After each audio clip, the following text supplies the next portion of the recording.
Today I'm going to be playing the career of every rookie quarterback while attempting a bunch of challenges along the way. Now you guys got to decide in the comments which quarterback actually ends today with the best NFL career. Beginning our journey with the #1 overall draft pick. I'm playing the entire career of Caleb Williams and not stopping until the day he retires. He starts as a 76 overall rookie with hidden development, and I'm interested to see if this will turn into an X factor. He's already the 21st ranked quarterback in the league, but can he become #1? Now hopefully Caleb can take advantage of all the weapons he's been given to start his rookie season, because once his rookie contract is up, they won't be able to spend as much on talent around them. Now let me help him try and get a little boost here in his first ever NFL training camp. So I have to try and evade all these projectile balls. Caleb's on a freaking roll so far. Gotta try our best and get gold though. Oh dude, that one almost hit me. Sometimes these balls are hard to run away from. Come on, we're getting so close to gold. Oh, we almost got hit. Please. Oh my gosh, we got silver, but still good enough to get him his first ever NFL upgrade. I haven't even played a singular NFL snap yet and is already getting a boost to his overall. What we do from here is simulate to the end of the season, because I want Caleb to control his own destiny. And once he actually makes the Super Bowl, I'll jump in to play the entire game and try my absolute best to get him his first ring. Hopefully he can lead the Bears to the Super Bowl his rookie season. So did we not make the playoffs? Dude, I was kind of hoping for better than last place. Hopefully Caleb at least had a good individual rookie season. He had the 24th offense in the league and a subpar defense. I mean, this is incredible rookie numbers. 3,000 yards, 27 touchdowns to only 4 interceptions with a 69% completion percentage. That's nice. Now, did he do anything on the ground here? I mean, he had 633 yards with 6 touchdowns. But on average as a team, like, we weren't too effective running the ball. And with as much talent as the Bears have at receiver, like, nobody really had a breakout season. Sure, Keenan wouldn't be happy with these numbers. Hold on a second. You're telling me on the defensive side of things, nobody had more than 3.5 sacks? Like, what are we doing? We had 11 sacks as a team. That's the most insane thing I've seen in my life. Poor Caleb. Now, did he at least win Rookie of the Year? He actually got some MVP votes. And hopefully one day he can actually win this award, because that's just one of the 3 career challenges he has to complete today, along with winning a Super Bowl and making the playoffs at least 5 times. And if Caleb doesn't complete all 3 challenges by the time he calls it quits, I have to buy and give away his jersey to a random lucky subscriber in the comments. Wish me luck. At least his rookie season wasn't a complete failure, as he did win Rookie of the Year. I should have placed this as one of his challenges. He beat out JJ, Malik Neighbors, and Marvin Harrison. Lad McConkey won it in the AFC. Nate Wiggins and Braden Fisk both won Defensive Rookie of the Year. And with the addition of some of the new NFL records in franchise now, I wonder how many Chicago Bears specific quarterback records Caleb Williams can break today. Now at this point, it's time to see who actually wins the Super Bowl this year before we head into the offseason, where hopefully the Chicago Bear front office actually makes some more big moves so this team can actually make the playoffs next year. We got ourselves an Eagles-Bills matchup. The poor Bills Mafia just continues to get teased. Now I do want to see how much Caleb's overall went up his rookie season. He's up to an 83 overall superstar. So honestly, after just one season, this hasn't been a bad bit of progress. He's almost a top 10 QB already. Like, this is definitely a start we can work with. And he is tagged as the Bears franchise quarterback, so I assume that would mean the Bears tried their absolute best to tie him down to a long-term contract after his rookie deal is up. But unfortunately, around Kyler, you already have guys like Keenan Allen falling big time in overall, and Rome Odunze after his rookie season only up to an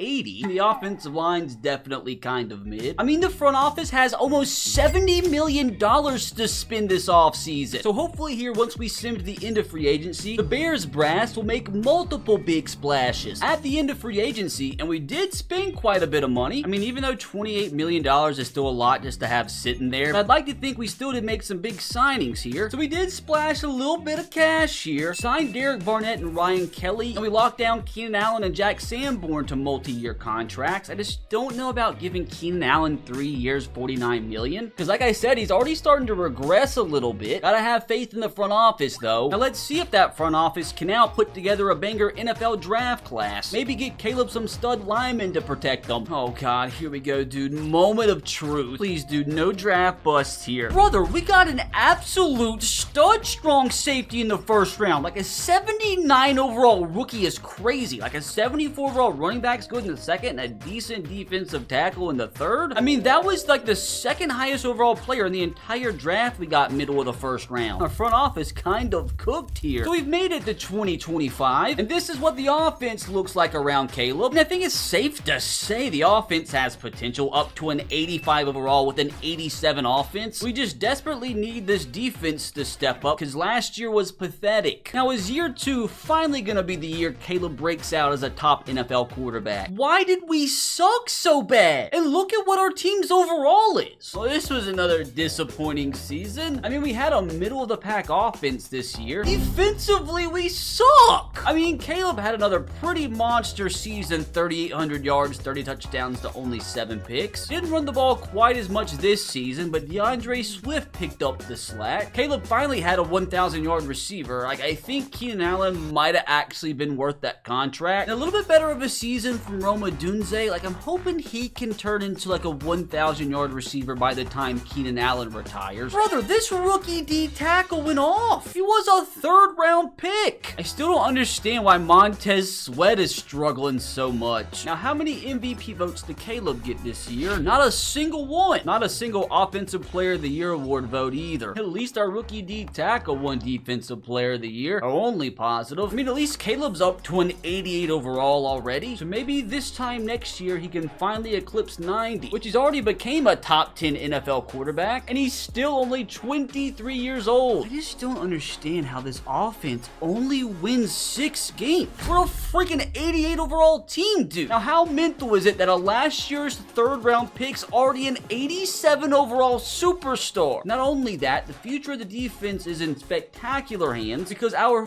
1st-round pick strong safety is already a superstar X factor. So hopefully this defense won't be dead last in the league again next year. Hopefully this can be us next season. We need something to go our way soon, dude, because we haven't even began to make progress towards Caleb's career challenges. And crazy enough, during Super Bowl week, we actually had our defensive tackle boost up to an X factor. So at least for Caleb, on the defensive side of things, he has 2 X factors that are just going into their 2nd year. And again, our front office has $70 million to spend, so hopefully they make the most of that and splash the cash this offseason, because they only have a few more years before they have to pay Caleb $1 million. That's if they even re-sign him. I really don't like the fact we have $43 million left unspent, which we did sign quite a few players, but for the most part, we kind of went bargain hunting, although DJ got a pretty fat contract. Well, why leave $43 million unspent? Hopefully we can have another fire draft class here. Brother, at least our front office has shown they can clearly evaluate some NFL draft prospect talent. An 82 overall in the 1st round, not to mention a 76 in the 3rd round, is crazy work. I mean, surely that's got to be the highest rated player out of the entire draft, and by 4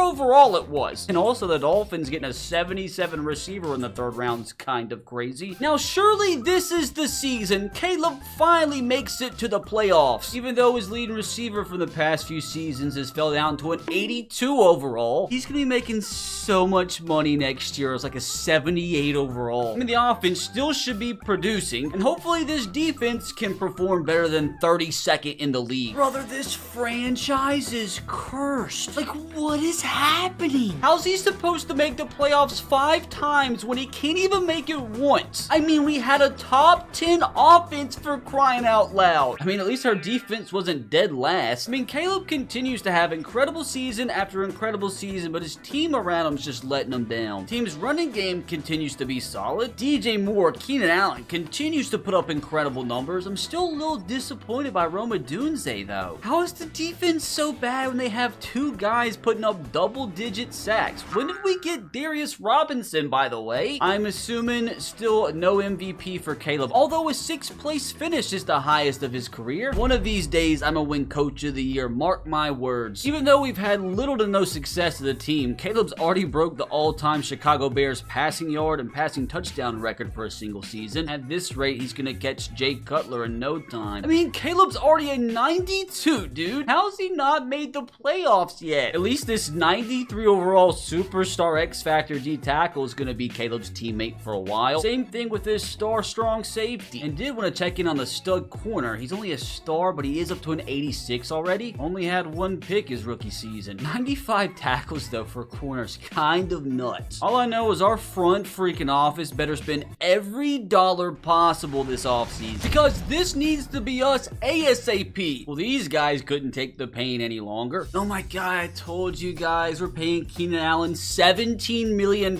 for this. 63 mil to spend. They better spend every last freaking penny. At the end of free agency, I'm not liking the fact we almost have 30 mil left over. I mean, they made a few signings, including a Will Levis. Dude, I really hope they're not preparing for life after Caleb, because after his 5th-year option next season, he might elect for free agency. Honestly, wouldn't blame him at this point. Now, what are the odds our front office puts together a 3rd consecutive banger draft class? Okay, so we definitely came back down to reality this time. Our highest rated being a 74. But I'm speaking it into existence. This is the year, this is the team. We finally end our playoff drought. I mean, at the start of the preseason, dude, we're already up to an 88 overall across the board. We just need this defense to put together a quality season for once. We better make the playoffs here, or I'm gonna move into the forest and become a pigeon. Yo, hold on a second. We finally made the playoffs. And not only did we make the playoffs, brother, we got a 1st round bye. Not making the playoffs for 3 years and immediately getting a 1st round bye is crazy. I mean, we started off the season super strong, dropped a few games to some really good opponents, and we finished off the season amazingly aside from the 2 losses the last 2 weeks. But brother, this makes me so happy. It's about dang time. Now I've got to see how the heck this happened. We finished with a top 5 offense in the NFL, and defensively we shot up to 13. Now this is an insane season from Caleb, and I'm telling you right now, with his 2 interceptions on the year, like this might be good enough to win his 1st ever MVP. He also added 505 yards on the ground with 2 touchdowns, and DeAndre Swift with a career year about averaged 5 yards per carry. DJ Moore and Keenan Allen continue to ball out. Doesn't matter how low Keenan Allen's overall is, he still always finds a way to put up respectable numbers. Finally, Montez Sweat putting up numbers that we know he's capable of. This honestly might end up the best D tackle in NFL history. Now I'm nervous here, dude. Did Caleb Williams finally complete his 1st career challenge? No, dude, he got robbed. 1 spot away from winning his 1st ever MVP. Like, here's Patrick Mahomes ruining my life again. I mean, to be fair, that's some wild numbers. Caleb now up to a 95 overall. Honestly, at this rate, in just a few seasons, he could become a member of the 99 club. And slowly, quietly, Roma Dunze up to an 87, which is weird because he hasn't even really put up that crazy of numbers. Maybe he'll just be a late bloomer. Now, who the heck are we about to take on in the 1st round of the playoffs here? We got our division rival Detroit Lions. There is no way, after having this long of a playoff drought, we finally make the playoffs as a 1 seed and get knocked out in our 1st game. I'm not allowing it. We're gonna move on to the NFC Championship game, and I don't know if we did. Did we lose? This is so stupid, dude. Oh no, dude. Caleb let us down. Oh, my disappointment is immeasurable and my day is ruined. And to make matters worse, both of our division rivals made the playoffs. At least Caleb made the Pro Bowl. Oh wow, Patrick Mahomes wins his 17th Super Bowl. What an ironic name. Keenan Allen couldn't take the pain anymore. Old Rome's definitely gonna have to step up now, especially when considering DJ Moore starting to take a massive step back now too. And also, don't forget we have Quentin Johnston waiting in the wings. Somebody's got to make up for Keenan Allen's lost production. The Bears brass better make this offseason count, because it very well could be Caleb's last in Chicago. Oh no, we didn't sign a singular soul. All we did was re-sign some players and pick up 5th-year options. This better be the best draft class in human existence. This draft class better be nothing but 99 overalls. Oh, here we go. Moment of truth, brother. Oh, it's an absolute stinker.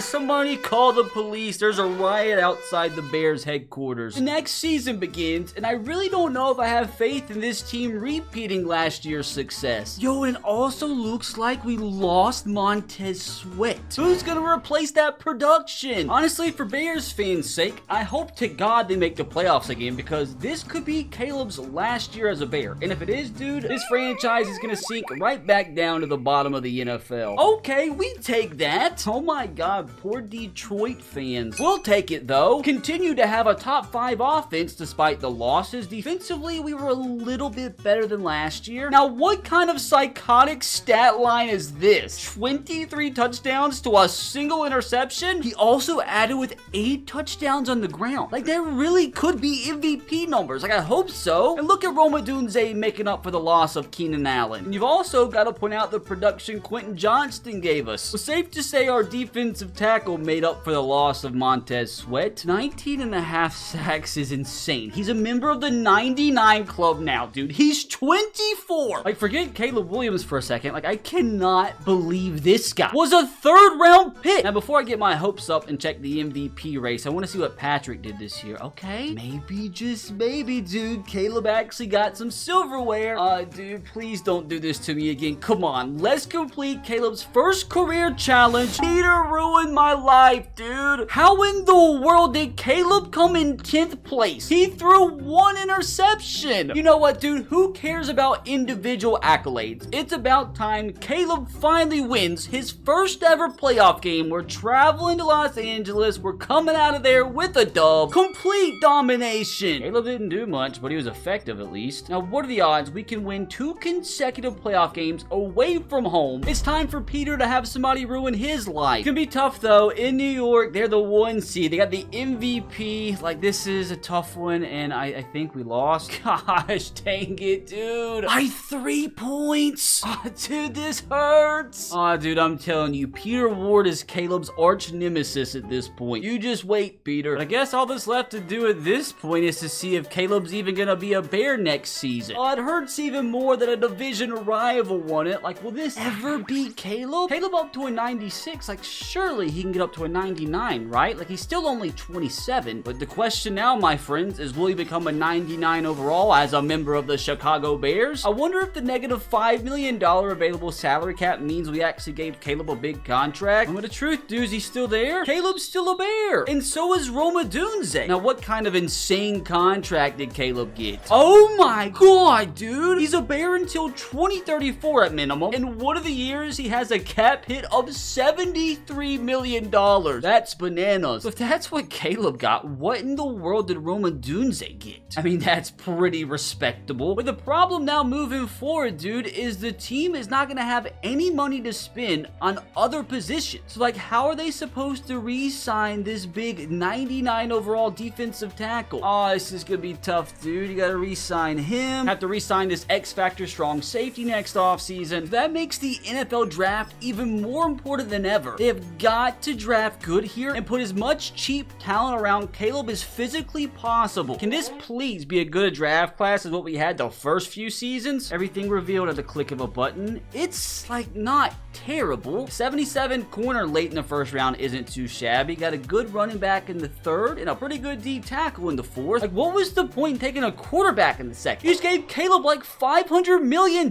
Is 2029 finally gonna be Caleb's season? It's gonna be tough, dude, because by far this is the lowest overall team Caleb's had to work with since his rookie season. I don't care if it's a Mickey Mouse 8-9 wildcard berth. I just want to make sure we make it back to the playoffs for the 3rd consecutive season, please. Oh, that's so unfortunate. We were literally the first team out of the playoffs. That's a heartbreaker. I mean, that's the best offensive finish we've ever had. And defense, oh, we took a big step backwards. That is schizophrenic numbers right there. I know I've said it like every year for the past like 3, but again, this is MVP caliber numbers. Like, it would make up for this stinker of a season if we could finally complete his first ever challenge. Uh-oh, where'd DeAndre Swift go? This is the most insane season I've ever seen. Rome Odunze, you're a Hall of Famer. Brother, he might actually win MVP. If we could just get somebody outside of Keenan Simmons that can get 10 plus sacks a year, this team once again would be Super Bowl caliber. Now, how funny would it be here if Rome Odunze stole Caleb Williams MVP? Caleb, yes! It's about time! Mahomes can't take it from me, nor can Peter. It feels so good for this to finally say 1 out of 3. And rightfully so, Rome won Offensive Player of the Year. But how did these numbers not get Rome a singular MVP vote? Like, look how close he got to the single season record. What a duo, though, as now Caleb and Rome Odunze both have shattered the Chicago Bears single season record for every important category. And also, Caleb now is the all-time Chicago Bear passing yard and passing touchdown leader. We just need him to win a ring now. He's up to a 97, so slowly but surely getting on up there. And even though we didn't make the playoffs this season, after the stat stats we put up. I am so excited to know we have Caleb and Rome together for at least another 3-4 years. That's another division rival that wins it all. This will be the Bears soon, I'm telling you. At least the front office has 30 mil to spend this offseason, and we spent almost all of it. So we picked up some quality pieces here and there. And as mentioned, we're at the point where the draft is more important than free agency. And hold the phone, we got some craziness to cover. I forgot to check after Super Bowl week, but finally, Caleb Williams is a superstar X Factor, which means even though he's 28 years old, the 99 club dream could very well come true next season. And not only that, Rome Odunze also became a superstar, up to a 91 overall, and he has a few more years before he starts to decline. And even Cole Kmet's a superstar. And I love to see our two X Factors are still a part of the team. Now let's go draft some future Hall of Famers. All kind of garbage once again. Like, why are we taking quarterbacks in the second round? Like, what are we doing? This has me angry. We've officially made it to a brand new decade. Now, can the new decade finally be the time where this team wins the Super Bowl? 15 wins this season, bare minimum. Back in the playoffs, exactly where we belong. Another challenge that's getting close. And winning the tough NFC North is always a dub. Once again, another top 5 offense, and defensively, we had a top 5 defense. I'm telling you, this is our year. Caleb just puts up some of the most insane numbers I've ever seen. Running game, though, still kind of iffy. Now, did Rome have as good of a season this time? No. But Elijah Moody, who we signed in free agency, was a massive pickup. I mean, for Rome, like 16 touchdowns, still kind of crazy. Wait, hold on a second, dude. This guy is a demon. 24.5 sacks is crazy work. Ooh, Caleb was so close to getting his second MVP. There would have had to have been some collusion going off if Keenan didn't win Defensive Player of the Year. And how crazy is it that we have the number 2 and number 3 player in the Offensive Player of the Year voting? Dude, I still haven't won a Coach of the Year yet. I'm speaking it into existence. This is where we finally break our Super Bowl curse. We got to get past the Saints first, and it looks like we did. A relatively close 23-16 thriller. Caleb with a masterclass, but now we somehow have to travel to LA and beat the 13-4 Rams. This would be the biggest win in Caleb Williams' career, and we got the dub! Brother, this might be the year. Domination! Caleb playing the best ball of his freaking life right now. But for the first time in his career, Caleb Williams is 1 win away from making his first ever Super Bowl. Here we go to Carolina and beat the 1-seed Panthers. Wait, did we win? We won! Let's go! A 27-24 NFC Championship game thriller where Caleb Williams continues to have not thrown a singular interception the entirety of his playoff run. But of course, we have to take on Patrick Mahomes and the Chiefs. Can we please not screw this up? As the head coach, I do need to do some scouting here. Still have Mahomes, still have Creed Humphrey. They really do have like their entire core, and they still got Madden. This is gonna be tough, dude. This is gonna be tough. What are the odds Caleb Williams can take down Patrick Mahomes, the biggest game of his life? Surely we don't screw this up, dude. Surely. Look at that leader hyping his team up. We get the ball first here as well, so let's go down this field and score quick. Let's insert our dominance. Gotta be careful, no mistakes here. Don't see anybody open. Be smart, just throw the ball away. Dump it off to the running back. Ooh, the skinny post was open. I should have been patient. Not gonna lie, dude, 3rd down and 8 really wasn't what I was hoping for. He still picked this up, though. Deep crossers open. Good throw. What just, I'm so confused. I am so confused at what just happened. I forgot how to speak English for a second. Hold on, we got to do a deep dive breakdown here. First of all, how did he make that throw? Second of all, how on planet Earth does this end up in our hands? Quentin Johnston is a magician. I'm not asking questions though. Let's roll. So we gotta make sure we make the most of that. Gonna throw it again. This time, does it make it to our receiver as we get hit? Gotta remember, we're still allowed to throw the football here. Sure would, please. We got a few, another 3rd down and 8. I guess getting a field goal on this first drive wouldn't be the worst thing in the world. But obviously, I'd rather a touchdown. Cole Kmet wide open on the drag. 1st down and more. Keep going, Cole! Inside the 10. Let's roll. Now, at this point, brother, we have got to punch it in. Who else? Rome Odunze. Down to the 1. I kind of got hyped, thought he was going to score. But we're going to roll with a Caleb Williams quarterback sneak. The snap. Touchdown, Bears. 7-0 lead. That's the start we were after. Now, hopefully our defense can come out and play their A game, because they're going to have it versus the Chiefs. Come on, let's get off the field here. 3rd down and 2. They got the first down. The Chiefs are going to score, aren't they? Darius Robinson with the sack. Another sack. Luke McKinley, one of our free agent pickups. That's going to force a punt. Now let's take advantage of this, go down the field, and take a 2-possession lead here. Oh no, there's a flag on the field. Can't throw the ball away. I'm pretty positive it's holding. Alfred's got a parlay apparently. Rome on the deep dig route. Beautiful execution. Down to the 50. Run a little hurry up here. Try to catch him off guard. Oh, wide open. Roma Dunze with the grab, broken tackle, down to the 30. Go and hurry up again because I can't control my impulses. Did I try it? Oh no, I shouldn't have. That's a pick, isn't it? Lucky it wasn't. Quinn Johnston, I tried to throw it. And he just didn't. Unfortunately, sets us up for a 3rd down and 13. We should be able to pick this up. Good throw. Good catch, beautiful execution, as that does it for the first quarter, and I have to say, this has been about a picture perfect of a start as I ever could have hoped for. 14 yards to go to make this a 2-score game. Hand off to the running back, remember that he exists. Take off, Caleb does have some wheels. Oh, I shouldn't have thrown that. Thankfully, I got hit as I threw. 3rd down and 7. I don't want to have to settle for a field goal here. Get this bread, brother. Rome, wide open. Who else? The Roma Dunze, touchdown Bears, as we take a 14-0 lead. Like I told you guys, we are here to insert our dominance. 3rd down and 3. Of course, they pick it up. Come on, let's get off the field here. No points allowed. They're going to score, aren't they? 3rd and 16. Oh, Chiefs score. You just knew it wasn't going to be an easy game. All right, let's get those points back here. Wide open. That's Moody who's going to make the grab. 1st down already in plus territory. Rome again on the comeback. Beautiful execution. Go and hurry up because I'm a crazy boy. Oh, wide open, please. Make the grab. Touchdown Bears! That's Sherwood, the running back, with the touchdown. That's surely the biggest play of his life. Dude, our offense is on another level right now. And the Chiefs are going to go for it on 4th down. They're going to score a touchdown, aren't they? 4th and inches. They settled for the field goal, surprisingly, which still gives us 48 seconds to score. Tight end wide open. Cole Kmet with the grab. Just like that, brother, in plus territory. We do have 2 timeouts. I probably should have called one there. Drags wide open. Let's just get some yards as Quinn Johnston. Let's get out of bounds. I mean, like, even a field goal here would be pretty massive. Slants open. Moody with the grab. That's going to give us the football within the 10. We still have one more timeout with 13 seconds left. I can't get this close and not score a touchdown. Odunze. Oh, no. Bad. Oh, just touch him. That sucks. That sucks so bad. Oh, no, not like this. Not like this.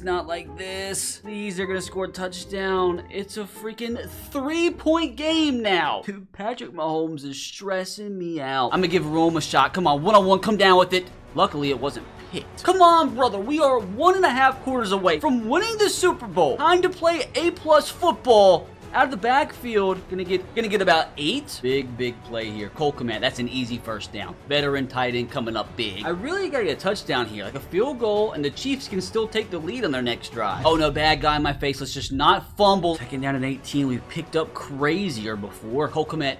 Anticipation, the throw, the catch, close to a 1st. Just gonna simply run the football here with young Irving. Handoff up the middle, easy 1st down and more. Let's go. Have an open tight end. He's gonna make the grab. Who even is that? Down to the 5-yard line. Who are you? You know what? Let's use Caleb's legs. Just kidding. I'm actually gonna let that take us into the 4th quarter. Put your 4s up. Hang on for one more quarter, and your Chicago Bears and Caleb Williams are Super Bowl champions. Gotta have this, brother. Got to. Oh no, take off. Nobody's open. Just throw the ball away. Yeah, this is stressful. I really do not want to kick a field goal here. Might have to, though. Oh man, I'm getting antsy in the pocket. Caleb, take off. Caleb Williams, touchdown Bears. Using his legs, gives us a 2-possession lead. Not gonna lie, I think those defenders were stuck in thick sand. Oh, we need our defense to get a big stop here, and it's just not happening, isn't it? Patrick Mahomes is too good. 4th and 6. They kick a field goal to make it a 7-point game. If we can score on this drive, brother, it's Jover. Well, sack's not the way I wanted to start. Oh no, just take off again. Oh, that's just not optimal. That is not optimal for success, is it? Caleb was trying to truck the air particles. Oh, what are the odds we can pick up a 3rd down and 13 here? Wish us luck. Cole Kmet, can we fit that in, please? He's gonna come down with it. Let's go! The veteran tight end coming up massive. If we kick a field goal here, it could be over, which we are kind of right on the outskirts of field goal range here. That is gonna take us to the 2-minute warning. Brother, we are 2 minutes away from being crowned Super Bowl champions. Can I please not screw this up? I would assume the Chiefs are going to start to try and use their timeouts after this one. Can we get the first? Yes, we do. Honestly, one more first down and it could be over. Come on, Sherwood. Show us why you belong. That's a first down and more. Brother, that might be it. Use their last timeout. Now, I don't think we could actually chew the rest of the clock, but we are in field goal range, keep in mind. Cut it back. Ooh, I thought we had more potential there. 3rd and 4. 4 more yards, and it's a G-freaking-G. Roma Dunze. Hang on to it, let's go! Down goes Patrick. Down goes the Chiefs. We have a new face of the NFL, Caleb Williams, and the Chicago Bears, for the first time in his career, are Super Bowl champions. It was a long time coming, but so well deserved for this organization as we accept that Lombardi trophy. Oh, it feels so good. Officially another challenge completed, but we still have so much more for Caleb to accomplish. Hopefully so I can save my money. Oh, and how poetic after the Super Bowl victory, finally a member of the 99 Club. And even Roma Dunze got upgraded to a Superstar X Factor. Guys, you gotta keep in mind, Caleb Williams is only 29 years old at this point. So how many NFL records is he gonna be able to break before he calls it quits? Oh, I forgot to mention, he's finally recognized as the best quarterback in the entirety of the NFL. Somehow we squeaked into the playoffs next year, so close to holding on to my hard-earned cash. With another top 10 offense, defense took a massive step backwards though. Just another wild season from Caleb. Dude, what a signing Quentin Johnston ended up being. Just another Caleb Williams MVP. On how amazing is it that we beat out Peter this time? Take that, moron. Now, how far can we make it into the playoffs this time? How sweet it is that we destroyed our division rival. Now, can we once again travel away from home and beat the #1 seed Carolina Panthers? We did! Dude, if we beat the Cowboys, we've made it to the Super Bowl 2 consecutive seasons. All we have to do is beat the 8-9 Cowboys. For some reason, I just don't think we're gonna be able to win 3 consecutive playoff games away from home. Oh, what I tell ya! It went into overtime, dude. Like, what an effort, though. We'll be back next year. You better believe that. The 8-9 Cowboys won it all. Oh no, the Roma Dunze downfall has began. He lost his X Factor this past week. He's still a 91 overall and a top 10 receiver, but every year now his overall is going to decrease massively. And we actually have 299 overall players on defense still. Just gotta hope we make it to the Super Bowl next season while our window's still open. Oh, please don't tell me the team's downfall has began. I wanted to complete the challenge this season. Imagine we fail it being so close. Ooh, our offense sucked. Why? I mean, what else could Caleb do? 3 yards per carry is disgusting. Oh, the Roma Dunze downfall really did begin. Oh, look at all the studs retiring at this point. It's so depressing. Talk about the downfall starting. Caleb's finally at the point where his overall is decreasing. Man, 97 X Factor is still plenty good enough to make another Super Bowl. I mean, what a mental career he's had up to this point. But he's still got plenty left in the tank. I do wonder, though, at this point, if he retires as a Bear, like you think so. I think Rome will with his new fat 4-year contract. Bro, by the end of that contract, he's gonna be like a 70 overall. An update on that defensive tackle. He's so good that he can't even use all of his upgrades. We're gonna make the playoffs next season, though. I'm gonna speak it into existence. Although this is probably the least talented team we've had in a hot minute. Oh, we missed the playoffs again. I'm actually starting to get a little worried. Our offense sucks so bad. I mean, Caleb's doing everything in his power to be successful. Should we not make the playoffs again? Wait! We got the 1 seed! That's what I'm talking about! Caleb's challenge is now complete, which means my money's safe. Now time to see if Caleb can become the best quarterback of all time. I mean, with the season he just had, he's well on his way. And for the first time in Caleb's career, he had the best offense in the NFL. The defense was pretty good too. Roma Dunze back to doing crazy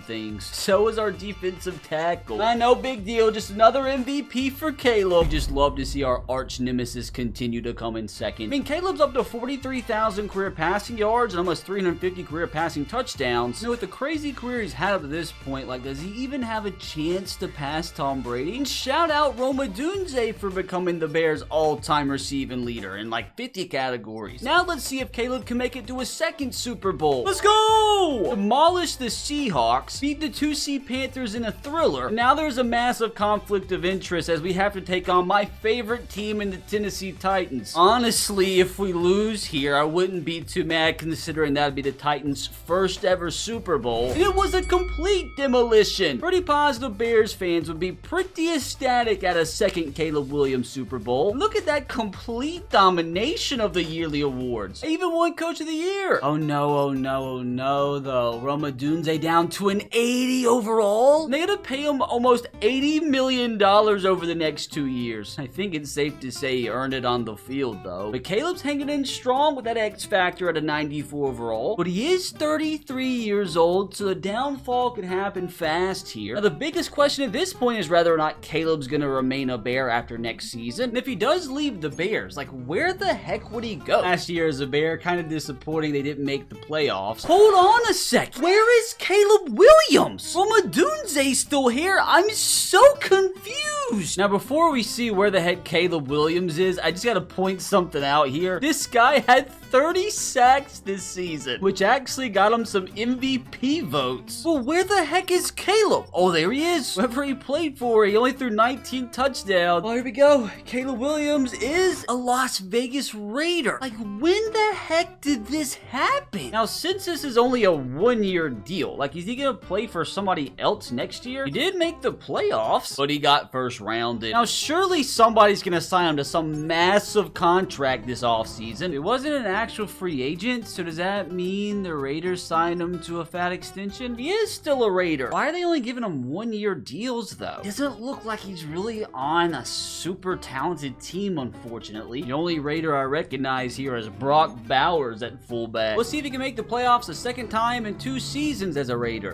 They went 14-3 and got the 1 seed. How the frick did this happen? Oh, dude, the Bears are not having a good time without Caleb. Caleb Williams just doing Caleb Williams things. Dude, look at Brock Bowers balling the frick out. Even though he's a grandfather at this point. No MVP this season, though. Who cares about MVP when you can win your 3rd Super Bowl? Well, that's rather disappointing. Now, with Caleb being kind of old at this point, I'm interested to see when he regresses from a superstar X Factor. Like, what are the odds it was this season? Nope, the X Factor continues, even though he's finally regressed lower than a 90. And since the Raiders didn't really lock him down long term, I'm interested to see if he's still a part of the team next year. He is! Unfortunately, no Brock Bowers, though. Now, what are the odds Caleb and the Raiders replicate their success from last season? Not as good as last year, but still made the playoffs. Just another stupid season. No MVP, though. Bryce is stealing them all. No Super Bowl either. Now, what are the odds the Raiders sign him to another Mickey Mouse 1-year contract? They might, because he's still an X Factor. What do you know? Another 1-year deal. Like, why not just sign him to a long-term contract at this point? Another Caleb Williams Raider playoff berth, and another Caleb Williams masterclass. And also just couldn't go without noting that the defensive tackle the Bears drafted early on broke the NFL all-time record for sacks with 243. He didn't win the Super Bowl, though. Now, I am at the point where I do need to check each and every season if Caleb Williams does retire. Not this year, though. I actually cannot believe that he still hung on to his X Factor up to this point. He's 37 years old. You have to assume the Raiders once again sign him to another contract. Yep, they're just never gonna let Caleb leave. Ooh, no playoff berth this year, though. Always is painful being the first team out. Ooh, that's the most interceptions Caleb's thrown in the season by far. So I'm wondering, dude, is this where the Caleb Williams downfall begins? Like, it's gonna happen inevitably. At least he didn't retire yet. Oh, it happened, and it happened big time. Down to an 81 overall with star development. Had 2 development trait decreases in the same week, and he lost a total of 33 ratings. So I will be shocked if he's a Raider come next season. Well, considering the Raiders signed Danny Reeves to a $27 million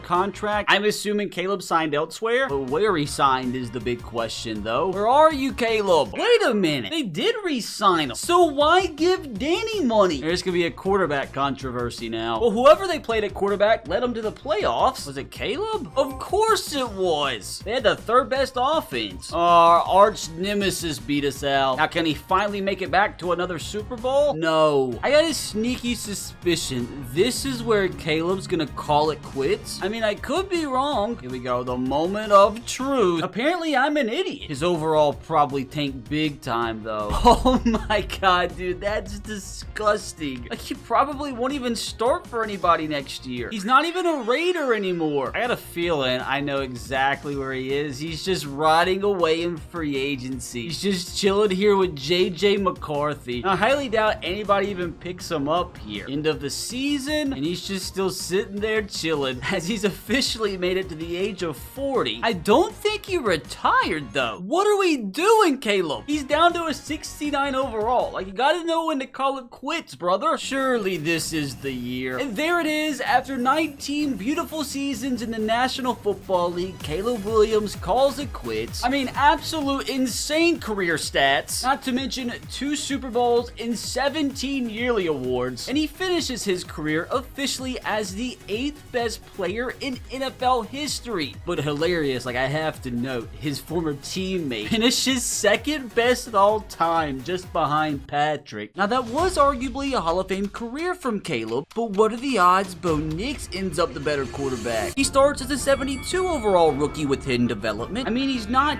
terrible. At least he's not the worst QB. I mean, these are ratings we can work with, especially that speed, but he's gonna have to progress extra fast considering he's super old for a rookie. That's gonna be difficult considering the offense around him is the epitome of garbage. He's gonna have to completely exceed expectations if he's gonna have any chance of succeeding with this trash, especially being in the same division as the Chiefs. I mean, this team might actually be so bad that at the end of his rookie deal, he decides to sign elsewhere. Now, what we do from here is simulate to the end of Bo's rookie season, because I want him to control his own destiny. Once he actually makes the Super Bowl, then I'll jump in to play the entire game and try my absolute best to get him his first ring. Now, winning a Lombardi is only one of the 6 career challenges he has to complete before he calls it quits. Along with being voted to 3 Pro Bowls, he has to win NFL MVP, he has to score 50 career touchdowns on the ground, while also throwing for 200 career passing touchdowns. He also has to break an all-time Bronco passing record, which definitely isn't going to be too easy. And if he fails just one of these 6 today, I have to buy and then give away an authentic Bo Nix jersey to a random lucky subscriber. But every additional Super Bowl ring Bo wins can count in replace of one of the challenges, because Super Bowls are always king. Let's get this bread, you crazy boy. Oh no, dude. Bo Nix is surely regretting not applying for a 10th year of college eligibility. 13-4 is brutal. This might be the worst start we've had to a career all of Madden 25 so far. Was it the offense fault? Yeah, they were pretty terrible. At least the team wasn't too bad defensively. How bad did Bo do? Oh no. That is so bad. 27 touchdowns to 27 interceptions. No wonder the team lost 14 games. I mean, not only did he basically throw an interception every single game, almost every single game was a multiple interception game. I mean, he had 3 games where he threw 3 interceptions. That's not counting week 9 where he threw 4. We have got to be better than this, Bo. You're going to be seeing the bench ASAP. Now, the only thing that still gives me hope is the fact Bo Nix still threw less interceptions than Peyton Manning did his rookie season. Now, what did his overall get up to? 78, so not terrible. And understandably, he's currently a little depressed, which this 78 overall rating has him currently ranked as the 26th quarterback in the league. I am kind of worried after this terrible rookie year. Like, he could lose this star development trait in the offseason. Now, did he provide the squad with anything on the ground? He had 324 yards and a single rushing touchdown. Safe to say he's definitely not on pace to complete that career challenge. Not like the team's running back did much better. And no, I did not expect a Josh Reynolds breakout season. Like, what in the world is this, Joshua? Definitely didn't think he was going to get basically more yards than Cortland Sutton and Marvin Mims combined. Now, to be fair, the offensive line didn't do Bo Nix any favors. At least some of his defensive teammates actually take their profession seriously. You better hope Patrick Surtain remains a Bronco the rest of his freaking life. Now, I'm assuming Bo didn't win Offensive Rookie of the Year goes to Xavier Worthy, which it is to me still pretty insane. He got top 10 votes. I mean, he threw 27 interceptions. interceptions, dude. Who won it in the NFC? Goes to Jaden Daniels, of course. And did anybody progress around him? Teams up to an 81 overall with an 81 offense, 83 defense. Again, to be fair to Bo, like outside of right guard, like this offense is just so bad. Like not a lot of promise anywhere. Like maybe Marvin Mims could turn into something. Like this front office is gonna have their work cut out for them this offseason. Like they gotta put the building blocks around Bo if they want this franchise to not win 3 games a season. Hold on a second, completely irrelevant to this video. I just saw something that's insane. Patrick Mahomes threw 62 touchdowns. Brother, I've got to investigate. I believe that's 5 games he had where he threw 5 touchdowns. Maybe this will be Bo Nix one day. Let's get to the offseason ASAP, brother. This first season was tainted. I know it's a massive stretch as of right now, but hopefully one day this will be Bo and the Broncos. Oh, this is a time where I do have to check if Bo lost that dev trade. That could be detrimental. No, thank God he's still a star. He's gotta hope next season's better than this, or he might not even be the starter year 3. Now it's time for Bo's front office to spend this $80 million wisely. I mean, it's obvious this team needs as much talent infused to it as possible. It's actually closer to $90 million they have to spend, so please, dude, don't screw this up. Bo needs some superstars. For the end of free agency, they at least spent a big chunk of that salary cap, but hopefully they spent money on quality and didn't just throw money at garbage. Come on, don't be a stinker. Don't be a stinker. It is, like, not terrible. It's just a bunch. Like, there's some decent players thrown in there, like Khalil Mack. But as you see, it's just like a bunch of band-aid one-year contracts. Only a few players signed to multi-year deals. So, like, we got some numbers, but, like, none of these guys are going to help us long-term. But that, my friends, is what the NFL draft is for. The front office here compiling a solid draft class would set a beautiful foundation for Bo Nix and the Broncos' future. They just have to get this right. Don't be a complete stinker. Here we go. No big deal. Just time to reveal whether or not this franchise is going to be a bottom dweller for the next 5-10 years. Oh my God. This, my friends, is the highest rated player I've ever seen the CPU draft in any of these career videos. Garrison Beckford, you freaking beauty. 95 speed. Since it doesn't have to do with Bo Nix, I'm a cheat. I just want to see what his dev trait starts with. A lot of these players start with X Factor, and he does. So I think it's safe to say, brother, that the front office got this one right. Also got a decent guard and free safety. We can work with this. Was that the highest rated player in the entire draft? Why were there so many high rated corners?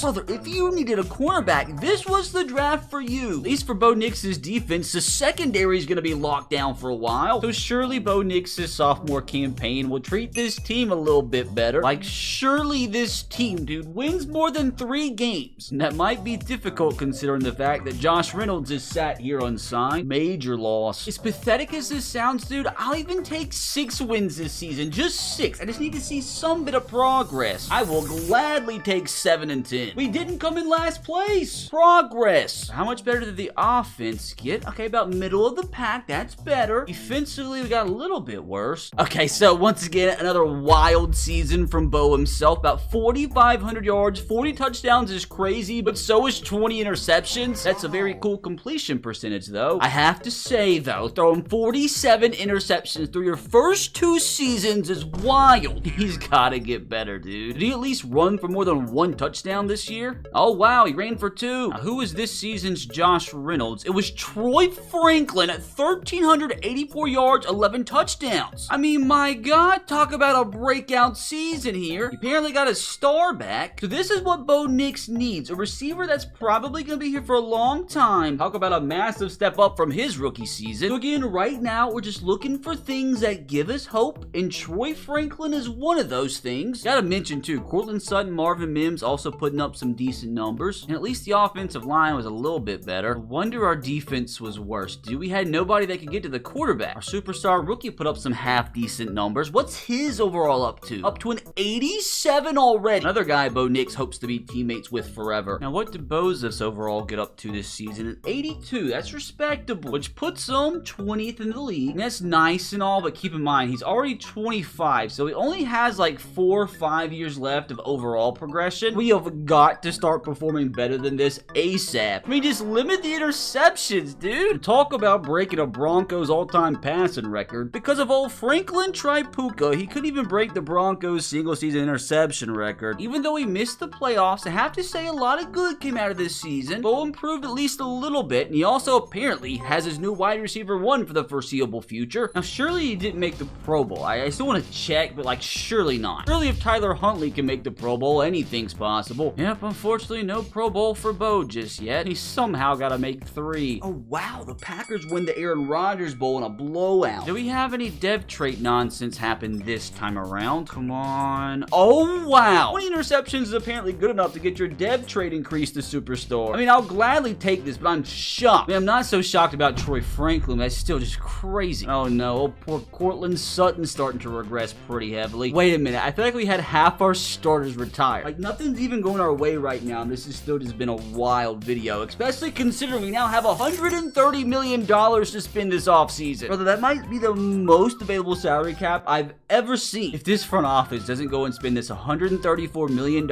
in the right places, this could set the franchise back a decade. Brother, they literally spent every last dime. Oh my God, they spent $130 million in one offseason. Like, surely they had to add some superstars. How do you spend $130 million and not? Dude, I'm actually nervous. I'm actually nervous to see this. Oh my God! It gets even crazier. They gave Khalil Shakir $110 million. I think it's safe to say this offseason free agency went a little bit different than last year's. I mean, don't get me wrong, there are some one-year Band-Aid deals thrown in here, but at the same time, we signed Jermaine Johnson, Kyle Pitts, and Khalil Shakir to 5-year contracts. I actually finally got some players that can help in the long term. And brother, that's before we even get into the draft. But already, dude, this offense looks so much better. Our offense definitely needs to draft a center, though. But regardless of the holes, the team's all the way up to an 84 overall, which is so much better than where we started. Hopefully, the front office can draft another superstar here like they did last year. Here we go, brother. Moment of freaking truth. Are we due for a stinker? Oh my God, dude, people are gonna think I'm cheating. Like, I don't even know how to react to this. An 84 rated player in the first round? That's insane. Like, you guys literally saw me sim. Like, you saw me do it. Did we literally just go out and drafted the highest rated player? I promise you, this front office is on steroids. Like, I don't think you guys understand how crazy this is. The 81 rated player we got last year was already the highest rated player I've ever seen a CPU draft in any of these freaking career videos. And we get an 84 rated in the very next draft. He's already the 7th ranked right guard in the entire league. 98 strength is crazy. And again, dude, I'm a cheat. Like, there's no way a guard's an X factor. Like, I don't even think that's a thing. But he does start as a superstar. And I didn't even mention the 75 rated running back we got in the second round. Like, this guy could potentially be the running back of the future. No, dude, we cannot let that offensive guard be a backup. I'm just not gonna allow it. For the first time ever in a player career, I'm actually gonna step in and do something. I just can't let this guy go to waste. I actually shuffled the offensive line up a little bit, and brother, it's looking nasty. The team's overall is up to an 86 with an 88 offense. If this defense can hold their own this season, like, Bo Nix might be playoff bound for the first time in his career. We've gone from 3-14 to 7-10. Now here in 2026, I think it's finally time this squad makes the playoffs. At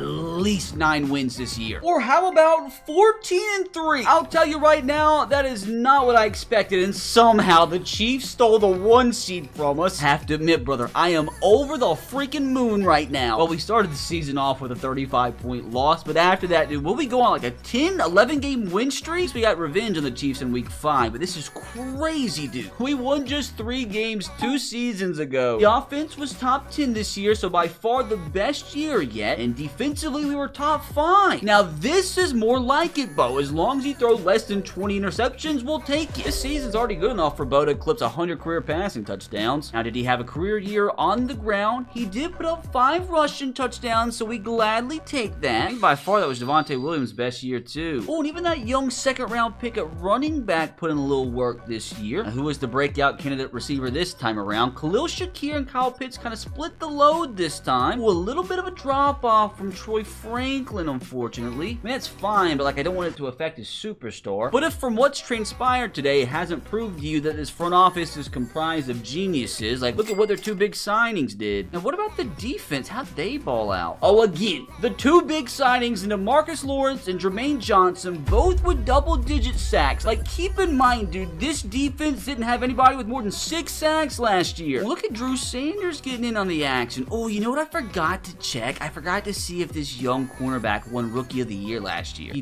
didn't, but he did make a Pro Bowl. Now, surely these numbers were good enough for Bo to make his first Pro Bowl. At the same time, how much that boosts his overall up to an 86. We take that. Wait a minute, he did make a Pro Bowl. We consider that a massive dub. I think we did spoil it, though, that he didn't win MVP. He's going to go to, who you know, Patrick Mahomes. But he did, for the first time in his career, get some votes. Came in 8th. Really, Mahomes still isn't throwing for 60 touchdowns this season. I mean, pretty much. Now, what the heck is this team's overall up to? Squad is now an 88 overall with an 89 offense and 87 defense. My brother, this is Super Bowl caliber. Yo, that running back as well. He's a superstar already. Like, dude, screw Javonte Williams. Like, he needs to be the starter. And that's so funny. I think we're at the point where old Patrick here can't even use his upgrades because he's a 99 across the board, which is stupid because, like, he still has attributes that he could improve, but this game's dumb. So he's going to be stuck with this the rest of his career. So in the first time of making the playoffs, is it too much to ask for a Super Bowl berth? We're going to sim straight through and see if Bo Nix has what it takes. I feel like somebody like the Chiefs or Ravens are probably going to knock us off, though. Oh my god, dude. Bo Nix actually did it. We beat the Bengals badly. We beat the Jags badly. We beat the Chiefs badly. All the way from home. Brother, Bo Nix is already becoming a legend. It didn't start off too good, but after just 3 years, he's at the point where he's outperforming Patrick Mahomes in the conference championship game. What an insane run. Screw your MVP. I guess it's time, dude, to go beat the freaking Bucks. I do need to do some analysis here, though. I mean, they got their fair share of stars, man, but we should be winning this game all day, every day. Like, old Baker Mayfield stands 0 chance. I mean, to be fair, they went through the gauntlet themselves as a 7 seed as they beat the 2 seed Niners, 1 seed Packers, and the 4 seed Eagles all the way from home back to back to back to make it to the Super Bowl. So to be fair, the Bucks are kind of hot, but they are absolutely no match for the legend Bo Nix. The only person that can screw this up is me. We do get the football to start off this Super Bowl, so can we please get off to a fast start, put up some points. Most importantly, let's not do anything dumb. Slant,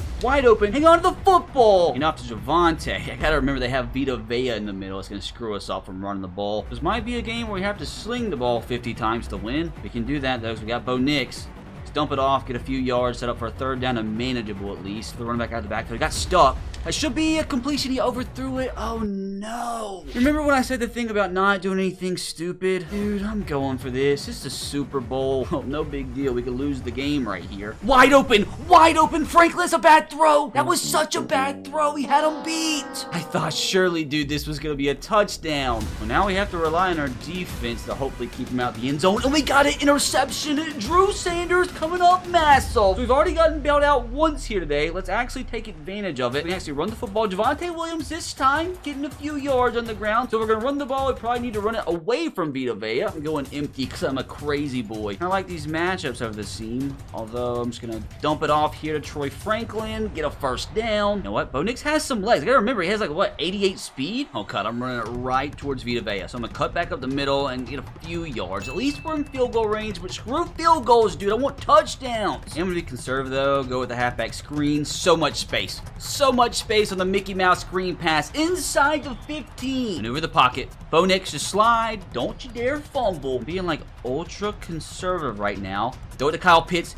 And he's going to drop the ball, so that's kind of sad. Let's give this another try, dude. It kind of sucks, you know, to get this far down the field and have to settle for 3, so I might would go for it. Javonte on the Texas route. He's openly overthrew it. Just kidding. Touchdown, Broncos. I totally thought he overthrew that, but you know what? Don't care. Javonte Williams is your first touchdown scorer. I must be smoking crack cocaine, dude. That was a perfect throw. Now, can our defense force another turnover? 3rd and 8? Oh, no, they picked it up. Wait a minute. How did we get the ball back? Did he throw another interception? Brother, this is the Baker disaster class. Dude, I am getting so bailed out right now. Gotta make sure we make the most of this field position, and we are by throwing a drop. Oh, dude, I was so hyped up. Marvin, we got to be better. I just can't be giving the ball at the 37-yard line in the Super Bowl and just not put up a touchdown. Like, I don't want a field goal. Javonte, let's just pick up the first down. Sit on it. Go and hurry up, though. I can't control my impulses. I just gotta remember, I'm a crazy boy. Not be dumb here. Oh, get away from Vita Vea. Oh, that's not good. That's not good. I just lost a lot of yards. I'm dumb. Fine, though. We're gonna get them all back. Don't you worry. The sneaky suspicion this deep post is gonna be open is not whatsoever. Probably should have been picked off. That was great coverage. So I'm not gonna lie, dude. I'm gonna be so sad if we don't get a field goal because I took a 30-yard sack. I mean, like, even if we get just like 10 yards here, I'd be fine. You know what? We're gonna get sacked again. Gosh dang it.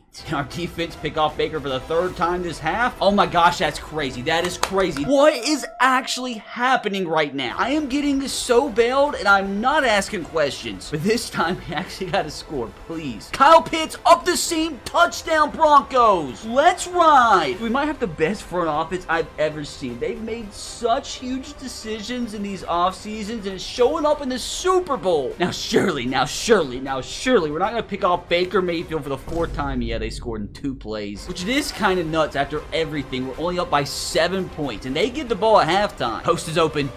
Beautiful throw. Beautiful catch. Oh my God, what a grab. I don't have to be way too crazy. There's still a minute. We're in plus territory now with all 3 timeouts. Let's just make sure we get some points. Go up by 2 possessions before they get the ball back and inevitably score for the half. Dig over the middle. Take that again. Khalil Shakir is coming up huge. 45 seconds left. And again, like, I don't want to give them time to score before half. Let's take our time here. Wide open. Marvin Mims. First down Broncos. Let's just be smart here. Run the football. Javonte Williams. Get down. Down to the 1-yard line. That's strategic. We're about to go Bo Nix quarterback blast right into Vita Vea territory. Got this, surely. Oh, it's too easy. It's too freaking easy. Bo Nix with his first career Super Bowl rushing touchdown. The biggest touchdown he's ever scored in his life. Brother, this has been a crazy half of NFL football. Now, luckily, they didn't score in 6 seconds. Now, they do get the ball here to start the half, and they scored in 1 play. What is going on? I mean, this is the Super Bowl, man. Like, you just knew it wasn't going to be easy. You make that throw? No, he can't. We get sacked. Unfortunate series of events. We go with the Mickey Mouse screen pass here to get some of those yards back. And we're going for the young rookie superstar. Vita Vea is in his face. He outran him, though. That's what I'm talking about.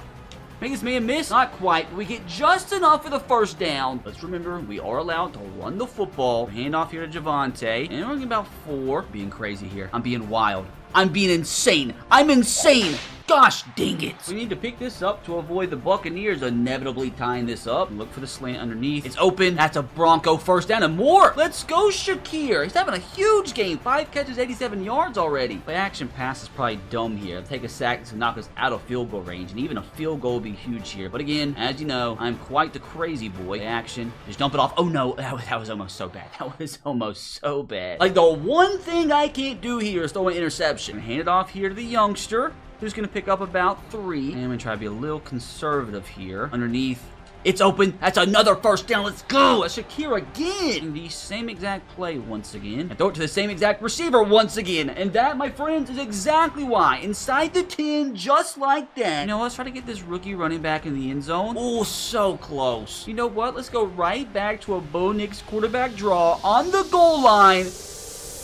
Just as easy as the first time, as the Broncos take a 2-touchdown lead. Bo Nix' second rushing touchdown of the day. How can our defense stay on the field for like more than 2 plays? 3rd and 1 at the first down. Gosh dang it. They're gonna score. It's just inevitable. It's inevitable. 1st and goal, 2nd and goal, 3rd and goal. God. It went for 2. What a bunch of psychos. Like, why would you even do that? Gosh dang it, dude. Now I'm stressed out. If we get stopped here, they could score and win. Let's just make sure we get a field goal. If we get a field goal, we should be golden. Hand the ball off here and get stuffed. 1 yard. It's all we need. We're handing it off to a rookie. And that, my friends, is exactly why. Easy first down. Keep going. Probably should be chewing the clock a little bit more than what I am, but we're fine. We are fine. We're especially fine if our rookie running back keeps breaking tackles like that. Coach suggestions wants us to continue with the inside zone, so we'll do it once again. Stuffed. Not good. Oh no, brother. That's going to take us to the 2-minute warning. If we can get 1 more first down, Bo Nix and the Broncos could come out as Super Bowl champions, but this is a massive play. Probably the biggest play of Bo Nix's career. Pressure, Bo. Just a freaking Super Bowl on the line. That's easy. Easy money over the middle. Troy Franklin coming up huge. And with that, we are in field goal range, but I don't want it to come down to a field goal. I just want to chew the clock. I want to get out of here with the dub. Rookie again.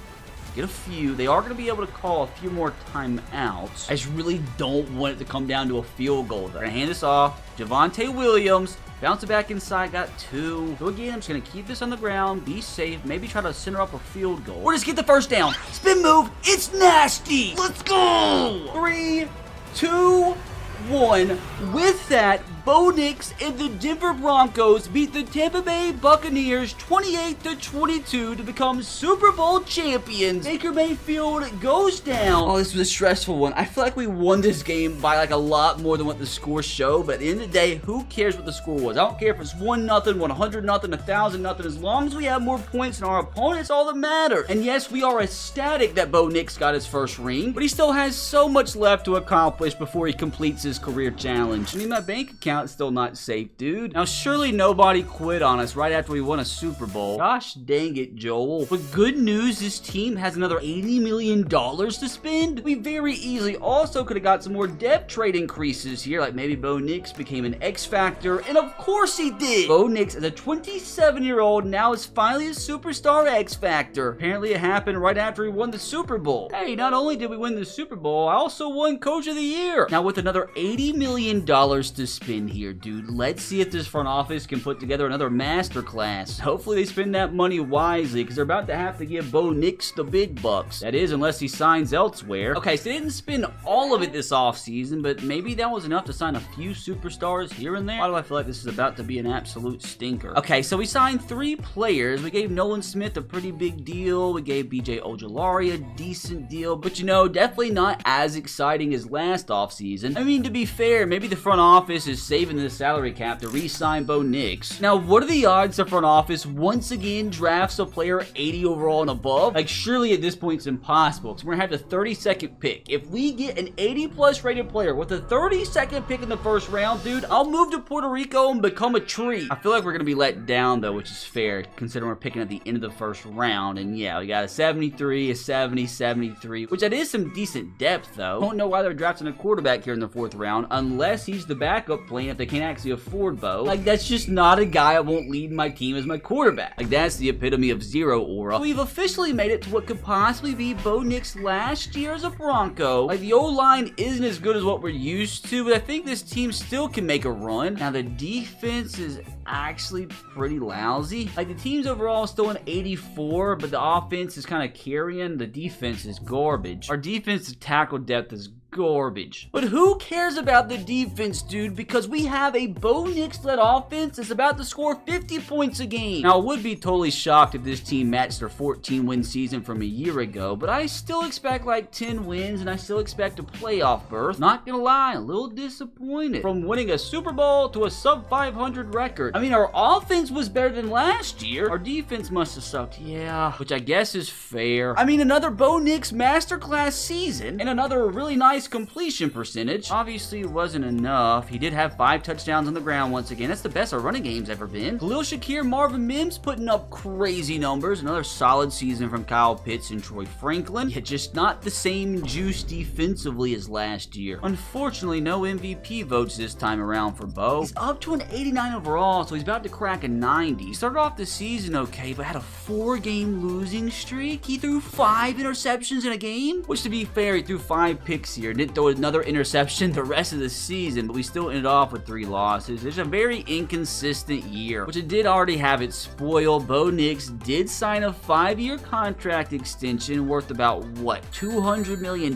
So he's going to be a Bronco for a while. Now, I do wonder if him signing a massive contract extension means they're finally going to have to get rid of some of their bigger talent. Like, once the Kyle Pitts, Troy Franklins, and the Khalil Shakirs, their contract runs out, they probably won't be able to afford to re-sign them. So hopefully the front office invest in this defense a little bit more in the offseason, because they just can't waste having an offense this talented. It does suck. Bo has to compete with Patrick Mahomes, Lamar Jackson, and Joe Burrow for Pro Bowl votes. Just hope none of our better players lose their dev trade after that stinker. Here we go, moment of truth, boys. I don't think everybody kept theirs. I even think we had Quinn over here become a superstar. How about defense, though? That's most important. Okay, so we had Jermaine Johnson become a superstar, so we can work with that. I think we had a few players retire, though. or just solely DeMarcus. What I did notice is that this team has $90 million to spend this offseason. I don't know how, but I'm not asking questions. Okay, so they spent about $70 million of that. Hopefully every dime was spent on defense. Come on, give me some bangers. Give me some bangers. Oh, we take that. 4 multi-year contracts, 1 Band-Aid contract to Ronnie Stanley. That Creed Humphrey, which I don't know what his overall is, but he's still got to be one of the best centers in the league. I don't know what Mekhi Wingo's overall is, but he got the biggest contract of the offseason. I gotta go see what these players' overalls are. That could be a banger. Did our front office actually do it again? Yeah, Creed Humphreys, dude, still a 96. Ronnie Stanley's still an 87. How about defensively? Okay, so our highest contract went out to an 80 overall normal dev trait player, and then Marshawn Nealon also is only a normal dev trait. At least Jaden Hicks looks like he could be a star for the future. So, I mean, we'll gladly take this. This offseason could only get better if we can have another banger draft class, which this time we should have a better draft selection. With us picking like maybe 17, 18, maybe we could hit another like high 70s rated player. Come on now, give me something to smile about here. If we do get ourselves another 78 rated player, but I'm kind of confused because we really didn't need another cornerback, but I guess I'll take it. I think we're noticing like cornerbacks are very overpowered in Madden franchise drafts for some reason. Now I want to see, is he an X factor? No. Especially when you consider we got a 73 rated left tackle in the second round, a 72, and then a 70 in the third and fourth. Like, this was actually a really good draft. Oh my god, there was an 85 rated quarterback taken with the first pick, and I'm just now putting it together, dude. This 85 rated rookie quarterback, who obviously starts with superstar X Factor, is going to be competing with us in our division that already has Patrick Mahomes and Justin Herbert. And dude, that rookie quarterback's already almost the same overall as Bo Nix, which is crazy. I'm just simming straight through the 2028 season, dude. I want to go ahead, hopefully win another Super Bowl before that freaking rookie quarterback becomes a 99 rated. Okay, we take 12-5 with a playoff berth. I don't like the fact that we averaged like 13.5 points a game the last 2 weeks. Our offense was just outside the top 10. Defensively, we were much improved. That's definitely a career low for Bo Nix with 11 interceptions. I mean, it's a good season, probably his best so far. And god dang, completed 72% of his passes. And also ran for another 4 touchdowns. I do think that's the highest yard per carry average for Javonte Williams, which he is now up to an 88 rated, but he can start to regress here soon. That by far is the best season we've seen from Khalil Shakir yet. Drop off from the other 3 though, although that's still really respectable numbers. What's Shakir's overall up to this point? Like 90? That was spot on. That looks nothing like Khalil Shakir. Front 7 really spread the wealth out when it came to getting to the quarterback. Dude, like Bo Nix is having a great career, but like I don't know if he's ever gonna win MVP. Now he is up to a 90 overall himself, but I think he's probably not gonna get much higher since he is closing in on 30. Now it's gonna be tough to make it back to his second Super Bowl because he's gonna have to go through the Bills and then probably the Ravens and then inevitably the Chiefs again. Let's see if he can shock the world here, take down Josh Allen in the Bills in Buffalo. And gosh dang it, we got first rounded. How bad did we lose? By 3 points. That makes it hurt even more. I mean, it wasn't Bo Nix's fault. Hey, at least in the midst of the bad news, my contract was extended. Can you at least like make the Pro Bowl or something this year so it's not a complete waste? Surely he made it. Surely. Yes, thank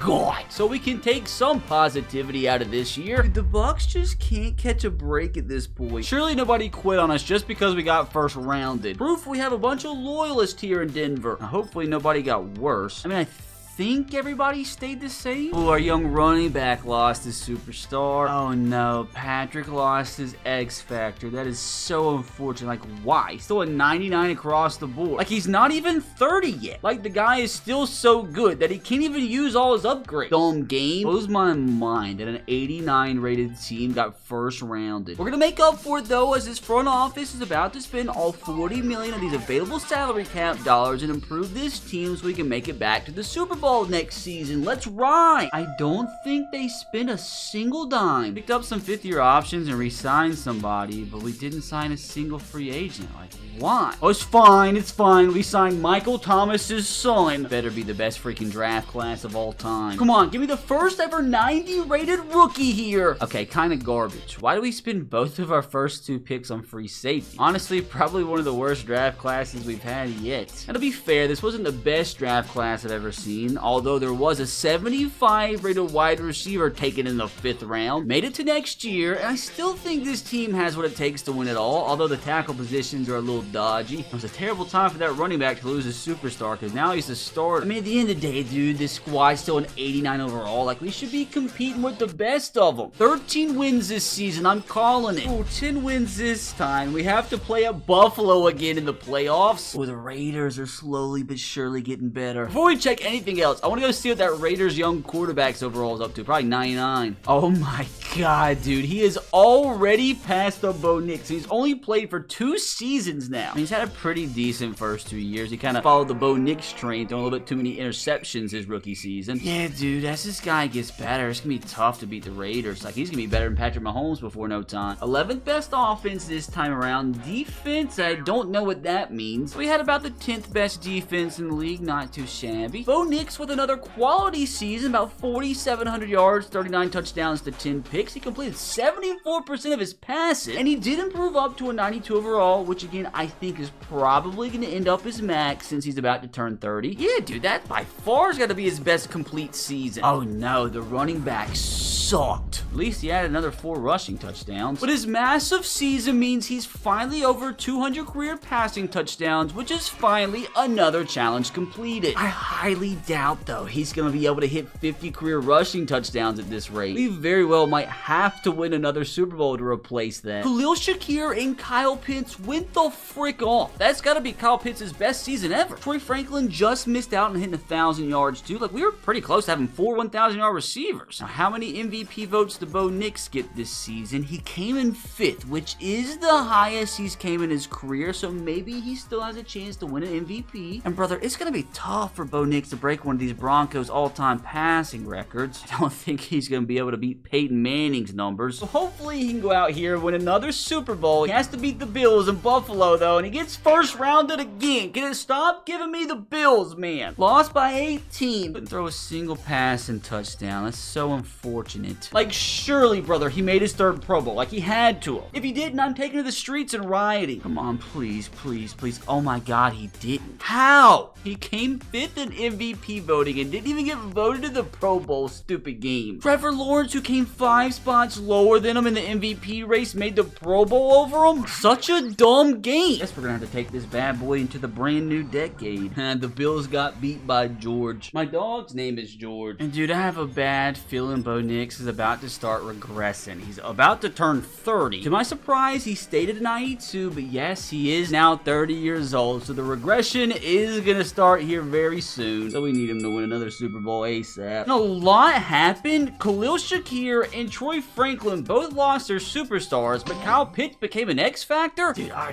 defense is just not looking good. Like, we gotta spend money on the defense this offseason. I mean, it's crazy. I mean, the team is still a 90 overall. I mean, the defense is 87. They should still be competitive. Like, they shouldn't be getting first round in 2 consecutive years. Now, how many years does Bo have left on his contract at this point? 2 more seasons. And I don't know why. I do have a weird feeling that he will sign elsewhere, but for now, let's see if he can win another Super Bowl with the Broncos. The front office has $30 million to spend. Can you actually sign a single free agent unlike last year? Thank God we did spend about $23 million. Hopefully it was on some quality. I'm so confused. We must have re-signed somebody. Yeah, Troy Franklin to a 4-year, $80 million deal, and we signed that running back who was garbage. Don't know if this was the best use of funds. Just have to make up for it with a quality 2030 draft class here. Kinda miss getting the 80 rated. It's gonna be like a 90, 99. We get a 75, which we'll take that. The draft where we get some pretty decent quality. Into the new decade. Now, can this team please not get first rounded again this year? 12 wins minimum. Well, we did win 12 games. And thank God, dude, we don't have to play the Bills because they got a first round bye. Got the 2 seed, though. We can work with that. Brother, for the first time ever, Bo Nix led the NFL's best offense, and the defense was about middle of the pack. So how did Bo do? Now, where the frick did this come from? Like, where the heck has this been your entire career? That's a career best quarterback rating, the most passing yards he's ever had in a season, by far the most touchdowns he's ever had in a season, and his best completion percentage ever. That's nuts. Does overall go up up at all? It stayed the same at 92. Keep in mind, you know, he's 30. But, like, this could be the season he finally wins NFL MVP. See how he stacks up across the league. Had the most passing yards by a lot. Dude, he threw 600 more yards in second place. Also had 4 more passing touchdowns than Jalen Hurts. Like, surely, dude, surely he won MVP? What do you mean? What do you mean? How did J.J. McCarthy beat Bo Nix? I don't believe it. This is stupidity. I mean, to be fair, he did have 20 rushing touchdowns, but that's stupid. Like, why does J.J. McCarthy have 20 rushing touchdowns? Oh, this is so stupid. Now, if these numbers weren't good enough for him to be voted into the Pro Bowl, I'm moving into the forest. About on the ground, he had 5 touchdowns, which we'll take. So at least now he's over halfway to completing his goal. At least the young buck actually put up some decent numbers. And we had 3 1,000-yard receivers for the first time ever, including Khalil Shakir with his 17 receiving touchdowns. We were 13 yards away from having 4 1,000-yard receivers. Nobody in our defense can get to the quarterback consistently, though. We're playing a 9-8 Patriots team at home. Can we just please not get first rounded for the 3rd consecutive year? Thank God! Beat the old Patriots by 7. Drake May didn't stand a chance. Now we really need Bo to harness that energy after getting shafted from the MVP and take it out on the Indianapolis Colts. We do get the game at home. The Colts are a good team, though. Like, I very easily could see us losing, but hopefully we don't, and we did lose. I am so sad. We got beat by 16 points, dude. Gosh dang it. You let Anthony Richardson throw 5 touchdowns on us. Dude, I am not liking the trajectory this career's taking right now. As of right now, Bo Nix is really on pace to be the first rookie of the year to actually fail their career challenge. Better buckle the frick up, dude. It's time to ride. Hold on a second, though. He had to have made the Pro Bowl. Okay, thank God. That's a 3rd Pro Bowl for Bo Nix, which is at least good for another challenge completed. Only 3 more to go, though. Definitely not a good thing, knowing Bo is 100% about to start regressing here. Go ahead, hit me with the bad news. Hold on a second. He didn't regress at all, which is good for him now to be the 12th best quarterback in the league. Unfortunately, I don't think he's ever going to be top 10. Around him, pretty much everything that I can see stayed the same. Oh, great. Patrick's now down to a star. I just don't get it, dude. He's only 31. Like, look at how many ratings he lost. It is time to lock the frick in here, Dukes. I don't think this team's Super Bowl window is that much longer. Gotta win a Super Bowl here the next season or 2, please. Don't forget, actually, this next season could be Bo Nix's last in Denver. Especially when you consider the fact this is the 3rd consecutive offseason they didn't sign a single free agent. Like, I don't understand. Only a masterclass draft class here would make up for that. And I guess that's fine. I mean, you can't complain about some good young offensive linemen. Maybe they drafted their Bo Nix replacement in the 7th round. Into 2031, and dude, I'm just skipping straight through. We have got to make it back to the playoffs, and I'm hoping to God we can, for the first time in a really long time, get a 1st round bye. Hold on a second. Did we miss the playoffs with a 10-7 record? That's insane. Oh my God, my disappointment is immeasurable and my day is ruined. We had the league's 2nd best offense. Defense kind of let us down, but it wasn't terrible. Where is this came from? I don't get it. Secondly, how did a quarterback who threw 52 touchdowns to only 6 interceptions not make the playoffs? Now, surely that overtakes as the best season of his career. Definitely not a for sure thing that these numbers won him MVP. Got on the ground, added another 4 touchdowns. But again, he led the league in passing yards. And again, he led the league in passing touchdowns. But watch, this guy Logan Snowden only threw 2 interceptions. Watch him win the award. Let's go ahead, get disappointed again. Bo Nix probably got snubbed once again. Oh my God, he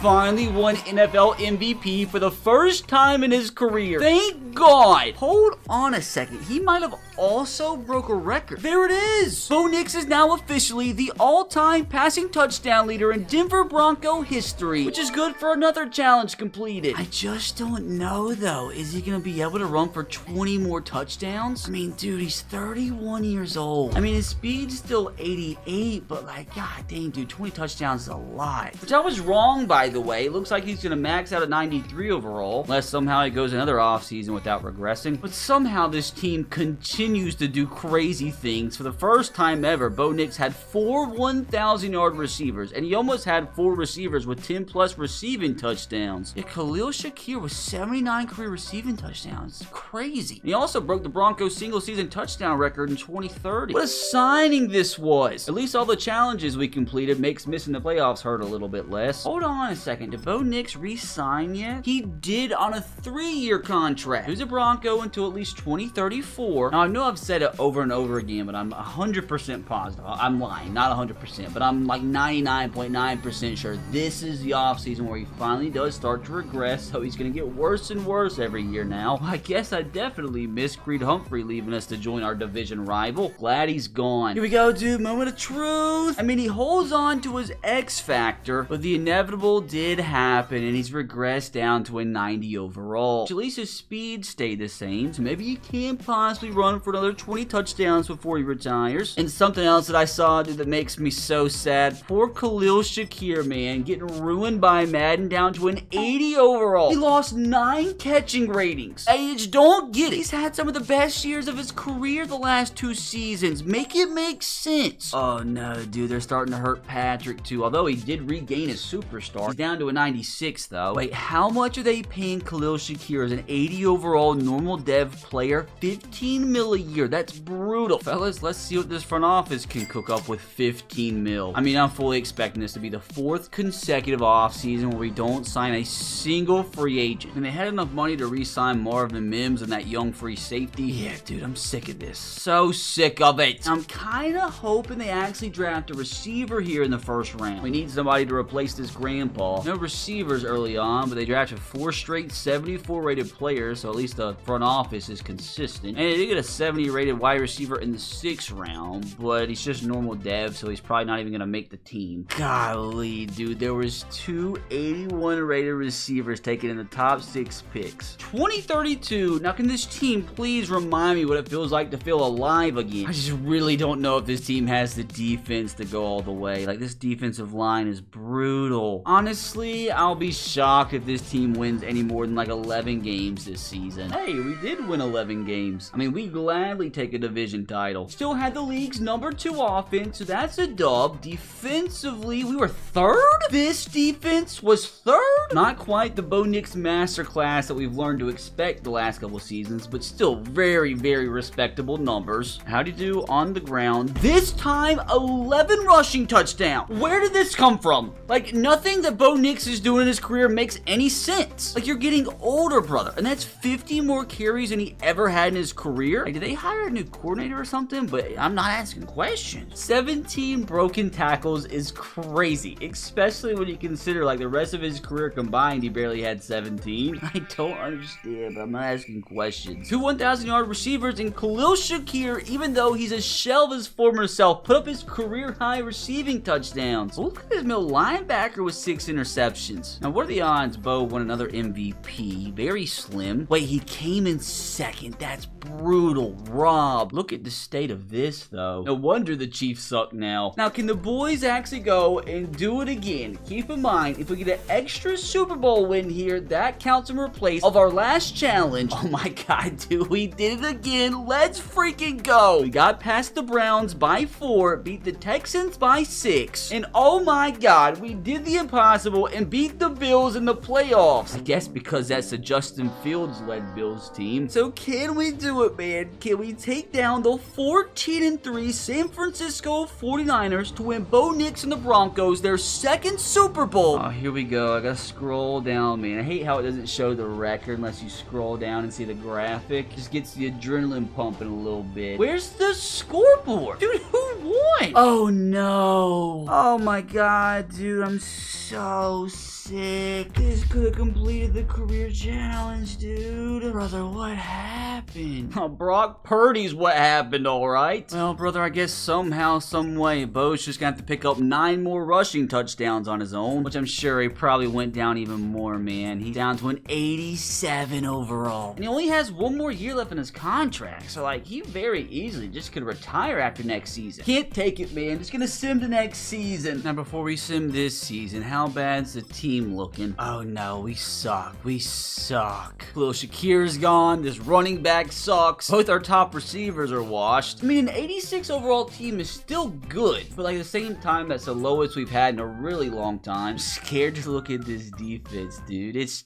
terrible. I mean, we have incredible cornerbacks, don't get me wrong, but like, his D-line is so bad. Like, we have twins. Oh, let's do it, dude. Let's get this season over with. What are the odds Bo Nix can put up at least 9 rushing touchdowns this season? Hey, at least we made the playoffs again with the 11-6 record. We have to take on the team in the first round that we just beat last week. Strange. And we're still rocking with the top 5 offense. Our defense is just kind of stinky. Like, this guy's just the wizard. Like, no ifs, ands, or buts about it, but all that matters to me right now is how many rushing touchdowns did you get? He got 3. Gosh dang it. I don't understand the difference in offensive philosophy. Hopefully he still has a few more years left in him before he retires. Now, who is this guy? Where do these 17 touchdowns come from? 77 rated normal development, by the way. Former 4th round pick. Bo Nix robbed again. Again, dude, like, what is this? And what could be his final season as a Denver Bronco? Can Bo Nix make it back to the Super Bowl for a 2nd consecutive year, but this time actually win the gosh dang thing? No, this time we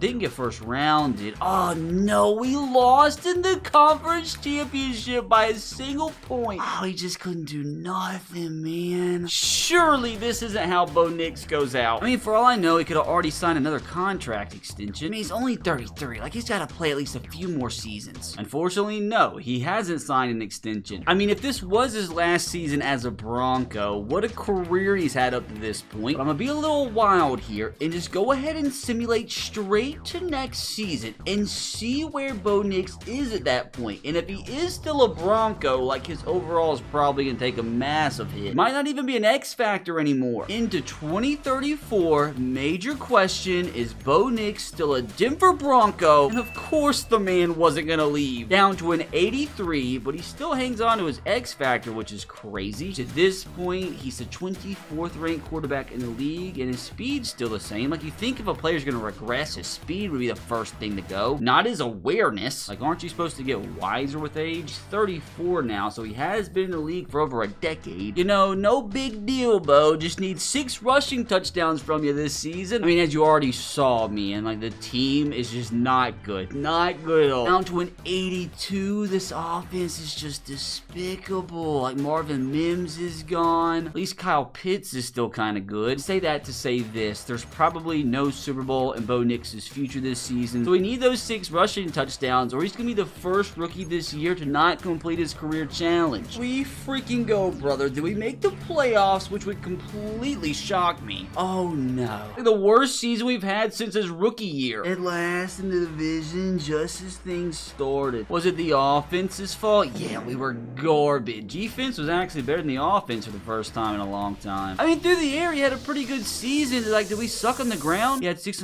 Bo Nix had 7 touchdowns. 7 touchdowns on the ground. Hold the phone. That's 50, isn't it? Bo Nix rushing stats, 51 touchdowns on the ground. Oh my god, dude, that's so Mickey Mouse. By the skin of his freaking shaft, brother. Bo Nix, I'm telling you, he's probably gonna retire this year, maybe next year. Oh my god, dude, that is so insanely clutch. I mean, if somehow we can start for the Broncos just one more season, he's gonna break John Elway's all-time passing yard record. If he doesn't retire here, though. Dude, did Bo Nix officially retire, or is he gonna play at least one more season? Oh, but Kyle Pitts did. At this rate, dude, kind of wish Bo Nix would have retired, because this team is gonna be so bad. Now, how bad did he regress? Down to an 81, which is still serviceable. He still has 88 speed. I mean, I don't know if he's re-signed his contract, which he hasn't. And he did already sign a 1-year extension, so like at the end of the day, dude, might get well beyond the 50 rushing touchdown total. Now, I've seen teams do crazy things like cut their quarterbacks out of nowhere, so let's make sure he's actually a Bronco next year, even though he signed the extension. Kind of hope he is, dude, so he can break both of Elway's records. So is Bo still a Bronco? Of course he is. Like, this team is so bad, though, dude. It's so terribly bad. Like, honestly, dude, I'll be shocked if they win more than their games from last year. This season is all about becoming the best quarterback quarterback in Broncos history. I mean, consider me shocked that they won 7 games. I mean, they were a game away from making the playoffs. Also a game away from coming in last. I mean, our offense was still respectable. Defense was decent too. I mean, that's just crazy numbers. That's insane for a guy who's an 82 overall quarterback. Oh, and thank God he had those rushing touchdowns last year, because he literally had 0. I think it's the first time in his career he didn't have a single rushing touchdown. Now, he really, dude, might have won MVP. Robbed. He did get top 10 votes, though. Now, fellas, this should officially mean Bo Nix is now officially the greatest quarterback in Denver Bronco history. Crazy considering where we started. I do feel like he's about to hang it up, though. His retirement hasn't popped up in the top stories, although Lamar just did. Is Bo Nix the crazy boy sticking around for another season? Apparently.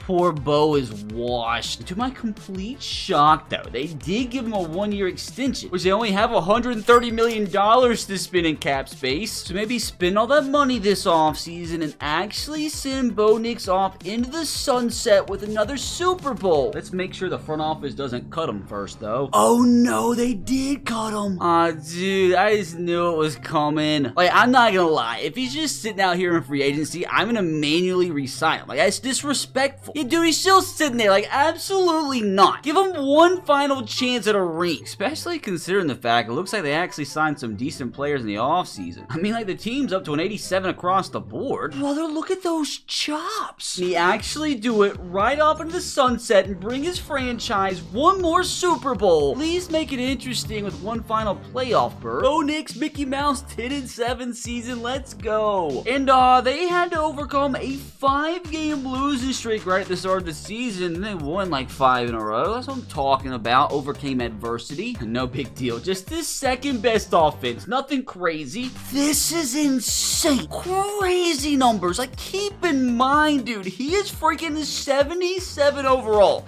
And there he is with his 1 rushing touchdown. But hold on a second, brother. Is that another MVP? Please tell me he goes out with the MVP. That's so sad. At least he got MVP votes. Disgraceful that he didn't win it. And here we freaking go, brother. The moment of truth. What will probably be Bo Nix's final time in the playoffs. Can he please ride off into the sunset, finish things off in perfect fashion? No, of course not. After all of that, dude, he got first rounded. Is he actually gonna retire right before he hits 500 career passing touchdowns? Burrow, Trevor Lawrence, Jordan Love all retired. I'll be shocked if he didn't. That's crazy. Like, to be fair, at this point, why just not call it quits? Unfortunately, I highly doubt he's even on a team next year. Yeah, there he is, just chilling. Gave him a sympathy signing last year. This year, not gonna do the same, because I'm interested to see if anybody else picks him up. So it'd be kind of funny if after all this time, Bo Nix decided to sign with somebody else the very last year of his career. Well, the Broncos did just fine without him. Did he get picked up? No, he's just sitting there wasting his life away when he could be in Cancun. Go ahead, Bo, spend time with your children. Where's Bo Nix? There's no way he's playing another season. Brother, Bo Nix hates his family. That's the only explanation. Brother, you're a 65 overall quarterback. Nobody's signing you. Sometimes you gotta know when to call it quits, Bo. Surely, though, surely he's not playing another season, just sitting in free agency. Jaden Daniels calls it quits. No way, no way. Brock Bowers quits. There's just no way. There's no way. This guy does not want to go home to his family. He's completely disappeared off the legacy leaderboard, too, so I can't even see what his overall is. Like, where did Bo Nix go? So I'm not even gonna lie, I'm pretty positive Bo Nix just disappeared. He never officially retired, but he just doesn't exist anymore. Yeah, dude, he is nowhere to be found. But he doesn't call it quits before going down as one of the greatest quarterbacks in NFL history. Sucks he couldn't hit 500 touchdowns, though. Now, I have to say, Bo Nix's career was a pleasant surprise, but I got a feeling, dude, Drake May is gonna be able to top him. He starts as a 73 overall rookie with hidden development. Like, his ratings don't look bad for a rookie. I mean, he starts as a top 30 quarterback, but there's already a huge problem. He starts his career as a backup, which he's only 22 years old, so he should progress quickly and maybe claim the starting spot before his rookie season's over. And if he does become the starter, he's gonna have to play out of his freaking skull if he wants to win, because his starter Patriots squad might be the least talented team in the entire league. They might be so bad that at the end of his rookie contract, he elects to sign elsewhere. Now, what we do from here is simulate to the end of his rookie season. I want Drake to control his own destiny today, and once he actually makes the Super Super Bowl, I'll jump in to play the entire game and try my absolute best to get him his first ring. Now, winning a Super Bowl is only one of 5 career challenges Drake has to complete before he calls it quits. Alongside winning at least 2 MVPs, he has to join the 99 club, he has to become an X Factor, and he has to break a Tom Brady Patriots record, which might be impossible. And if he fails just one of these 5 career challenges, I have to buy and then give away an authentic Drake May jersey to a random lucky subscriber in the comments. No pressure, brother. So 5-12 is probably not what Drake was hoping for. Dead last in the AFC East, but at least they weren't the worst team in the league. Oh my god, that offense was terrible. And defensively, they were garbage too. No wonder they suck. I mean, like, I've seen worse numbers for a rookie quarterback, but we've got to be doing better than 20 interceptions. At least this does show he has potential. He's just got to protect the football. Downey won Rookie of the Year, though, with these numbers. He had 5 rushing touchdowns all season as a team. That is crazy. Our leading receivers were Kendrick Bourne and KJ Osborne. I mean, to be fair, I still think it's pretty impressive Drake found a way to throw for 28 touchdowns and almost 4,000 yards with the talent he had around him. And we barely got over 10 sacks as a team, too. So obviously, no MVP for Drake May this first season. Hopefully he won Rookie of the Year, though. God, I went to Xavier Worthy. Bo Nix even finished ahead of Drake, as Drake finished in 5th. Yeah, I can't lie. Xavier Worthy had a pretty good rookie season. What's Drake's overall up to, though? Up to an 80 with star development. Like, we can work with this. Currently is the 20th ranked quarterback, and that will slowly but surely climb throughout his career. Like, keep in mind, dude, he's only 22 years old. Like, there's still so much potential here. This is actually kind of nuts how this team just has no talent around them, though. Like, the young rookies they had in guys like Jalen Polk, like, they didn't even play their rookie seasons. So with that, I have to say Drake probably has the most difficult career challenge to complete so far in Madden 25. Hopefully, this will be Drake at least once before he calls it quits. Now, before we do get into the first offseason, I want to see if anybody on a squad got a dev trade increase. I don't think I see anything good here. Now, the one positive I do take out of this is I totally thought guys like Javon Baker were going to be regressed back to normal since they didn't play. So I'm thankful that both him and Jalen Polk still have some potential. Not to mention, like, Demario Douglas getting up pretty good too. Now, wait a freaking second, dude. I think Christian Barmore at 80 overall became a superstar. Like, that's wild. But one thing's for certain, brother. For Drake May's development, we need this front office to have an incredible offseason. Better spend every last dime. Get the checkbooks out and splash some cash. Especially while you still have Drake May on his cheap rookie contract. So we spent a big chunk of it, apparently. Hope to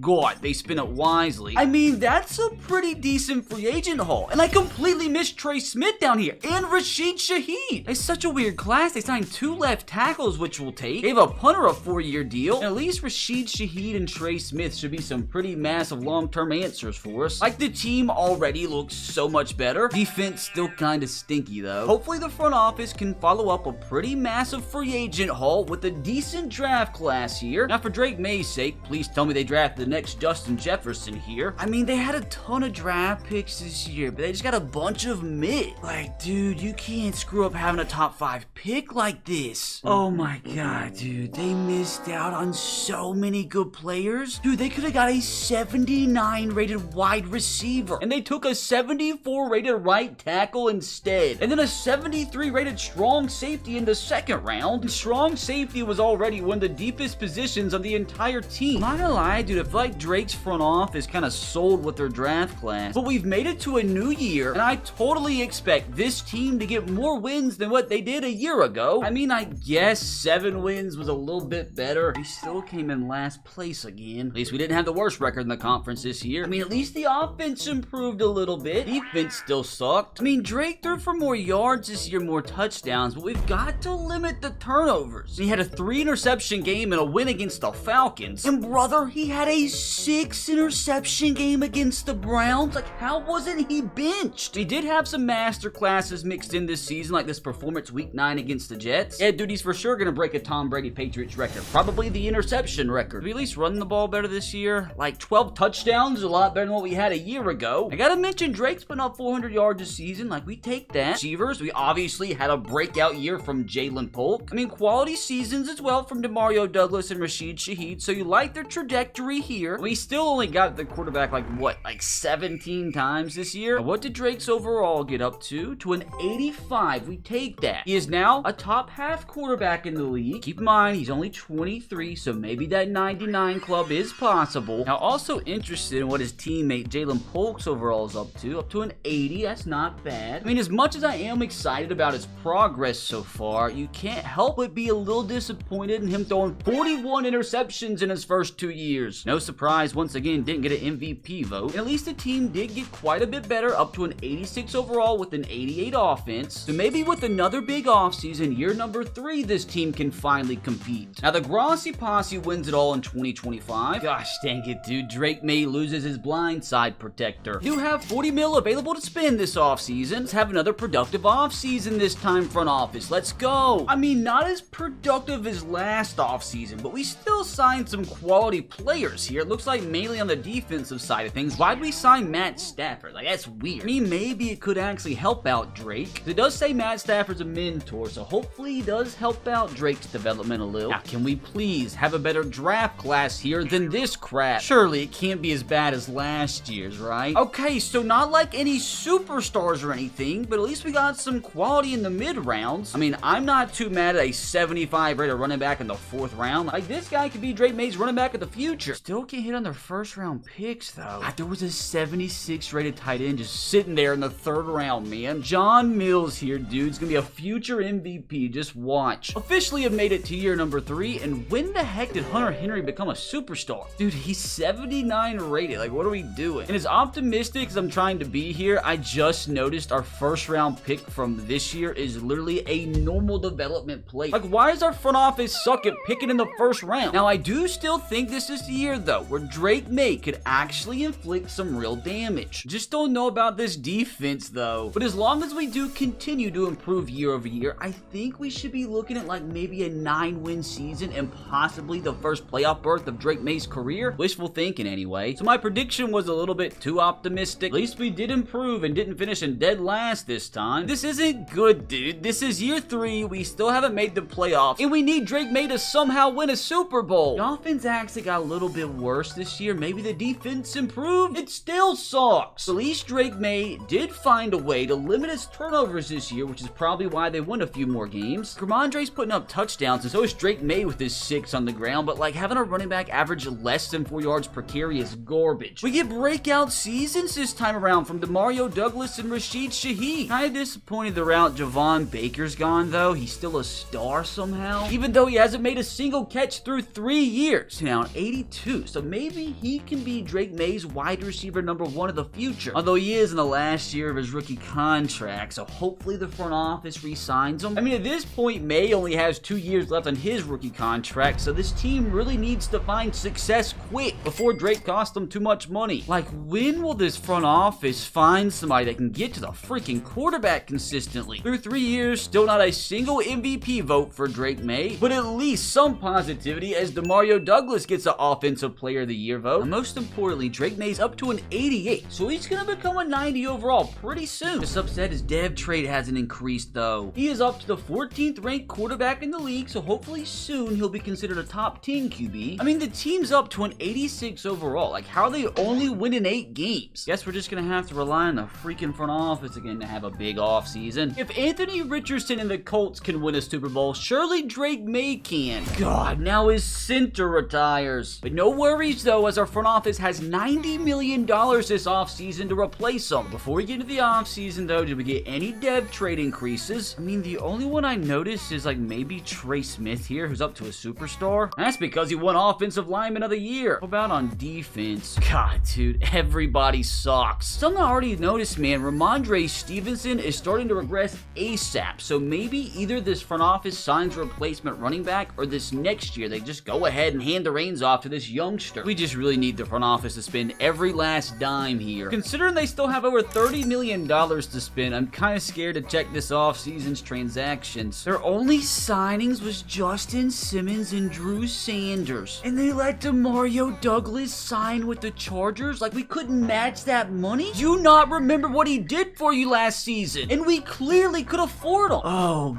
God, dude. Like, this offense is not looking too good. I mean, Drake May's really going to need Javon Baker to step up big time, which obviously is a pretty crazy ask considering he hasn't made a single catch in 3 years as an NFL player. Dude, the defense might be worse than the offense. That disgusting free agent haul is just more of a reason we need our best draft class yet. I mean, outside of our first round cornerback, dude, this was garbage. We can't draft a good offensive player to save our freaking life. God, we just missed out on a 78 rated rookie receiver into next season, and I don't know about it, dude. This might be the worst offense we've had since season 1. Like, honest to God, dude, if I'm Drake May, they did pick up his 5th-year option, but like at the end of this deal, with what the front office has shown him, like maybe sign elsewhere, because obviously the New England Patriots are no longer about winning. I mean, if we can just keep from regressing from last year's win total, I will be ecstatic. Oh my God, this is terrible. We scored 5 points our last game of the season. Oh my God, we were the worst team in the AFC again. Like, I don't understand, dude. This team isn't that bad. We had one of the worst offenses in the entire league. Oh, now our defense decides to be half decent. Drake May, dude, regressing back to like putting up his rookie numbers. Did he even go up in overall this year? Up to an 89. Only 1 point increase when we need him to become a 99. Brother, we might be screwed. He seriously needs to get the frick out of here after next season. Dude, get Ramondre Stevenson out of this franchise. Has he averaged over 4 yards per carry once today? Now, I do have to say, kind of impressed with Javon Baker here. Put him up 845 yards and 8 touchdowns in his first season ever making a catch. I don't think this team has had one singular soul to have over 10 sacks in a season. I mean, so much for Drake May winning 2 MVP dudes. He still hasn't got a single vote yet. Dude, get us the frick out of this season. Paint it. At least we can be happy Lamar finally got a ring. And dude, I am so scared to check to see how many players regressed this offseason. I actually don't see that much regression. Aside from Ramondre Stevenson, like, what is he still doing here? He's getting paid $11 million a season? Are you kidding me? And at least defensively, we now have one superstar. If this team doesn't want Drake May to leave after next season, this better be the best offseason in NFL history. Now this, my friends, is a quality free agency haul. This Patrick Paul contract's gotta be the biggest deal we've ever handed out. Got a bunch of players for the secondary, and I just missed it. We got CMC?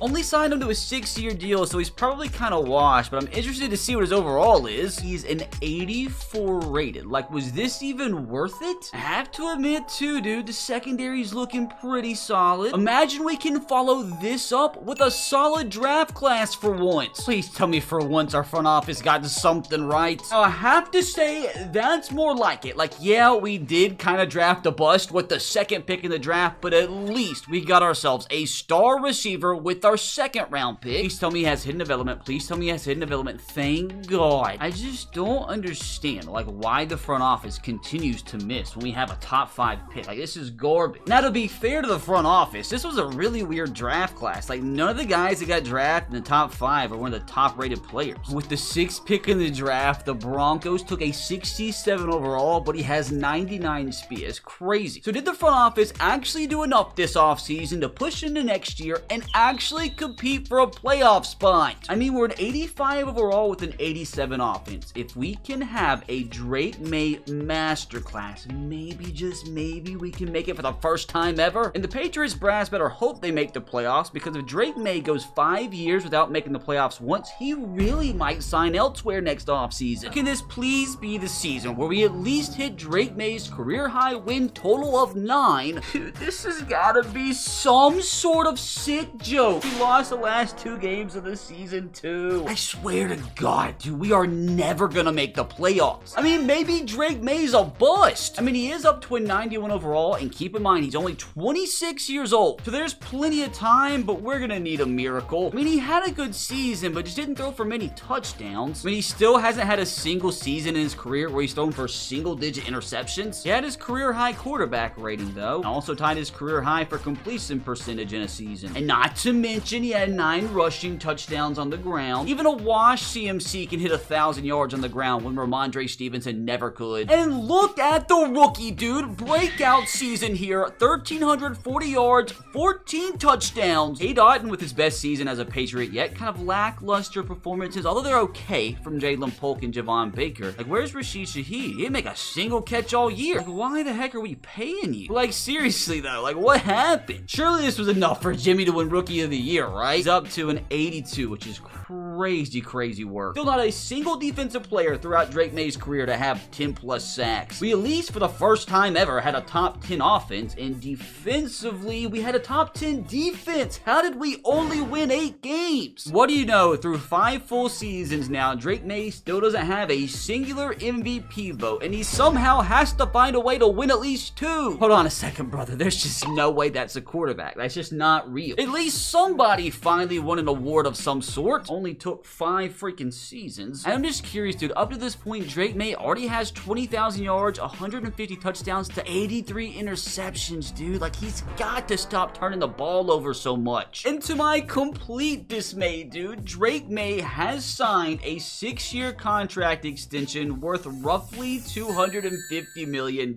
So he's locked in New England until 2034. This seriously might end up being the first career challenge we fail all season long. I mean, I just don't understand how a team that's up to an 87 overall with an 89 offense only wins 8 games. At least we've seen some slow progression from Jalen Polk and Javon Baker, and I'm pretty positive at this point they've signed contract extension. Yeah, dude, they got Jalen Polk on the cheap. Well, once again, time to leave things up to the Patriots front office, who have obviously proven they're incompetent. We let Buffalo get a ring before Drake May. One positive from this season is nobody called it quits on us. And another pretty massive positive is the fact that this young receiver that we just drafted last year is already a superstar, which is crazy because after all this time, Drake May's just stayed the same, and he's already almost 27 years old, dude. Like, we really might not be able to reach 99 overall with him. God, dude, this defense is so bad. Now, the front office has roughly $40 million to spend this offseason, and I hope to God they spend every last freaking dime. Considering we now have more money than when the offseason started, I'm assuming they didn't sign a single soul. Even if we didn't, at least I see now Ramondre Stevenson is no longer employed by us. Yep, dude, didn't sign anybody. This is crazy. Like, this is an unserious franchise. Every prospect in this draft class better be a superstar to make up for that crap. I mean, again, dude, it's just a bunch of mid. Like, why are we drafting 2 right tackles in the first 2 rounds? Like, what are we doing? And like, why are we wasting picks on quarterbacks? You just signed one to a 6-year extension. I swear to God, dude, this Patriots front office is gonna cost me money for a freaking jersey into next season, and boys, do we need a freaking miracle. This might be the worst defense we've ever had. I mean, maybe this year, if we don't actually wish for the 9 wins, we'll actually get it. Oh my God, it's about freaking time. We finally won the division. We finally made the playoffs, and it only took almost entering a brand new decade. Please tell me Drake had a good season. We had a top 5 offense, so we'll surely take that, and the defense was top 10. And Drake May with an absolute masterclass. It's about freaking time, dude. He still threw double-digit interceptions, but 47 touchdowns, we take that. 5,000 yards, we gladly take that. Now, did he lead the league, though? He did lead the league in passing yards, and did he also lead the league in passing touchdowns? Which means, my dude, this might be good for MVP numbers, especially if he added some on the ground, which he really didn't. Young running back sucks, though, apparently. And no big deal or anything, just all of a sudden we have 4 1,000-yard receivers. When did we get Daniel Bellinger? Like, when did he become a Patriot? Find him to a Mickey Mouse 1-year deal. And look at this discrepancy in production, dude. He follows up a 1-catch, 11-yard season with a 1,000-yard year. We still don't have anybody that can get to a freaking quarterback. Now, I'm wondering, though, if these numbers are good enough for Drake May's first ever MVP. You've got to be kidding me. I swear to God, dude, this guy's career is tainted. I mean, like, what are we doing? He did have 11 touchdowns on the ground, but like, come on. Like, how is this not MVP numbers? Now, please tell me he did increase massively in overall this season. He's up to a 93. We still need 6 overall from him. He needed like a little bit more than 200 passing passing yards and like 4 more passing touchdowns to break a Tom Brady record. I highly doubt, though, he breaks any of the Tom Brady career passing records, because Drake May's just a little bit behind at this point. I mean, he is still only 27, so he has so much time left in his career, but I still feel like we're screwed. But at least he did get MVP votes for the first time in his career, so this is a step in the right direction, thankfully. Now, why do I just already know we're gonna go and lose our first playoff game? Mind you, first playoff game of the freaking decade, it feels like, and we lost. What'd I tell you? We lost by a touchdown. I mean, Drake May played his heart out, but our defense gave up 500 freaking yards, dude. Like, we can't be doing this. I'm still gonna force myself to remain optimistic and hope to God this season was truly a step in the right direction. Hopefully it was an anomaly and we can be right back in the playoffs next year. At least it took until now for Patrick Mahomes to win another Super Bowl, so I think we all can consider that a dub. Our front office has $90 million to spend this offseason. Can we please spend it all so this team can finally take the next step? Hold on a second though, dude. Finally, some positivity. Drake May has finally increased the superstar. I mean, it only took him 6 seasons. Oh, dude, at least that gives me some hope. Hold on a second. We have ourselves our first superstar X Factor. Unfortunately, it comes on the defensive side of things, but we take it, Kirk. Now go put that $90 million to good use. So good news, they spent a lot of it. Please tell me it was spent wisely. What the frick am I looking at? I don't know who Dylan Carter is, but we gave him $200 million. He's a 93 rated superstar X Factor defensive tackle who's only 28 years old. So apparently our front office wanted to invest on the defense, because this defensive line's crazy. Now let's follow this craziness up by adding some solid young talent. I mean, it was pretty average. Why are we drafting 3 cornerbacks, you weirdos? I mean, to be fair, it was a pretty garbage draft class, but we still could have done better than this. Now into the brand new decade, I'm more optimistic than ever, dude. We're up to an 89 overall with a 91 offense, and with Drake May for the first time in his career being a superstar, hopefully his overall can increase a bit, because we need him to become 99 ASAP. I mean, can we please just have a good season here, and at bare minimum, just finally complete his first career challenge? Thank God, back in the playoffs with a slight record improvement, won the division in back-to-back seasons, which landed us the 2 seed. Offense went backwards a little bit, but we were still top 10. Now, defensively, we were almost top 5. Like, Drake May, what are we doing, dude? 15 interceptions, like, what are you, a rookie? This guy's allergic to throwing less than 10 interceptions a season. I mean, he's literally not throwing less than 11 picks in a single year. I don't understand Drake. God, what's his overall up to? It's up to a 96. I'm almost positive, dude, he didn't win MVP. Like, what are we doing? Who is this? He didn't even come in the top 10 once again. Like, why can't these teams run the ball worth of crap? Like, 3.4 yards per carry is nuts. And I also don't understand why we can't run the ball when, like, the entire offensive line is basically 90 overall. It's not even like this running back's bad. He's an 85. We still did have 3 1,000-yard receivers, though. Almost had 4. And oh my God, dude, we finally had somebody with more than 10 sacks. Now, for the first time in Drake May's career, can he win a freaking playoff game against a 9-8 Broncos team? Thank the Lord. They literally won by a single point. What do you know? Drake May threw 2 interceptions. I don't get it. Even though we have the massive overall advantage here, I wouldn't be surprised if we lost this game, 1 game shy of the conference championship. And oh my God, to my surprise, we actually won. Holy crap, dude. We won by 5 points. See what happens when you don't throw interceptions? But now to advance into the Super Bowl, we somehow have to beat the Ravens. And the Ravens are as stacked as ever. I mean, Lamar Jackson's 33 years old, and he's still basically a 99. God, dude, he's got a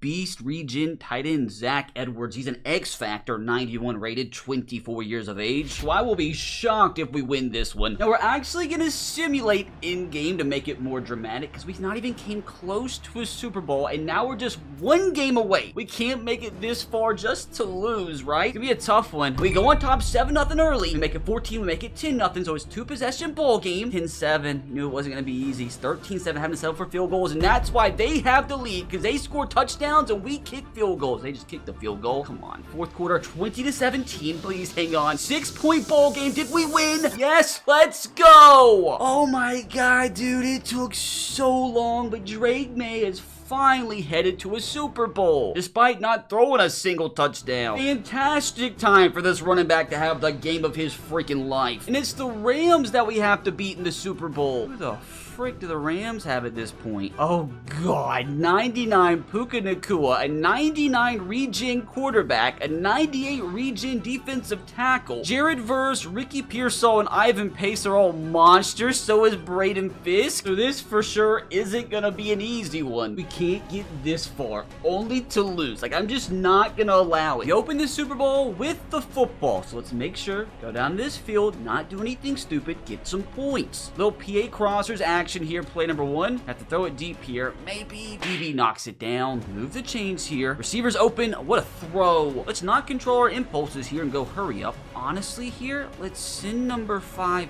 deep. This could be a touchdown. Touchdown all day. What just happened? Like, why did he stop, dude? He had a touchdown. Just like that, we have a 3rd down and 10. And take off. Drake May's a little fast. That's going to be a 1st down. Huge. Yeah, Owens on a funky route over there. Can hit the drag, though. Pick up something. Gotta remember, I have a running back, so we are allowed to run the football. And maybe I shouldn't. I really don't want to settle for a field goal here. Give me a second. Wide open. Wide open. Javon Baker with the 1st down. Surely we got to punch this in for 6. Crazy route combination we got going on here. Throw the ball away. Be smart. Oh, no, running back's wide open. And we about threw interceptions. Gets up for a 3rd and 10. Nothing dumb here, boys. Nothing dumb. I mean, preferably a touchdown. Comeback route. Should be golden. Hang on to it. 1st down. 1st and goal at the 4. We got this. Be smart. Take off. Or just take a sack. Cannot choke this. Surely not. Surely not. Drake May with his legs. He's so slow. Why is he so slow? Is he hurt? Well, he's still in the ball game. Let's just run the ball. Like, I feel like he's dead at this point. Hand it off. Is our backup running back. Touchdown. Simple enough. We take the 6. And our defense forces the Rams to a 3 and out. Let's go. Now, to be honest with you, I want to try to hit him deep here. Not throw a pick, though. That's the number 1 objective. Oh, no. We threw a pick. We did not complete the number 1 objective. Like, to be fair, though. Like, what could I do about that? Just like that, dude. We got a tied freaking game. Just kidding. Come on, Drake. We got to make up for that nonsense. That's a touchdown. That's a terrible throw. That's a garbage throw, but that's a great catch. Tate comes down with it. And at the end of 1, like, I guess it could have gone worse, but we're gonna have to play better if we're gonna hang on. I mean, this is a 15-2 team we're playing. Hit him with a little play action. What do I do? We come back to the ball, just throw the ball away, be smart. Unfortunately, set up here for another 3rd down and long, but can we convert once again?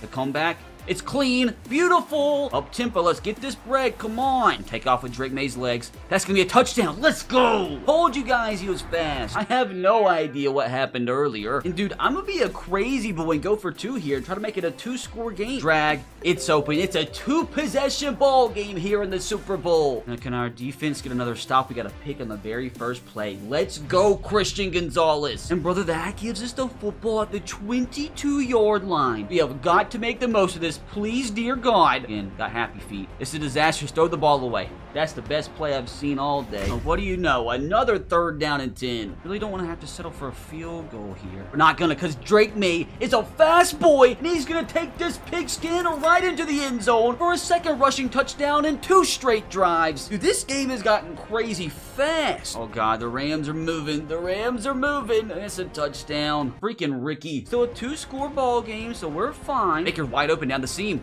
Beautiful throw.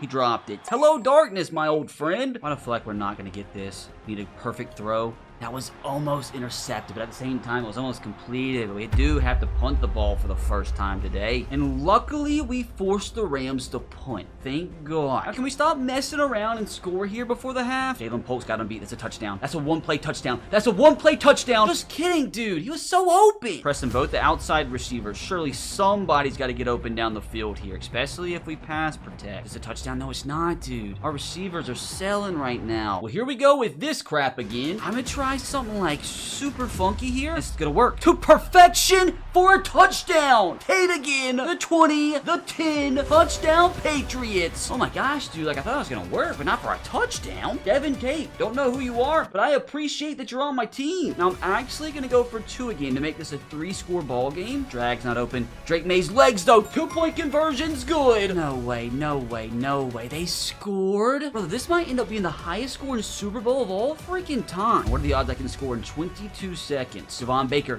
down the seam, sit down on it. That's a first down already in plus territory. Honestly, take a field goal here before the half, and didn't see that coming. Unfortunately, now we only have one timeout, but maybe one of these outside fly routes will get open off a press. If we have enough time to throw the football, they're not going to get open, are they? Let's just take off Drake May. Let's get out of bounds, get out of bounds, get out of bounds. Please, please, please. We're good. We can still possibly get a field goal here. Oh, no. Throw the slant. Throw the slant. Get down, call a timeout. Let's get our free 3 points here. In the Super Bowl setting, you take every single point you can get. As we go into halftime, up by 13. That's unless they bring this kickoff back for a touchdown. And thank God they didn't. I mean, I'm a little disappointed in our defense giving up 20 points, but the fact of the matter is we're on pace to score 66 points in this Super Bowl. As long as we win this game, I don't care if it's 105 to 104. If we win, don't care. I'd rather the Rams not score here to open up the half. Obviously, they don't care what I want. So unfortunately, dude, just like that, we're right back to square one with this being a one-possession ball game. How'd we even get here, dude? Come on, please, please, please, please. Almost was intercepted. Oh no, dude, things are going so bad right now. Can we pick up a 3rd down and 17? I need a miracle to do so. Gosh dang, dude, can we pass protect? Oh god, dude, they have insane field position. This is not good, not good, not good, not good. Thank God our defense holds them to a field goal. Now let's score a freaking touchdown so I don't have to stress out about this being a one-possession game. Just take the yards that the defense are going to give us. Happy feet, but I'm fine with it because we got a 1st down. Tight end is wide open. That's Tate again. Dude's having a massive game. That officially is going to take this Super Bowl into the 4th quarter. Put your 4s up. If we don't end up hanging on here, I don't know if we'll ever make it back. Let's just get our freaking Super Bowl win and get out of here. Play action once again.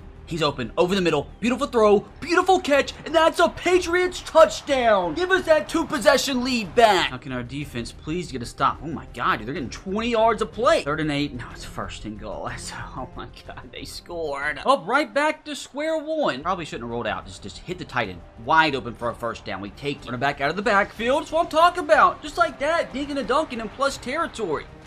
No, no, no, pick the ball up. That could have been detrimental. Hit the drags to get some of those yards back. This is an absolute must-have here. 3rd down and 6. Who's going to be the one to make the biggest play of their life right here? It's going to be Owens. Let's go. The young wide receiver picks up the 1st. Dude, I'm at the point where I just need to chew clock. Don't need to get too conservative, though, because if I kick a field goal, they can still win with a touchdown and extra point. Hey, man, just run the ball and win this freaking ball game. Foster with the biggest run of his freaking life. Now, surely the defense won't give up another touchdown here, right? And they scored in like 2 freaking plays. Oh, my god, dude, what is happening? And to my shock, they're not even kicking an onside kick, which is fine by me, because if we can get like 1 1st down, brother, we're gonna be Super Bowl champions. Run the football and only get about 3. Like, I'm probably better off like running drag routes again, and if anything, just take a sack. Most importantly, you gotta make sure they use all 3 of their timeouts here. Drag's kind of open. He's gonna make the grab, and boys, that might have done it. That might have won us the Super Bowl. Stay in bounds. Oh my god, dude, what a freaking game. 47-44 in one of the craziest Super Bowls of all freaking time. Drake May officially brings the New England Patriots back to the pinnacle of the sport. We finally get our Lombardi trophy, but Drake May's not even close to completing his career challenge. Thankfully, he's only 29, because he still has a lot of time left, which after the Super Bowl win, he didn't become an X Factor, but his overall did increase to 97. The 99 club dream is still alive. After this Super Bowl, we had our tight end become a superstar. And honest to God, after the performance he put up, he deserves it. 2 of our corners became superstar, but Trevon Diggs lost his. Freaking superstar X Factor defensive tackle somehow lost his. I don't understand, dude. We just won the freaking Super Bowl. Interested to see what the front office can do this offseason, since we only have $22 million to spend. We're here after free agency, and I don't think we spent a dime. Well, that's relatively disappointing. Need some young talent here, though. Now, that is what I'm talking about. With the last pick in the 1st round, we got ourselves another... Oh my gosh, he has no more development. I mean, 76 is still good as a rookie, but that kind of like hampers the mood a little bit. At least we got a guard with potential. Made it to next season. Now, does this team really have what it takes to go back-to-back? And we got a 93 offense. Well, we went 11-6 again, and this time had the number 2 offense in the NFL. Hopefully, our defense was just as good. We were top 5. This is crazy numbers from Drake May. 48 touchdowns to 4 interceptions, 5,054 yards. He also put up 3 touchdowns on the ground. Like, surely it's got to be MVP numbers. Gotta make sure. Oh no, Lamar Jackson had 14 rushing touchdowns, although he didn't throw a lot of passing touchdowns, so maybe we're in the clear. Other one we gotta check is Anthony Richardson, who threw 38 and he ran for only 3. So maybe, just maybe, Drake May gets his first career MVP. I'm sick to my gosh dang stomach. Like, how? Like, what in the world did Josh Allen do that I didn't? He threw for the same amount of touchdowns and interceptions, like 400 yards less. He must have went crazy on the ground. Like, 8 touchdowns on the ground is the difference. Like, that's insanity. With this season, though, can you please tell me that Drake May finally became a 99 overall? Thank God. It's about time we finally completed something else. Which, regardless, this is perfect timing because he's about to turn 30, which means he's going to start regressing here soon. You know what, dude? Maybe it's because we haven't set him as a captain yet. Maybe that's why he hasn't won an MVP. But again, dude, not winning a single MVP with either of his 2029 or 2031 numbers is crazy, crazy work. I didn't even see Javon Baker's 1,546 yards and 23 receiving touchdown performance. Where on God's green freaking earth did this come from? Also, shout out Devon Tate after his Super Bowl breakout, put up 1,200 yards, 11 touchdowns with 111 catches. Now that defensive tackle we signed went crazy. Now, what are the odds we actually make it back to another Super Bowl? 0. Because we got first freaking rounded by the Raiders. We lost despite a Drake May masterclass. Now, I do want to simulate to the next week and see if Drake May finally becomes a superstar X Factor like we need it badly. Well, the Rams at least got their revenge for last year. Please, please tell me Drake May's got that red X Factor on his player card. Let's go! We called it! Not only him, also the tight end became an X Factor. Oh my God, thank the freaking Lord, dude. Superstar X Factor confirmed. And with that, that's our 3rd challenge completed. How am I supposed to win 2 MVPs when these numbers can't get me 1? Well, Drake only has 2 years left on his contract. So I'm actually super interested to see if he stays a Patriot for life or if he actually signs elsewhere. I mean, at the time his contract expires, he's probably going to be like a 94 overall, which still could command some big money. While they still have him, let's see what they do with this 34 mil this offseason. Let's see if they go all out, try to win another Super Bowl before his contract expires. I mean, they almost spent every last dime. They didn't sign a soul. What did they do? Re-sign somebody? My God, dude, they gave Matt Abuike $28 million on a 1-year deal. I really hope that doesn't mean we lost anybody. Think we kept everybody on offense? Ooh, I feel like we lost a few players on defense, though. But hopefully we draft nothing but stud defenders here. Oh, how spectacular, dude. They drafted 2 defenders the entire draft. Like, why would you draft 2 receivers? They're not gonna see a single snap, dude. They're like wide receiver 6 and 7. God, this game makes no sense. God, they had 78, 77 rated DBs they could have took instead. Into 2032, and everything's fine because I got full faith in this squad. They're not back in the playoffs. I'm gonna be shocked. I mean, 13-4 is the best record Drake May's ever had, but somehow they didn't even get a first round bye because the freaking Ravens have the offense, dude. #1 in the NFL. Like, we definitely take that. Defense sucked, though. I'm hoping that means Drake May had an absolute masterclass. What the frick is this? 5,300 yards, 55 touchdowns to only 5 interceptions. That's insane. Now, did he run for anything? He ran for 4 touchdowns. But, like, dude, surely 55 touchdowns and 5,300 yards is good enough for his first MVP. Dude, I'm checking this ASAP. Surely, there's no way he was robbed. Thank God. At least we made some progress. If it wasn't for this robbery, we would have already completed that. But hold on a freaking second, dude. I'm pretty positive he just broke both the Tom Brady's Patriots single season passing records, and he did. Oh, that's crazy. I mean, that's another career challenge completed. Don't think he'll be able to pass up these records, though. Although I am curious to see what he's at right now. He's up to 40,000 career passing yards, 337 career passing touchdowns, and 118 career interceptions. The trajectory this guy's career is taking is crazy business. Like, as soon as he became an X Factor, dude, he barely throws interceptions. Now, Braxton Foster had a pretty good season on the ground, and we had 4 1,000-yard receivers once again. Literally everybody had over 1,100 yards. yards. All 4 of them had 10 plus receiving touchdowns. Like, this is the most insane receiving room I've ever seen. Now, even with the record-breaking season we had, it doesn't matter if things don't end off with the Super Bowl trophy. Oh, what do you know, dude? More disappointment. Oh, it makes it worse, dude. He lost to the Ravens in the conference championship. Guess they had to get revenge for earlier. Well, you're welcome, Lamar. Hey, at least I won Coach of the Year. Oh no, our punter retired. I was kind of worried he was going to start to regress now that he's 31, but as of right now, dude, it looks like he's still balling. He was actually still improving after the Super Bowl. Still somehow, dude, he's only the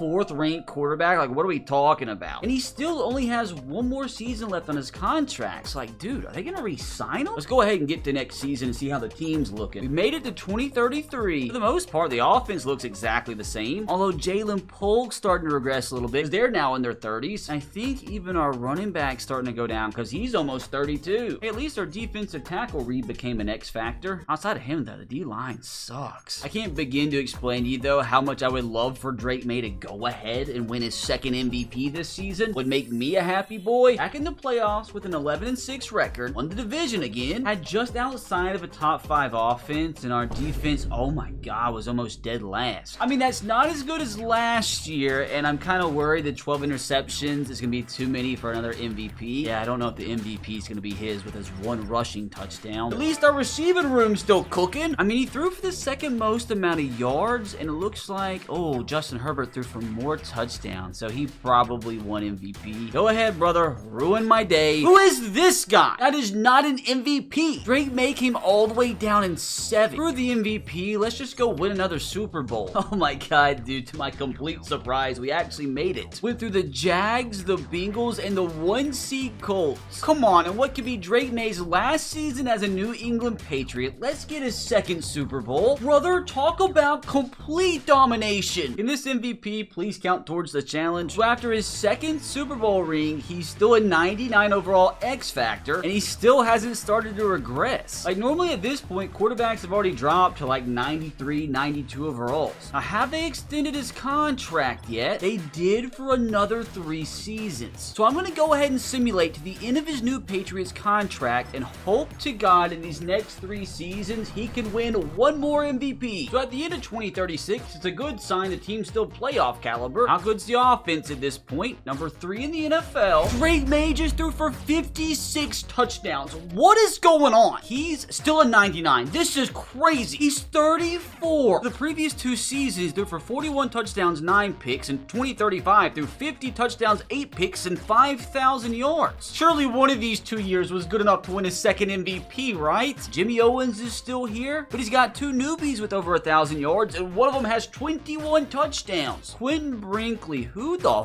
frick are you? So Drake May had 2 rushing touchdowns. I gotta see, like, how's he stack up with the rest of the NFL? Like, surely 56 touchdowns is 1st in the league. Well, this guy's gotta ruin the day. Threw for 500 more yards and threw for 1 less touchdown. Like, he might have won the MVP from us, although he did throw 2 more interceptions, so maybe they take that into account. Here we go. Go ahead, ruin my day. Nick Melvin stole it from us. I'm so upset, too. We came in 2nd place. We were this close to completing the challenge. Unless he won MVP in 2035 and the team won the Super Bowl and Drake May won MVP. There it is, 2032 and 2035 NFL MVP. Oh, dude, I'm so happy. Which, this is nuts. Absolutely nuts when you consider where we were just 5 years ago. Like, this team is on a Tom Brady-esque run, dude. Like, they've won 3 Super Bowls in literally 5 seasons. Let's go see if he can win a 4th. Well, that's disappointing. Now, we are at the point, though, with his age where we have to check and make sure he doesn't retire every offseason,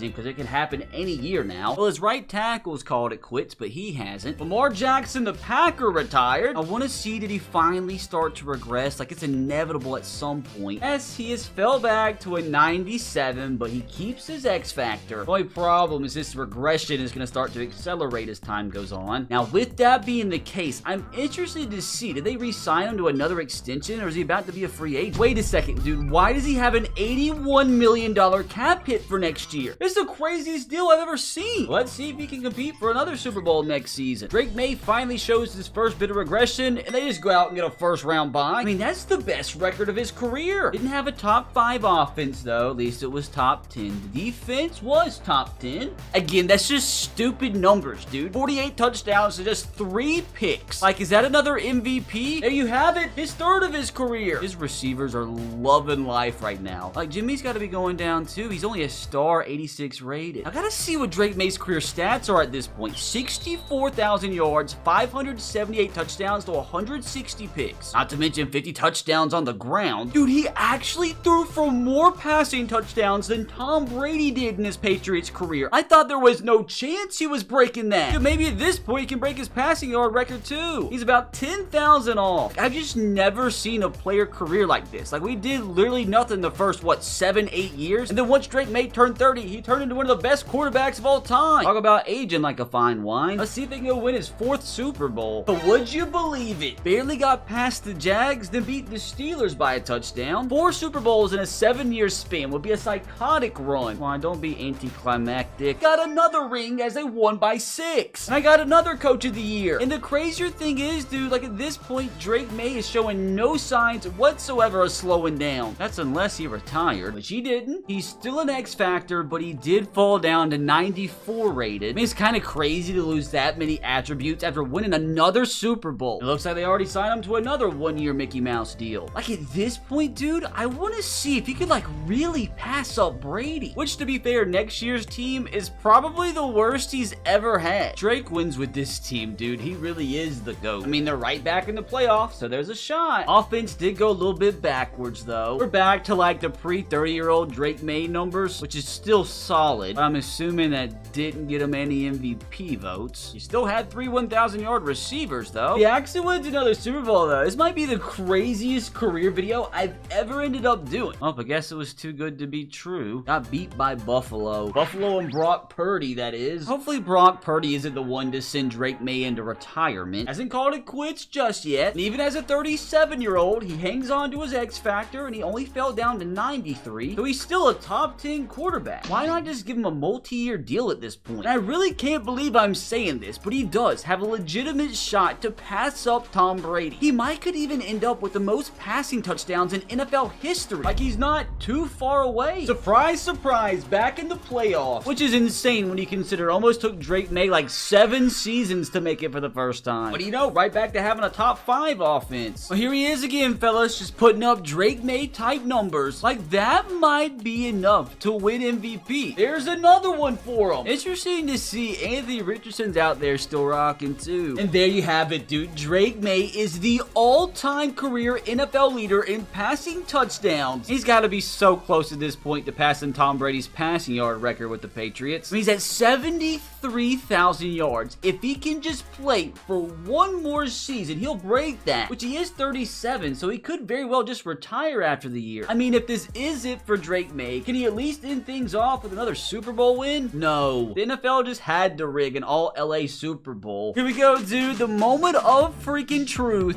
Drake May doesn't retire. So if he re-signs with the Patriots, dude, he could break Tom Brady's record. Unless he regressed too much. Dude, he's still an X Factor even though he's 38. And he's still a 90 rated. Like, Drake May might be the first player career we've done this season where he makes it to 40 years old. Like, he is kind of going backwards a lot, but I mean, still, dude, at this point, he's technically still a top 10 QB. What do you know? Another Mickey Mouse 1-year contract. I mean, I can't believe I'm saying this, but I'm so excited to see Drake May become the greatest quarterback in New England Patriot history. But it does look like the Patriots went ahead and drafted who they think will be his replacement. I'm assuming they took him in the first round. They did with the 29th pick. So maybe the Patriots really are expecting for this to be the last season of Drake May's career. If it is, let's end things off with a bang. Come on, Drake. Hold on a second. They got a first round bye with a 12-5 record. Still putting out a top 5 offense. I mean, this is stupid. This is stupid. He is literally 38 years old, putting up these numbers. Not to mention still running for 250 yards. Another MVP. Like, I've lost count at this point. I believe it's 4 MVPs for Drake May so far. And I think he actually did it, dude. Drake May is now the all-time passing leader in New England Patriots history. No big deal, just overtook some scrub. I mean, dude, at this point, he might break the all-time record. I mean, I know I've already mentioned it, but dude, this is like hands down the craziest player career I've ever done. Now let's go see if Drake can go get his 5th Super Bowl. Well, that's unfortunate. How funny would it be if the Tennessee Titans are the one to end Drake May's Patriots career when my Titans literally did the same exact thing to Tom Brady? Hold on a second, dude. Screw Drake May. The Rams just went back to back to back. Dude, that's their 5th Super Bowl in less than 10 seasons. What's going on? Well, Drake's arch nemesis retired. Let's see if it's finally time for Drake May to hang up the cleats. No. Hold on a sec. Is he really still playing? He is, dude. Even though he finally lost that X factor down to star, but he's still an 85 rated. Now, with them drafting their quarterback of the future, is he really about to go play for somebody else? No, because they gave him another 1-year contract. Like, wouldn't it have just been easier to give him like a 5-year deal 5 years ago, you bunch of weirdos? Like I said, dude, I'm shocked. They got this guy sitting here waiting in the wings. How poetic would it be if Drake May really does finish things off with another Super Bowl ring? I mean, would Drake May be anywhere else but in the playoffs? He led another top 5 offense. This guy's just a psycho. Like, there's just no ifs, ands, or buts about it. 43 touchdowns, 8 picks as a 39-year-old. I mean, that might be good enough for a 5th MVP. Gosh dang it, Dylan. Came in 3rd, though. Looks like Caleb Williams is the only other ex-real player standing. Dude, I am happy to see, though, Devin Tate still balling out at the age of 35. He really has 83,000 career passing yards at this point. 750 touchdowns, too. No big deal. And when you combine his 60 career rushing touchdowns, he really has over 800 career NFL touchdowns to his name. Kind of a gunslinger, though, with those almost 200 interceptions. Come on now, let's go get that 5th Super Bowl ring. There's no way the Titans knocked us out again. Got a bad feeling that's gonna do it for Drake, dude. Well, Caleb Williams retired. Now, did the main man finally call it quits? No, he didn't. Like, what the frick? If he plays another season, he really could pass Tom Brady's all-time record. He'd probably have to play 2 more seasons, though, and he is down to an 81 overall. Now, I don't know if they're actually gonna give him another contract. They did. I have to be honest, dude, Drake May still playing at the age of 40 is just crazy. But with that, dude, the journey continues. Like, if he makes the playoffs again here in 2042, like, how many seasons is that in a row? Like, 12, 13 straight playoff berths? Oh, no, dude, the streak's over. This is gonna be what The Undertaker felt like. Yeah, the offense did take a massive step backwards. And that's still decent numbers when you consider he's freaking 40. Oh, he lost his tight end. That's where things went wrong. Looks like this Dylan guy's taking over. But if this does end up being the career for Drake May, he finishes off with 87,000 career passing yards, almost 800 touchdowns. How far off the all-time record is he? Like 2,000. Can he just play 1 more season? This is crazy, dude. He still hasn't called it quits. He's gotta be so bad, though. Like, I feel like he's probably gonna be like a 75 rated. I mean, he's a 79. Like, he could possibly still start for somebody. But the big issue here, though, is the fact that the young guy is now the higher overall. So they'll probably start him. So I highly doubt they're gonna give him another contract. They did. Like, what are you doing? Now, with him being the low overall and being older, there is always the possibility of them cutting him, which would be just, that would be stupid. That would be so stupid. So made it to 2043. And yep, there it is, dude. Drake May's not even on the squad. Hopefully he got picked up by somebody that's actually gonna respect him and start him. Let's first make sure he's actually on an NFL roster. And he is. At the age of 41,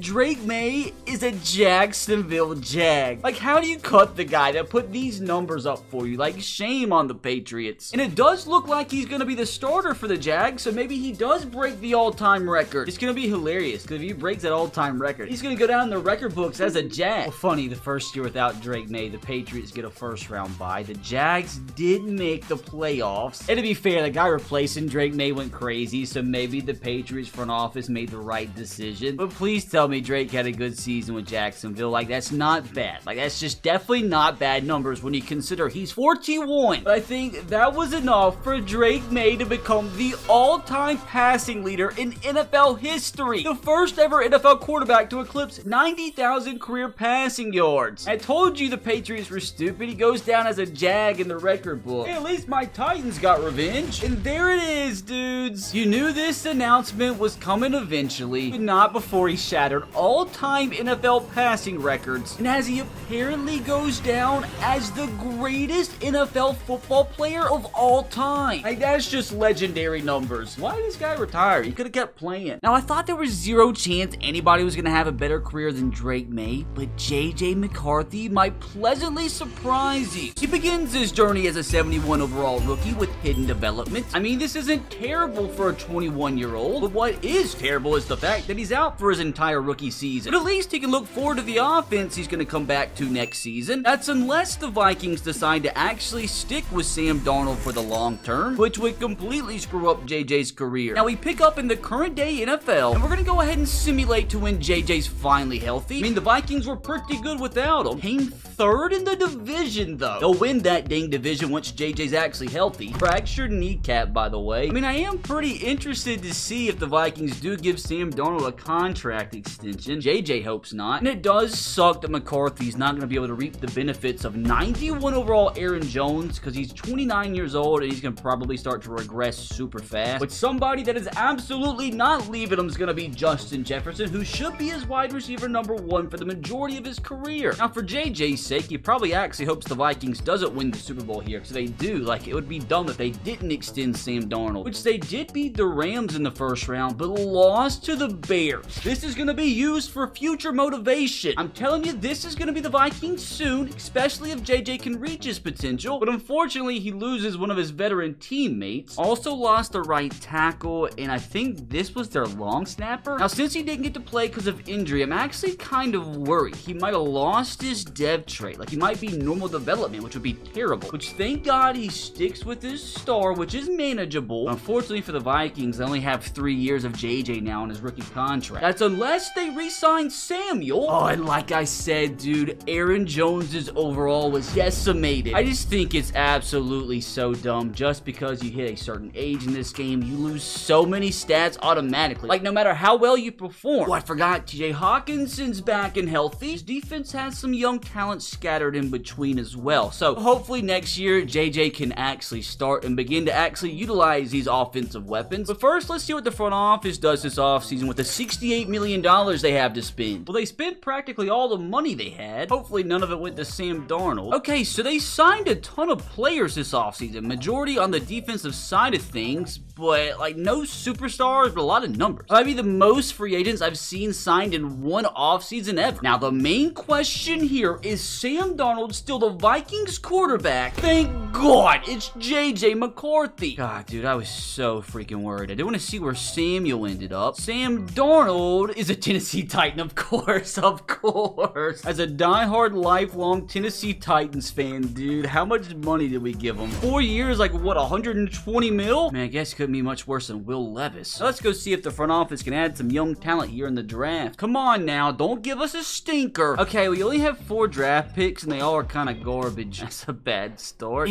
God, dude, there was an 84 rated cornerback in the first round that actually my Tennessee Titans got. He's already an X Factor. The Titans fan would pretend this is Travis Hunter. Into year 2, and it is finally time for JJ McCarthy to take the reins. Unfortunately, he's still only a 71 overall, but he's still 22, so he has a ton of time to develop. He really has no excuses because he's got a ton of weapons around him. And the defense doesn't really have many superstars, but it isn't terrible. His squad's an 84 overall, 85 offense, 83 defense, so like I think this is still a team, even with the young quarterback who's getting his first real reps underneath this belt. Like, I still think they can make the playoffs again. Now, what we do from here is simulate to the end of JJ's first real season, because I want him to control his own destiny. Now, once he actually makes the Super Bowl, I'm gonna jump in to play the entire game and try my absolute best to get him his first ring. Now, winning that first ring is only one of the 9 career challenges he has set out for him to complete before he calls it quits, along with throwing 50 touchdowns in a season, throwing for 5,000 yards in a season. He has to win NFL MVP. He has to throw for at least 300 career passing touchdowns. He has to become an X Factor. He has to reach a 90 overall. He has to win at least 5 awards. And he has to break at least 1 Vikings passing record, which won't be too easy. And every extra Super Bowl win he picks up today will count in replace of one of these challenges. And if he fails just one of these 9, I have to buy and then give away an authentic JJ McCarthy jersey to a random lucky subscriber. I'm trying to make these challenges harder, so you've still yet to fail one this season. Now let's keep the streak alive, you crazy boy. Gosh dang, dude, maybe they should have re-signed Samuel. Where did we go wrong, JJ? Yeah, dude, the offense was pretty stinky, man. Now the defense at least finished 13th. Now to be completely honest with you, that's not terrible numbers. Like 3,500 yards, 29 touchdowns, 13 picks, a 71% completion percentage for somebody that's basically a rookie isn't terrible at all. That's a good season. Those numbers brought him up to a 74 overall, so we can work with that. He's still currently one of the worst ranked quarterbacks in the league, but he'll get better. Even though he kind of regressed, Aaron Jones still put up a pretty good season. JJ also 3 touchdowns on the ground, 300 yards. Oh no, Justin Jefferson didn't even hit 1,000 yards. That's blasphemy. Jordan Addison put up double-digit touchdowns. Now TJ Hawkinson, he's got to be doing better. Yeah, dude, we've got to put up better numbers with Justin Jefferson because we don't want him leaving us at the end of his contract. The offensive line, though, is pretty freaking solid. Balled out on defense. Oh no, dude. Dallas Turner's got to be getting more playing time. Like, that's just terrible. Like, this guy is supposed to be the future of our freaking defense. Obviously, no MVP votes for JJ. No Coach of the Year votes for me either. I'm not too discouraged, though, because it's a good building block season. I mean, I really feel like this team could have done much better, considering they're an 85 overall with an 87 offense. Now, hopefully, our front office can give us another big offseason this time around. Add us a few more stars, and I'm telling you, this squad's going to be Super Bowl caliber, which they are going to have about 55 mil to spend. Well, safe to say the Bills got revenge this season. Thankfully, this time around, we didn't have any of our star players retire. I want to see if anybody had a dev trade increase this time. Aaron Jones probably got absolutely nuked. Oh, no. Gosh dang, dude, this game is so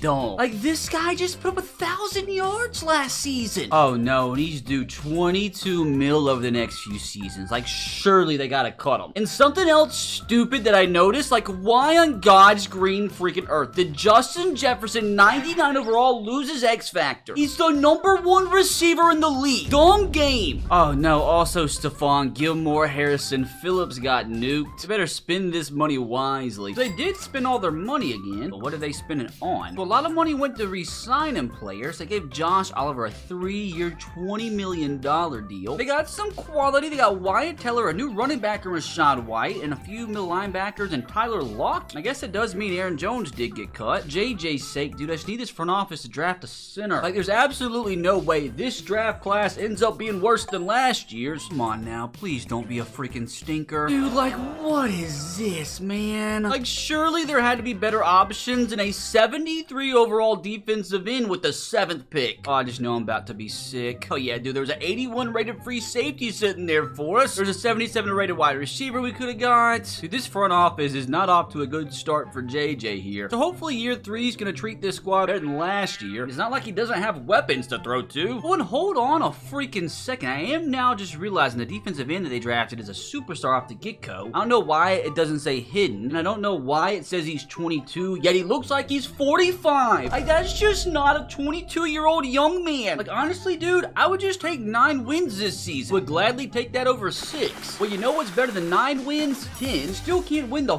freaking division, though. It's okay, because JJ right here in his first ever playoff game is going to prove who the best team truly is in the NFC North. So they had the league's 2nd best offseason this time around. So I'm assuming JJ improved vastly in year 3. The defense went backwards a little bit, wasn't terrible. So tell me JJ had a big season. Where on God's green earth did this come from? 5,050 yards, 52 touchdowns to 10 interceptions. He threw the football 140 more times than last year. I mean, I'm not complaining, but I just don't understand this game. Like, brother, this is his 2nd year starting, and this might already be MVP numbers. So even if he doesn't win the MVP, dude, this is already good for 2 challenges completed. JJ's challenge was supposed to be harder. And before we check the MVP, let's see how the rest of the team did. Rashad White, like, not the best season, but wasn't absolutely terrible. Like a good Aaron Jones replacement. Now, through the air, Tyler Lockett. Like, what in the world? How did Tyler Lockett have 200 more yards than Justin Jefferson. Not only 200 more yards, and 7 more touchdowns. 19 touchdowns is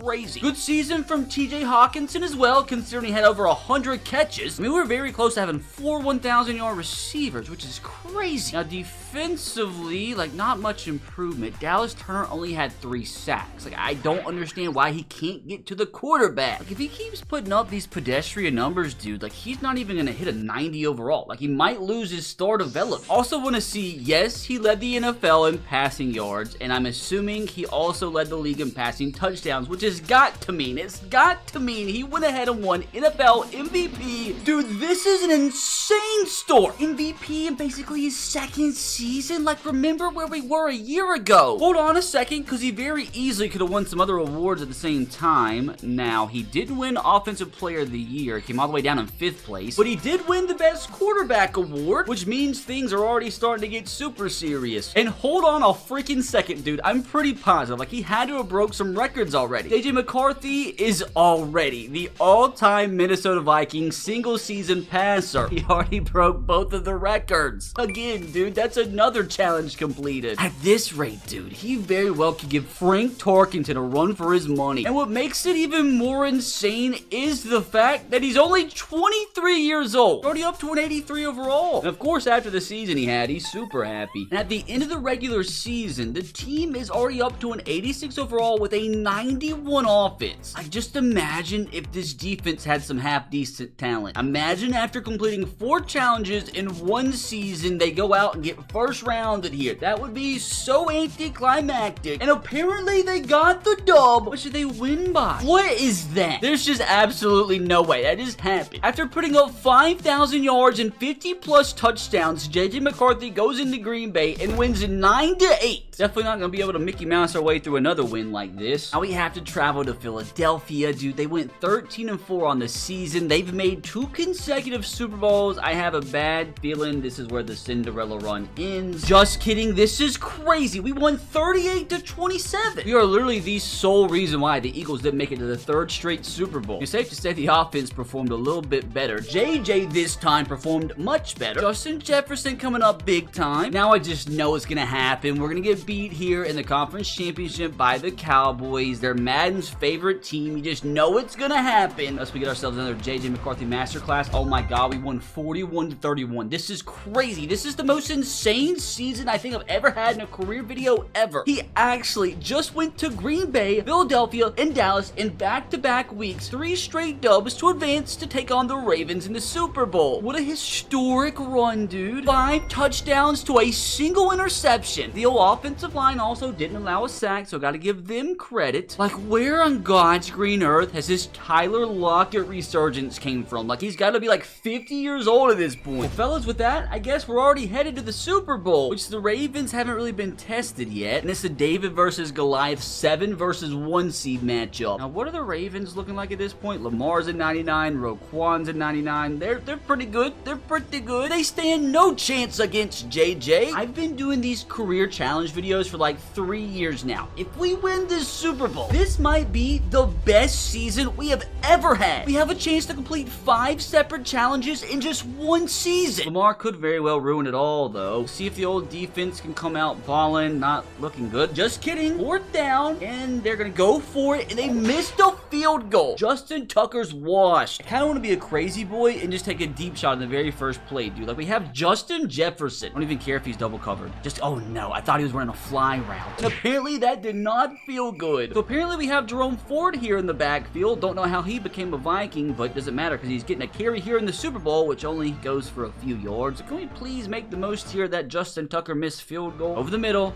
Should be an easy first down. Of course, it's Tyler Lockett. Nothing stupid. Just go over the middle once again. It's going to set up for a 3rd down and short. Really don't want to have to set up for the field goal here, though. So let's make sure we try and pick this up. Let's see. Jalen Naylor with the grab. Sit down on it for the first down. Jordan Addison on the comeback route, and he dropped the ball. Why'd you only put up 1 hand? Try to get something here on 2nd down. Maybe go ahead and get the first. Gonna look for Jefferson on the comeback, and he's covered. Let's look back. We have the curl route to Jordan Addison open. Here near the goal line, this is where I have to make sure I don't do anything dumb. Rashad White out of the backfield, gonna pick up the first down. Oh no, I had an open receiver. No, don't take a sack. Just throw it away. Throw it away. Live to see another play. Jefferson, open space, touchdown Vikings. What a freaking start to this one. And of course, it's Justin Jefferson to score first. Now, I highly doubt our defense can keep the Ravens out 2 consecutive drives here. 3rd and 5, they pick up another one. Oh no, they're gonna score, aren't they? Oh my God. Isaiah Rodgers with a massive interception. Not gonna lie, dude, we're kind of getting bailed out right now, but I am not asking questions. I just have got to. I can't control myself. I've got to hit Justin Jefferson deep today.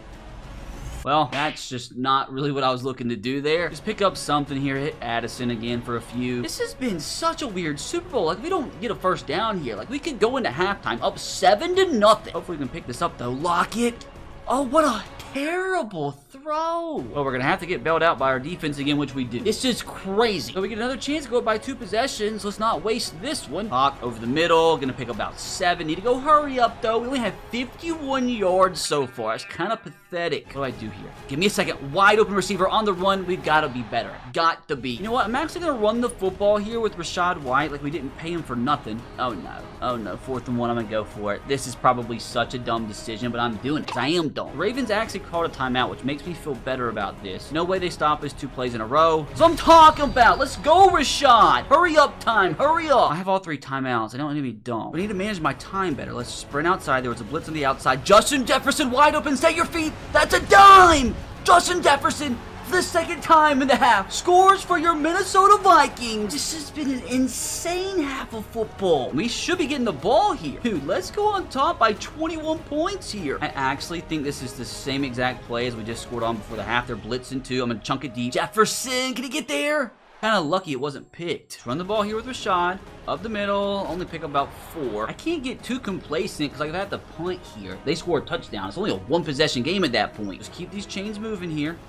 Looking for Justin again. He's going to drop the ball, which is very unfortunate. Oh, you just know the Ravens are going to score here like it's just meant to be. Go ahead and get it over with. Get it over with. There you go. Freaking Lamar Jackson rushing touchdown. Gosh dang it. If I end up choking this game away, dude, I'm never going to live it down.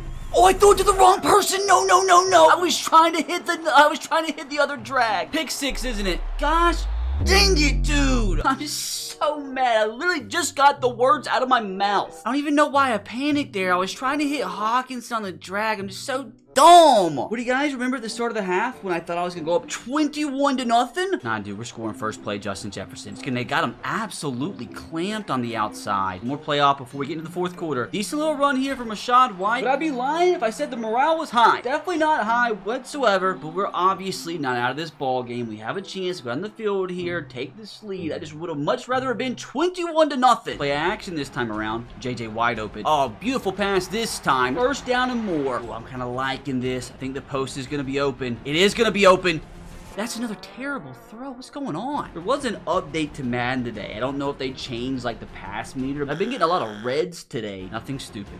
Absolutely not. What's going on? What is happening, JJ? I really don't want to have to settle for a field goal here, dude. See anybody open? Use your legs, JJ. Up the middle. 1st down. Fortunately, following a sack, set up for a 2nd down and 18 here. Maybe we can send Justin Jefferson on a little post here. Need a good throw. I'm not going to get it. Oh, no, that's another sack. No, no, no, no, no, no. Bad, bad. Gosh dang it. We are collapsing before our eyes. What are the odds we pick up a 3rd down and 33 here? Just can't take another sack, honestly.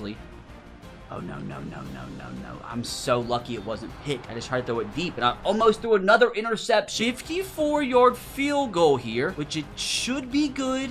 Vikings take a 17-14 lead, but this has been an absolute disaster in the 2nd half. Like, I don't even feel like I deserve to win. At the same time, I would definitely like my defense to bail me out once again, but I don't know if they're going to be able to. 4th and 1, and the Ravens get it, of course. George Stump picks it up, by the way. Oh, no, they're going to take the lead. They're going to take the lead. Oh, my God, 21-17 with a minute to go. Oh, here we have it, boys. J.J. McCarthy legacy drive. We can afford absolutely zero nonsense here. Up the middle. Let's slide, pick up the first down. We call a timeout. Now, this is where I get scared, and I'm very conservative. I'm going to try a little screen pass here to Rachaad White. Pretty decent running back through the air. Walker set up in front. Cut back outside. Let's just get out of bounds. Get out of bounds. Get out of bounds. Thank God. Saved a timeout there. Absolutely nothing stupid here. Just throw the ball away. Make sure we get the first down here. Rachaad White over the middle. Can be a first down. We call our second timeout. 48 seconds to get 46 yards. Dig over the middle. Good throw here. We don't quite get out of bounds. I'm going to have to use our last timeout. But we need 28 yards and 42 seconds. I think we have it in us. Be smart with the football. Smart with the football. I don't like this. Throw the ball away. Oh, no. Oh, no. That's going to be intentional grounding. The selling continues. No rush. No rush. Just kidding. There is a rush. There's 37 seconds. What am I talking about? He's got him beat. He's got him beat. Justin Jefferson. Bang. For the third time today. All 3 touchdowns have been J.J. McCarthy to Justin Jefferson. The dynamic duo strikes again. J.J. McCarthy legacy drive is complete. Now we just need to make sure our defense can hold them out the end zone. Oh, that's such a massive play, dude. Now, surely our defense doesn't choke here. There's 20 seconds. There's 10 seconds. There's 1 second. And your Minnesota Vikings are Super Bowl champions. It was almost like a Falcons-esque choke there, but it doesn't matter. I don't care if it's 100-0, 99-98, 1,999. As long as we come out of this bad boy with the lead, that's all that matters. As J.J. McCarthy wins his first ever Super Bowl. As I mentioned, fellas, this caps off what has got to be the most successful season in a career video ever. But even with the dub here, dude, there's still so much more we need JJ to accomplish before I'm in the clear. Would you look at that, dude? We have 3 players right off into the sunset, which is fair. At the same time, I don't ever remember the team signing Derek Carr, but at least he got a free ring out of it. Before we get to the offseason, I need to check if anybody's dev trade increased, which very well could happen after winning a Super Bowl. And oh yeah, brother, JJ McCarthy up to a superstar, and he's getting super close to that 90 overall rating. He's only 24. This is crazy. And outside of JJ, you have TJ Hawkinson become an X Factor, which is insane considering Justin Jefferson's still a superstar. Now our front office is free to go and spend that $60 million. So again, at least they spent all their money. The only re-signing they did was picking up Dallas Turner's 5th-year option. Any quality free agents this time around? So not necessarily a lot of quality, but a lot of numbers, it looks like. We got Cooper Kupp and Christian McCaffrey. Are we becoming the old person's home? I mean, CMC is a decent rated, but only is a normal development. And Cooper Kupp's all the way down to an 82. I mean, I've seen worse teams go and win Super Bowls. I mean, the team's up to a 93 overall offense. Maybe the old NFL draft here can help out the defense a little bit. I mean, all our drafts have been absolute stinkers up to this point, so we're due for something solid. Which, now thinking about it, we did win the Super Bowl, which means we have the last pick in the draft, so that means this might be another stinker. Speaking it into existence, this is our best draft class yet. I mean, to be fair, like, it does look like kind of garbage, but at the same time, like, is 74 the best player we've gotten in the first round? God, there were so many good players in this draft. Made it to 2027, and let me tell you, if last year's team can win a Super Bowl, so can this year's. Just this defense is kind of sketching me out. I know I told you guys Madden had an update earlier. I'm assuming like they did away with the hidden developments. Like every time a player gets drafted now, it just reveals what they are, which is kind of a vibe killer. Now, even though the team did win the Super Bowl last year, we were the 7 seed. So let's see if this year can do a little bit better than that. Well, fellas, unfortunately, it looks like we missed the playoffs. So not gonna lie, this is kind of disappointing. I mean, it's not like our offense was bad. Defense sucked. And another pretty solid season here from JJ McCarthy himself. 4,700 yards, 44 touchdowns, although that is a career high in interceptions. Now, on the ground, CMC with a good year, even though he's washed. JJ also added 400 yards on the ground with 7 touchdowns. Now, through the air, Justin Jefferson with a masterclass. 100 receptions on the dot, 1,500 yards, 14 touchdowns. Look at Jordan Addison leading the team with 15. What's his overall up to now? He's up to an 89. And he apparently already re-signed a contract, so he'll be here for at least another 3 years. Let's not forget Cooper Kupp here, dude. Almost 1,000 yards and only 69 catches. That's nice. I mean, at least a little bit better production from Dallas Turner this season. Now, I'm assuming no MVP this season for JJ. Goes to Patrick Mahomes. He did come in 3rd, though. Now, there's still other awards that he possibly could have won. Did he win Best QB? Yes, he did. At least this season wasn't a complete waste. Now that I think about it, there's a really good chance he's up to 90 overall this season, and he's up to a 91, which yet again is good for another challenge completed. I mean, what a freaking start to this guy's career. And as I mentioned, dude, it is just getting started. And now that I think about it, his contract's gonna be running out. Just kidding. He already signed a massive extension worth about, what, $300 million? So he's a Viking at least until 2033, which at the end of his contract, dude, he won't even be 30. Pretty productive season, although he didn't make the playoffs. At this point, let's just get out of here. We'll give the Super Bowl another run next season. Hey, at least the Seahawks kept Patrick Mahomes and the Chiefs from winning another one. And did anybody quit on us this season? Joseph, why? Now, was this the offseason where JJ McCarthy finally became a superstar X Factor? Oh my gosh, dude, what do you freaking know? No big deal. Here he goes once again, just completing another challenge. Like at this point, dude, like in no time, he's gonna be a 99 overall. Like he's already a top 10 quarterback. And also, thank God, Justin Jefferson also became an X Factor. Oh no, dude, he is starting to regress a little bit, which makes just no sense, man. It makes absolutely no sense. He's not even 30 yet. He just put up one of the best seasons of his career. This is just such a dumb game. Oh, and finally, Dallas Turner became a superstar. Now, if we're really going to compete for another Super Bowl, we're going to have our front office improve this defense this offseason, because that's a massive discrepancy. Unfortunately, they only have $22 million to spend, so I really don't know who they can add. Anybody here is better than nothing, and didn't spend all of it. Wait, like, where did Terrion Arnold come from? Does that mean we signed him? We did, to a 3-year, $42.5 million contract, shielding him from a division rival. We also signed Ray Davis. Now, what are their overalls? Oh, Ray's not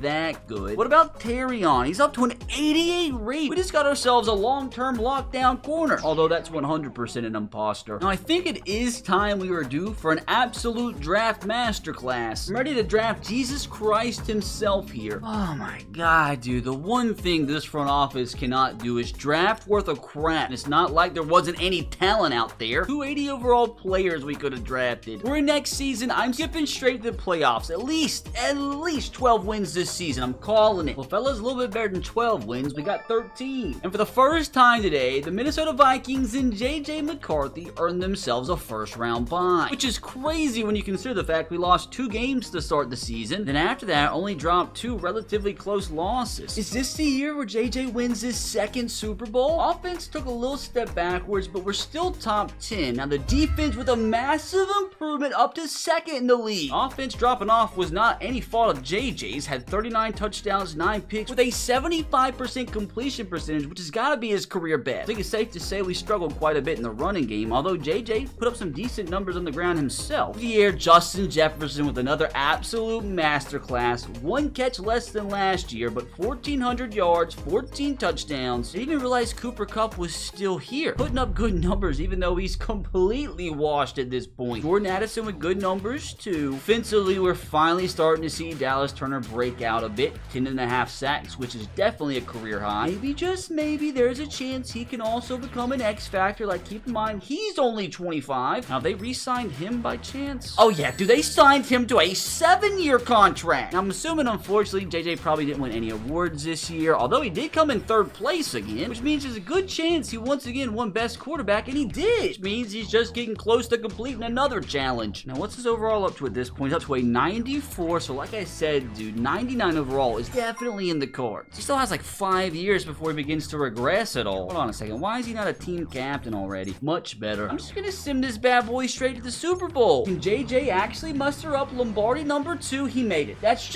is insane. Beat the Falcons by 6 and barely got past the Eagles. Uncharacteristic performance here with 3 interceptions. Thank God for Wash Cooper Kupp though. No chance he's gonna be able to throw 3 interceptions here and at the same time beat the Kansas City Chiefs and Patrick Mahomes. If they do win here, dude, this really might be the start of a freaking dynasty. But no, not good that Rashee Rice had 3 receiving touchdowns. Did the Vikings win number 2? No! Absolute heartbreaker. At least I won Coach of the Year though. I mean, it's not like JJ could have done much better. He even led us in rushing yards. Alright, dude, freaking Rashee Rice, man. They clamped up Justin Jefferson. No wonder we lost. It's just a heartbreaker, dude. It's gonna give this team even more motivation to go out and win it all next season. So weird to me that Justin Jefferson now is 30 years old, but this season he doesn't regress whatsoever. Oh, and outside of that, we finally got ourselves our first X Factor on defense of the entire day. Told you guys I always had faith in old Dallas. Super Cup was the only player that did retire. Let's see what the old front office can do with this $65 million sitting right there and see if they can set this team up for a chance to actually finish and win the Super Bowl next year. Unfortunately, didn't spend a lot of that money though. Oh no, dude, don't tell me we got to the point, man, where there's not signing free agents. I mean, they signed 3, but like that's just not very ambitious, which makes it even more vital that for the first time in JJ McCarthy's career, we actually get a solid draft class. Please tell me we got something better than like a 72, 73 rated with our first round pick. Oh, what do you know? Another 73 overall player. Imagine how many Super Bowls JJ would have already won if this front office knew how to draft. Just really don't know if this team has it in them, man. Outside of Christian Darrisaw, this offensive line's kind of dodgy. Same time, like you would think this team can compete as an 87 overall. Kind of as the theme has been all day, this defense still is kind of stinky. Same time, JJ's overcame a bad defense before and he's going to do it again this season. 12 wins minimum. Now let me tell you something. I am not the self-proclaimed Madden scientist for nothing. As you look at who we lost to in week 2, and this doesn't shock me either. Our other loss goes to the Ravens. Again, that's just like freaking Madden 25's favorite team. Once again, we had a top 5 offense. Defensively, we were top 10. Like the seasons just continue to get crazier and crazier. 4,700 yards, 37 touchdowns to only 2 interceptions is psychotic. I think I saw a spoiler. Yeah, dude, he led the league in passing yards, but didn't quite lead in passing touchdowns though, so I don't know if that's good enough for MVP, which it should be, like, considering he threw 2 interceptions. Ooh, a down year for Patrick, so maybe, just maybe, he did win MVP. Still couldn't run the ball worth of crap though, although JJ did help us on the ground with 364 yards. Just a strange season here, dude. 4 receivers with 1,000 yards each. Even crazier to me that Justin Jefferson had 13 less catches than Trey Tucker and about 20 plus less catches than Jordan Addison and TJ Hawkinson. Tucker also led us in touchdowns. And dude, it looks like that first round rookie we drafted didn't make a single catch this season. Safe to say this was probably a wasted draft pick. And dude, forget about Dallas Turner. This Antoine Bernard guy's turned into an absolute monster. Was the 7th overall pick, so at least he's lived up to his expectation, even though I thought he was garbage coming out. Let's see if JJ's numbers were once again good for a league MVP, and yes, they were, which yet again is good for another challenge completed. He's now up to a 96 overall. That 99's creeping up. What a freaking start to his career. Imagine this franchise's trajectory if they would have re-signed Sam Darnold. And don't forget, our guy also has 23 career rushing touchdowns too. I also completely missed the fact that our 12 wins was good enough to get us a first round bye. Can this team do it again, dude? Can we make it back to a Super Bowl? And unfortunately, it looks like we lost. Gosh dang Green Bay freaking Packers, dude. Jordan Love with a masterclass. We couldn't run the ball. Just don't get why Trey Tucker's our leading receiver every game. Take the loss in the chin here, learn from it, and move forward, and let's try to win this Super Bowl next year. How many years left on his contract at this point? He still has 4 more. At least the Packers didn't win it. I can be happy for Lamar. Hopefully nobody quit on us, thank God. Ooh, we've had quite a bit of regression, boys. Justin Jefferson lost his X Factor once again and is down to a 97 overall. He only has 1 more year remaining on his contract. Somehow TJ Hawkinson holds on to his X Factor, although he is down to an 86. So, like, what sucks is he also is probably about to run out of his contract. He has 2 more years. But the main question is, once JJ does lose his superstars like TJ Hawkinson and Justin Jefferson, like, can he still lead this team to successful seasons? Okay, so the defense has 2 X Factors now. This offseason, can we actually spend this 50 mil we have sitting there? We barely spent anything again. Why? Signed a singular player. I really hope we don't go into the season with a 62 rated right guard. You know, it would have been nice and all to spend this $37 million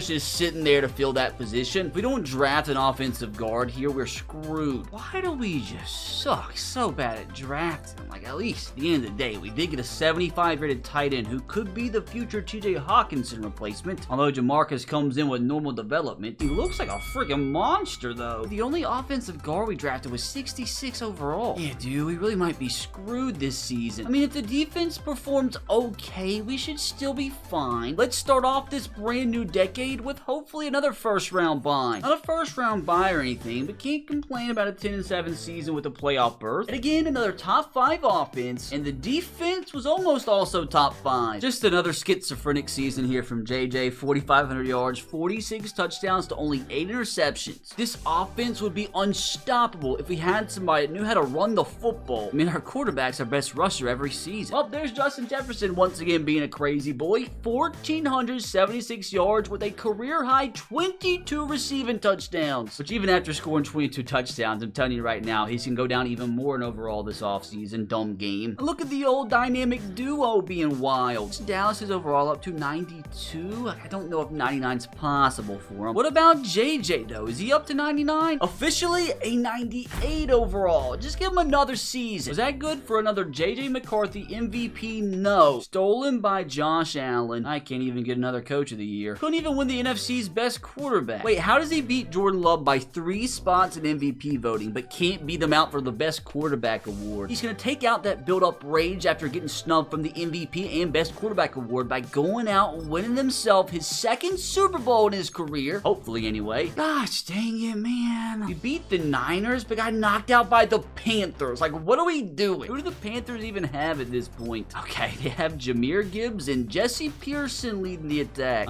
Screw it, dudes. Let's just focus on next year. At least, once again, nobody quit on us. Can't say the same for Mark Andrews. Now, before the offseason starts, do we have any drastic changes? Like, what's going on, brother? Justin Jefferson back up to X Factor, while at the same time regressed down to a 95 overall. I just don't get it, dude. He lost 15 ratings, yet gained a dev trait. And also, TJ Hawkinson holds on to his X Factor, although he's only an 82 at this point. Wait a freaking second. Please tell me they re-signed Justin Jefferson. I'm gonna be so sad if they didn't. Thank God. He's going to be around for at least another 4 seasons, which I'm pretty sure that syncs up perfectly with JJ McCarthy's extension. Wait, just kidding. He only has 2 years left. We still have Justin Jefferson the rest of the time. How about Jordan Addison? He'll still be here too. Ooh, we got ourselves a little superstar middle linebacker action. As we're about to head into another offseason, what are the odds for the first time in, what, 3 years now, this front office actually spends this money? They better spend it wisely, because really, dude, they might only have 2 more seasons left of JJ McCarthy before he decides to sign elsewhere. And to my complete surprise, it looks like they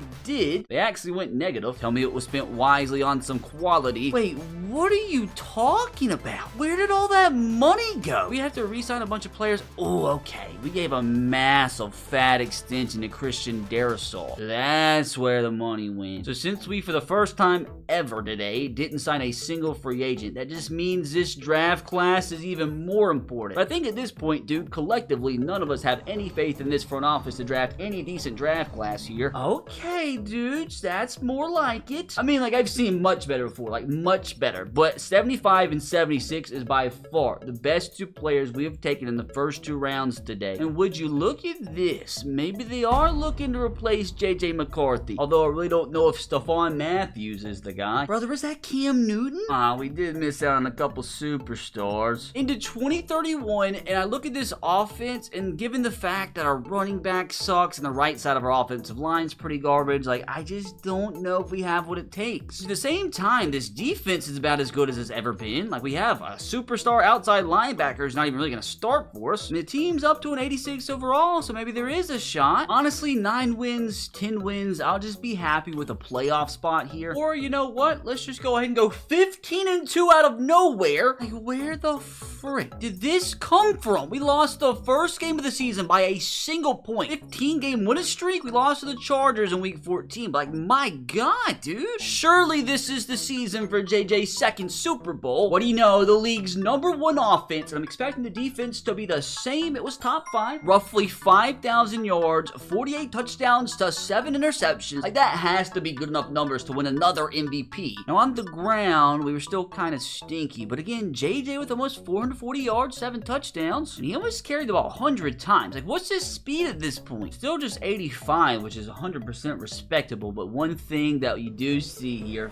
finally our guy's a 99 club member, which should mean, oh, he's a second-ranked quarterback in the league, which doesn't make any sense because you can't get much higher than 99, but we 100% take this, especially when you consider where we started from. Well, safe to say Justin Jefferson's aging like a fine wine. 1,500 yards at a career high, 24 receiving touchdowns, and again, I'm telling you right now, he's gonna go down yet again in overall this offseason. Dumb, idiotic game. Ooh, a little drop off here from Dallas Turner. Now, is that another MVP for JJ McCarthy? Yes, it is. What you get, Josh Allen, especially Jordan Love. Screw you. Wait, sing me my praise. Sing me my praise. Coach of the year. Let's just get this over with, dude. Let's go ahead, win JJ's second Super Bowl. Let me down. Don't let me down. Don't let me down. Don't let me down. Somebody let me down. We lost by a singular point. They scored 19 in the fourth quarter to win by 1. Not like JJ did anything wrong. He had a masterclass. Guess this just means more motivation for next year. And to be fair, we did lose to the eventual Super Bowl champion. This still depresses me. Go ahead and give me the bad news here. Let me know how much Justin Jefferson's overall did. Although he had 24 touchdowns. I mean, he hangs on to his X factor, but he is down to a 93. NFL receptions leader, the wide receiver of the year, the offensive player of the year, yet he loses 30 ratings. Oh no, the TJ Hawkinson downfall has officially begun. He lost his X factor, went all the way down to star, and he's a 78 rated now. I don't even know if he's still contracted to play next season. It says he has 1 year left. Defense still looking pretty healthy, but considering the fact we don't even have $500,000 in salary cap, I have no idea where this team's gonna find the money to re-sign JJ McCarthy. At least for now, they have at least one more season with them. At the end of free agency, I just want to point out this team is negative $27 million in the hole. We're not gonna be able to sign a free agent for like 5 years. Yeah, all we did was lose both of our coordinators. Oh, and we gave out some fat contract extensions, but none of them went to McCarthy.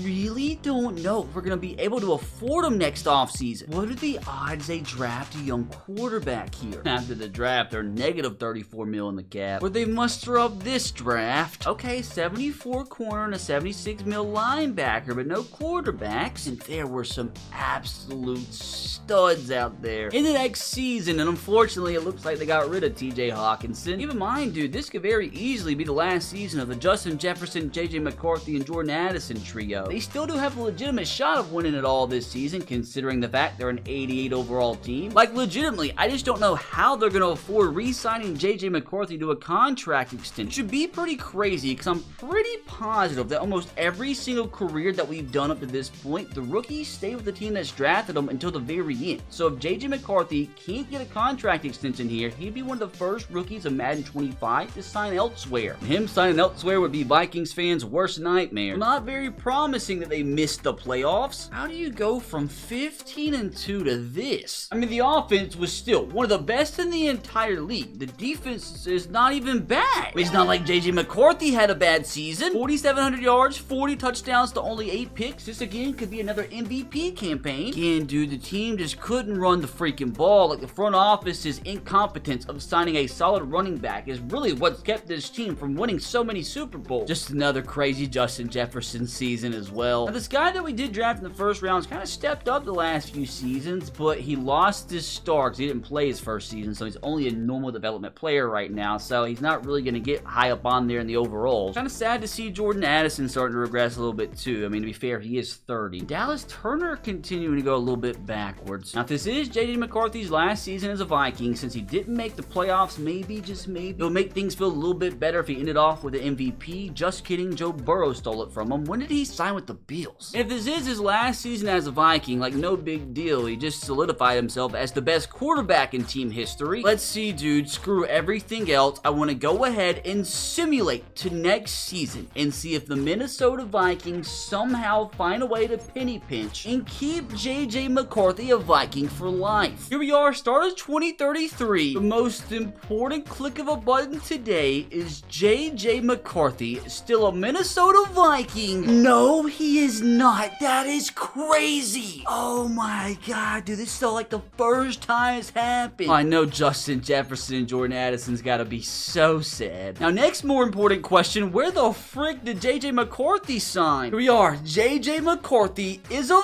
officially a Los Angeles Ram. And considering the fact that he's still a 99 overall, they probably gave him one of the biggest contracts in NFL history. I'm so excited to see this. A 4-year deal. His cap hit in 2036 is almost $90 million. This has got to be one of the most insane contracts we have ever seen, which it looks like he signed with a pretty solid squad. Now, what's his full roster looking like? I mean, Puka Nacua is still here, but everybody else is just a bunch of regens. How about on defense, a bunch of regens also. I mean, I feel like he can manage with the 84 overall team. Imagine he wins the Super Bowl, his first season as a Ram. Well, that's a depressing start. While he joins a new team and continues to bring the #1 offense, it's the defense that sucked. I mean, this is just still insane numbers. He joined another team that still can't run the ball. Puka Nacua just put up 1,852 yards with 22 touchdowns. 32-year-old Puka Nacua, by the way, that's got to be the best season ever. Is that MVP worthy? Yes, it was. His first season as a Ram, he wins MVP. And at this point, I think it's pretty obvious. He's up to 375 career passing touchdowns, which is good once again for another challenge completed. Now, what are the odds at this point he could break both Tom Brady's all-time passing yard and passing touchdown records? He's at 41,000 yards and 375 touchdowns. Like, it's definitely possible. At least one of the two. Now, since we missed the playoffs, I think what we're going to do from here is go ahead and simulate to the end of his Rams contract in 2037 and see if by at that point he's really solidified himself as one of the best quarterbacks in NFL history. All the way here in 2037, JJ McCarthy's obviously still good enough to be leading his team to the playoffs, even won that daunted NFC West, and he's still leading his teams to a top 5 finish offensively, and his defense was kind of mid. I mean, that's still crazy numbers for somebody who's probably 35 years old at this point. I want to see what's his overall at this point in his career. He's still a 96 with an X factor. Keep in mind, he's 34 at this point. So his second year as a Ram was his best by far, with 45 touchdowns to only 4 interceptions. Been a pretty steady last few years, 8 interceptions in each season and nothing less than 27 passing touchdowns, which, to be fair, was his lowest total in his career. Still put up some decent numbers on the ground too. At this point, he's absolutely going to have 0 real players on his team. But those career stats looking like now, he's up to 58,000 career passing yards and 514 career passing touchdowns. Keep in mind, dude, he has 53 career rushing touchdowns as a quarterback. And there's still a chance before he retires that he can break Tom Brady's passing touchdown record, which is probably the more likely of the two. Now, we gotta see if he's won any more Super Bowls. The very depressing reality is the fact that last year's Super Bowl winner was the Vikings without JJ, but it looks like he unfortunately made the Super Bowl in 2035, but didn't win one. I gotta see who the Vikings QB is at this point. How funny is it that JJ McCarthy is teammates with Nick Cage? I mean, they got a pretty good quarterback of their own here in Randall Roberson. I still like to think, you know, they'd have won a Super Bowl if they still had JJ. Honestly, though, being a 96 overall still at this point is crazy. And it looks like he's also added 2 more MVPs to his resume. 5 MVPs so far, which is crazy when you consider the fact he has as many MVP awards as he does Pro Bowl appearances. Dumb game. And before we see if he can win a Super Bowl this season, I do want to see, did he sign a contract extension? Not yet. Curious to see what happens after this season. But first, let's see if he can make it back to the pinnacle of the sport. I want to see him at least win one more. Unfortunately, that one more is not going to come this season. Demolish the Seahawks, but unfortunately, he got beat by the freaking Packers again. Unfortunately, he did end up winning the Super Bowl. At least Tom Grossi's happy. I mean, the Rams have $150 million to spend, so they don't re-sign JJ. They're crazy because he still is a superstar X factor, although he is finally starting to regress a little bit. He went down 16 ratings this season. I guess it's time to see who he's playing for next year. Here we go, brother. Moment of truth. He's still a Ram. At this point, dude, he deserves like $1 billion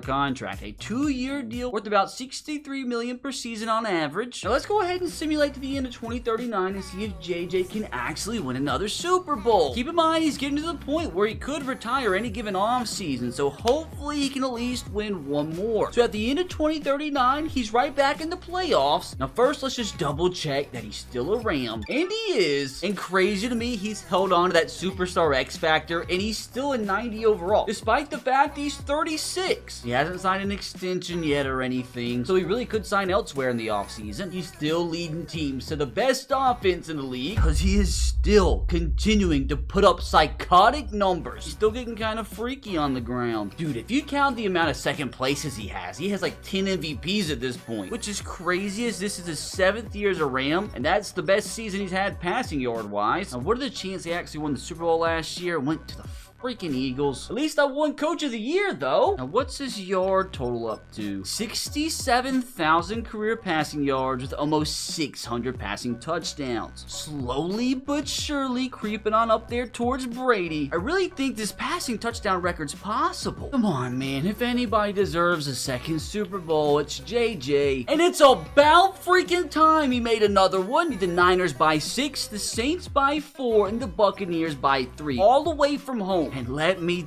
tell you something, brother. He is beyond due for a second Lombardi. If he loses here, dude, he might actually be cursed. Come on, please tell me they won. Moment of truth. This is crazy. I feel bad for poor JJ. At least he hangs on to his X factor and is still an 88 overall, so he still has a chance to be one of the top quarterbacks in the league. So his Super Bowl window's definitely not over yet, which they are officially keeping him around for another season, so there's still a chance he could bring a Super Bowl to LA. With him getting on up there in age, dude, he could retire any given season now. Just keep in mind, dude, we are in the year 2039. Like, I don't know how many real players are left in the NFL at this point. I literally think JJ McCarthy's the only one. Just kidding, Caleb Williams is still there. That is literally it. That's kind of crazy. He stayed a Bear for life. Come on, dude, I want another JJ Lombardi. Which, unfortunately, they didn't make it back to the playoffs in 2040. Like, every year he doesn't make the playoffs, it's 8 and 9. I mean, they had the number 1 offense in the league. How bad was their defense? It wasn't even that bad. Like, how do you throw for 5,000 yards and not make the playoffs? Robbed of another MVP. Just 72,000 career passing yards, 633 touchdowns. If he plays for one more season, dude, he's breaking Tom Brady's all-time NFL record. But again, there's a very good chance he retires this season. Shout out to the Cardinals finally winning their first Super Bowl. For now, it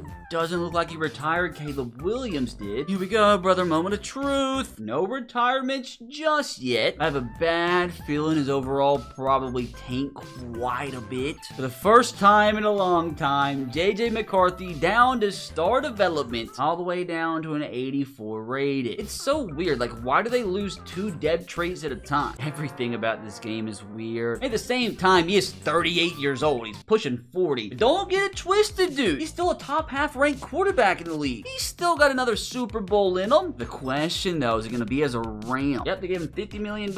I told you, dude, every season is 8 and 9. Again, it wasn't the offense's fault. Just another JJ McCarthy masterclass. I mean, at 38 years old, he's still getting MVP vote. But friends, that should mean that JJ McCarthy is now the NFL's all-time career leader in passing touchdowns. Which, how far behind him in that is he? He's about 10,000, so that might be kind of tough to beat. Maybe it's possible if he doesn't retire here. He lives to see another season, but his overall took a massive hit, dude. He's down to a 79 overall with normal development.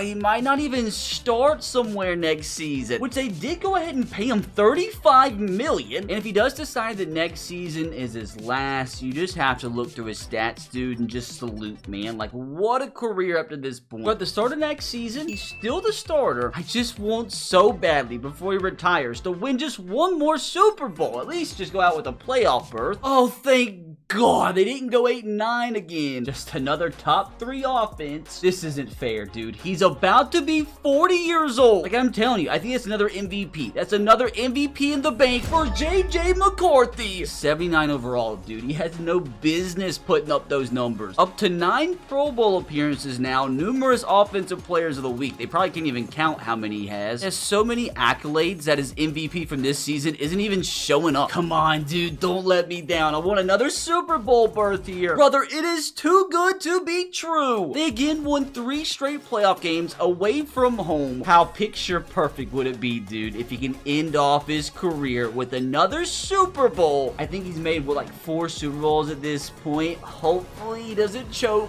once again. There it is, Super Bowl number 2 for JJ McCarthy. JJ doing JJ things. It hasn't said he retired just yet. The man is an absolute psycho. I mean, as a 40-year-old. He's still a 78 overall. Even though it's not a lot of money, they did re-sign him. And maybe, dude, just maybe, he can top Tom Brady. Hopefully he actually starts for the Rams again next season. He's still the starter, dude. Just nuts. We're in 2043, dude. Like, absolutely no chance he ends off his career going back to back, right? Well, that's what you call a complete 360. Yep, that's the worst the offense has been in a long time. Defense about the same. I mean, it's not like he even had a bad season. If this is finally it, dude, 85,000 yards, 758 passing touchdowns is just psychotic. Like, unfathomable. Not to mention, dude, 67 career rushing touchdowns, too. Like, he was getting close to breaking that all-time record for quarterbacks. I do have a sneaky suspicion, though, this is finally gonna be it. He thoroughly deserves, though, to go vacation in Cancun as long as he wants to. Again, it's not popping up as a top story. What are you hanging on for, man? Brother, you are 41 years old, all the way down to a 73 overall. I know what it is, dude. He wants to play a season as a captain. Honestly, though, they might not even have re-signed. I think they did for another season, which if he does actually start one more season for the Rams, he really could pass Tom Brady, which I promise you, I would 100% thought was impossible. Now, with them being so old, there is a chance that the Rams could cut him in the offseason. Here we go, dude. Did they do him dirty? Oh, no, dude. They did our guy so freaking dirty. Oh, no, dude. They actually did it. Please don't tell me he's rotting away in free agency. There he is, dude. God. You know what? I'm gonna step in and do right by JJ. Like, he does not deserve it. He's one of the best quarterbacks ever, if not the best quarterback of all time, to be just sitting there his last possible season. I'm gonna find a team he could start for. Our guy is officially in Atlanta Falcons. Thank God for them, because their quarterback situation was atrocious. Now, surely they won't cut him. Now, the Falcons did make the playoffs. Now, before I jump the gun, I do want to make sure they actually started them. What are we doing, man? Oh, it's so disgraceful. Yep, they went and released him week 4 the preseason. There he is, just still sitting there. At least that's what the Rams get for releasing him. And there it is. The inevitable has finally happened, but not before 758 career passing touchdowns and one of the greatest careers the National Football League has ever seen. No wonder he retired. Now, I think it's safe to say JJ shocked everybody, going from backup to one of the best quarterbacks of all time. Now, what are the odds Michael Penix can do the same? He begins as the lowest rated rookie quarterback drafted in the first round, and he's the only one that begins with normal development. Hopefully he can fix that, but he's gotta hurry if he's gonna turn into anything special, because he's already 24 years old, and it makes it even harder when you take into account he starts his career as a backup, especially considering Kirk Cousins still has 4 years left on a massive contract. But Kirk is getting on up there in age, so hopefully Penix can claim the starting job sooner than anticipated. Now, what we do from here is simulate to the end of Michael's rookie season. I want him to be the one to control his destiny. Now, once he actually makes the Super Bowl, then I'll jump in to play the entire game and try my absolute best to get him his first ring. Now, winning himself a Lombardi is just one of the 10 career challenges he has to complete today, along with reaching 90 overall. He has to become a superstar. He has to lead his team to the playoffs at least 5 times, while also winning at least 5 playoff games. He has to throw for a bare minimum of 200 career passing touchdowns, while also winning 100 games as the starter. At least once he has to lead the league in a passing statistic. He has to break a Falcons all-time record, which Matt Ryan made sure won't be easy. Last but not least, he has to win NFL MVP. Now, this is by far the toughest career challenge we've set out in Madden 25 yet, especially when you consider where he starts off at. And if he fails just one of these 10, I have to buy and give away an authentic Michael Penix jersey to a random lucky subscriber. Lucky for him, some extra Super Bowl wins could knock out some of these challenges. Let's prove the haters wrong, Michael. The Kirk Cousins-led Falcons made the playoffs, but none of this counts until Michael's the starter. And at least, even though he didn't get playing time, he did bump up to a 71 this year. I mean, Kirk led the Falcons to a top 10 offense, dude. Yeah, he threw a lot of interceptions, but like, I just don't see them moving on from Kirk after a season like this. Not good for Michael. I mean, at least he completed the one pass he attempted his rookie year. And once Penix does eventually become the starter, at least he has a good running back for a while and some pretty good targets to throw to. Hopefully this can be Penix one day. If Kirk leads him to a Super Bowl here, dude, I'm telling you, Michael will never become the starter, ever. Well, that shouldn't be an issue considering they got first rounded. Now, the most important thing we can track right now is how much Kirk Cousins regresses this offseason. That'll be a big indicator whether or not Michael starts next season. Hey, at least Patrick Mahomes didn't win the Super Bowl. Here we go, brother. Moment of freaking truth. Kirk Cousins fell all the way to a 77 overall, which obviously is still higher rated than Michael, but like at the same time, dude, I wouldn't be surprised to see him take over after next season, which unfortunately at that point he'd be 26, dude. Maybe Michael will actually luck up and Kirk will retire next offseason. Now let's see what this Falcons front office cooks up this offseason with their $22 million available dollars. So they signed a lot of players, but not a lot of quality. Just a lot of like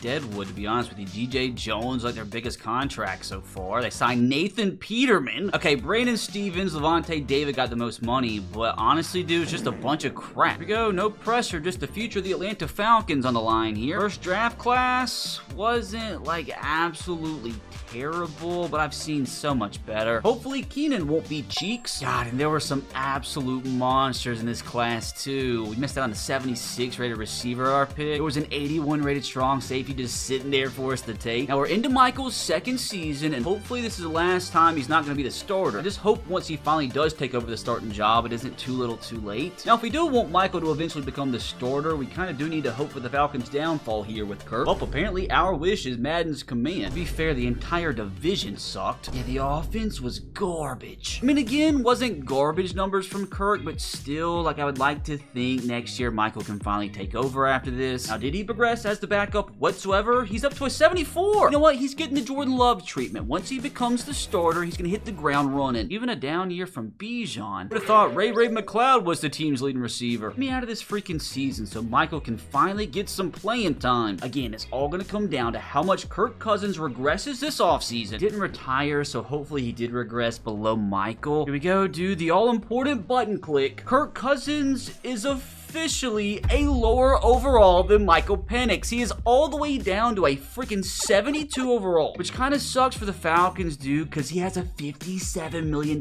cap hit the next 2 seasons. Might be better off just cutting him. So unless they draft a quarterback, the job's Michael's to lose. It does suck 'cause he's only 26, so he only has a few years to progress at this rate. And what's absolutely insane to me is that all of his skill position players like Drake Bijan and Kyle Pitts are all younger than him. So at least he'll have the old dynamic trio around him for the foreseeable future. But to be able to protect a first-year starter, Michael Penix, this front office has got to do their due diligence and try to improve this offensive line in the offseason. A lot of holes they need to fix in this defense, too. But you'll have about $37 million to do so. Like, imagine how much money they're going to have once they get rid of Kirk Cousins. Falcons brass, please don't let me down. Michael needs you. Not good, dude. They didn't spend any money. They literally signed one player. Like, what are we doing? Like, is this a real franchise? Like, to make up for that garbage, dude, this is going to be the best draft class of all time. Now, actually, now that I think about it, let's make sure they didn't draft a quarterback here. They didn't. They go cornerback, D tackle, and left guard. Like, again, it's just like an average draft, especially considering they had the 7th pick. And especially when you consider they passed up on an 82 overall strong safety and a 78 rated cornerback. It was sitting right there for them. I think it's safe to say all of us now have zero faith in this front office. Doesn't mean I don't have full faith in Michael, though. Just don't know how competitive they're going to be, though, his first season. Especially with this garbage defense. In his first season here as a starter, I think I'd consider like a 9-win season as a success. I'll literally take anything that can get these challenges rolling.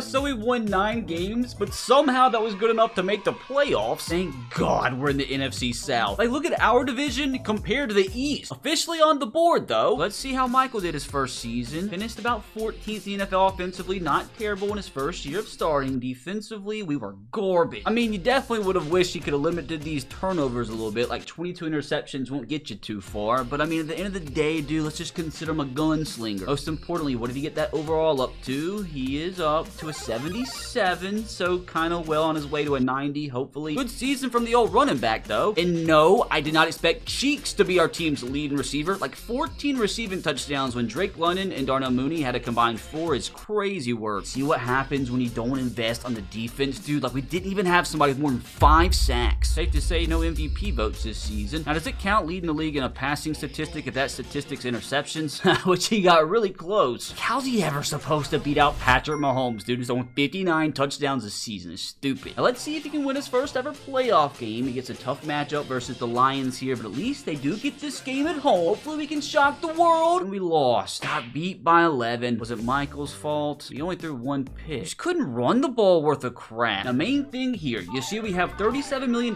in salary cap this offseason. Hopefully, Kirk Cousins can retire, and that would like probably free up, what, 50, 60 mil to spend? Not like our front office would spend it anyway. Oh, great. The Kansas City Chiefs made their third consecutive Super Bowl and won a second straight. Michael's gotta dethrone this team. Now, considering the fact we now have $133 million in available salary cap, I'm assuming Kirk Cousins retired. I was correct in that assumption. On top of that, we had some other big players retire. No wonder we have so much money. Can we please put this to good use this time? Now, what are the odds Michael had his dev trade increase? Brother, you best believe I am not asking questions. I mean, I'll take it, but again, dude, he's 27 years old at this point. Like, it's gonna be so hard for him to keep progressing. I think outside of that, maybe Kyle Pitts was the other one to bump up to superstar. Dude, just everybody on defense sucks so bad. Like, we need this front office to put on a masterclass here. Penix's career will probably just be mediocre. I mean, they spent like half of it, but still would like rather not just sat here with like 57 million. Hopefully they spend it on some quality. Okay, so some decent names in here. Joe Thuney for one on a 1-year contract. Drew Sanders on a long 5-year deal. Nick Herbig on a 6-year contract. Jalen Jones on a big contract too, so we can work with that. Like, no real superstars or anything, but this team needed some quality. Now, can we actually get a good draft class for once? Come on, tell me it wasn't garbage again. It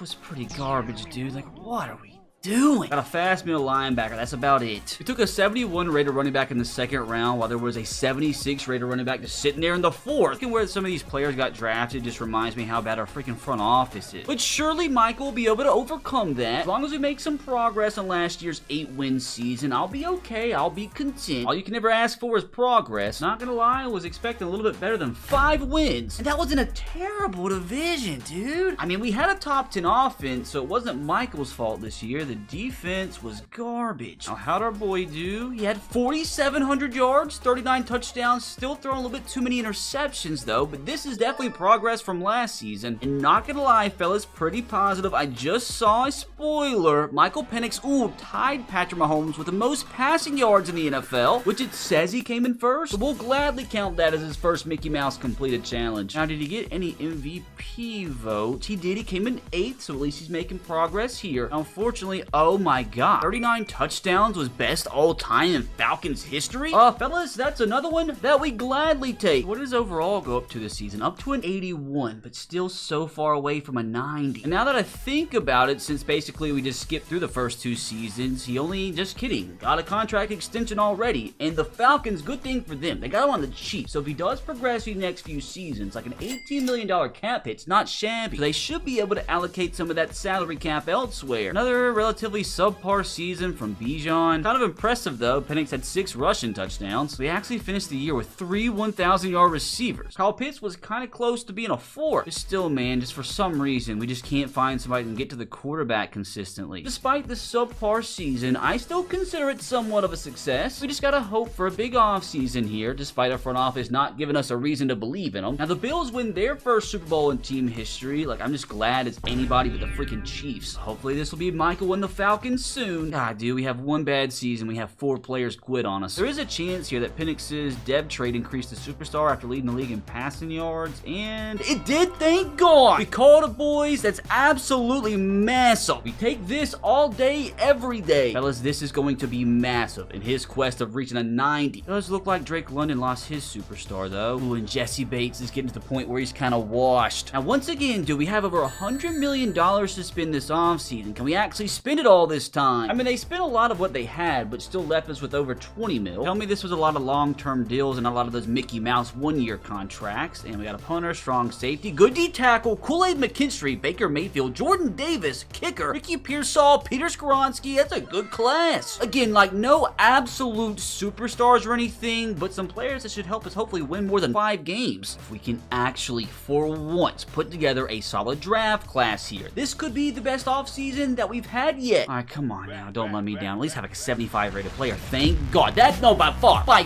our best draft class yet. Had a 77 rated running back in the 4th round. Guess they heard me complain last year. But we take this gladly, although at the same time, I feel like we probably could have got a better player with the 5th pick. Oh, here we go. I'm about to go see who we missed out on. Okay, to be fair, it wasn't the best draft class ever. We actually got the 2nd best rated player in the class in the 4th round. So at least I got some faith in this team now going into next season. I mean, if this defense can hold down the fort, dude. We should be fine. Give me 10 wins this year. 12 wins on the season. We gladly take that. We'll also take another division crown. I just hope this is the year where Michael can finally win a playoff game, because he needs to win at least 5. And brother, we started this season off, what, like 10, 11, 14-1? We finished the season with 4 straight losses. That's crazy. That's crazy. That's crazy. We're just outside of the top 5 offensively, and I just don't know what that means. Like, why is it invisible sometimes, dumb game? Defense was much better. Also just outside the top 5. Now that's what I'm talking about, Michael. 4,700 yards, 46 touchdowns, 12 picks, 74% completion percentage, which has got him up to an 84 overall. I mean, it's been progression each and every season here, and that's really all you can ask for from a quarterback. Now, what are the odds these were MVP numbers? Probably depending on what he did on the ground here. He put up only 1 touchdown. Like, I don't know why we can't get the running game going. 2 1,000-yard receivers this time, although Ricky Pearsall came out of nowhere with 18 receiving touchdowns. Like, we were, what, 19 total yards away from having 4 1,000-yard receivers? Still giving up way too many sacks, though. And that's better sack numbers this year, but we still haven't had one guy hit double-digit sacks the entirety of Michael's career. Now, were those numbers good enough for Michael to win his first ever MVP? No. He barely even came in the top 10. Like, what are we talking about? These numbers were good for 8th place. I mean, to be fair, Trevor Lawrence had a pretty nasty season, completing 80% of his passes, but still, how in the world did he come in 8th place with these numbers? I don't understand. We do have the Panthers here in the first round, which we already beat them twice this season, so getting them at home here, dude, this should be easy money. His first ever playoff win? Come on. You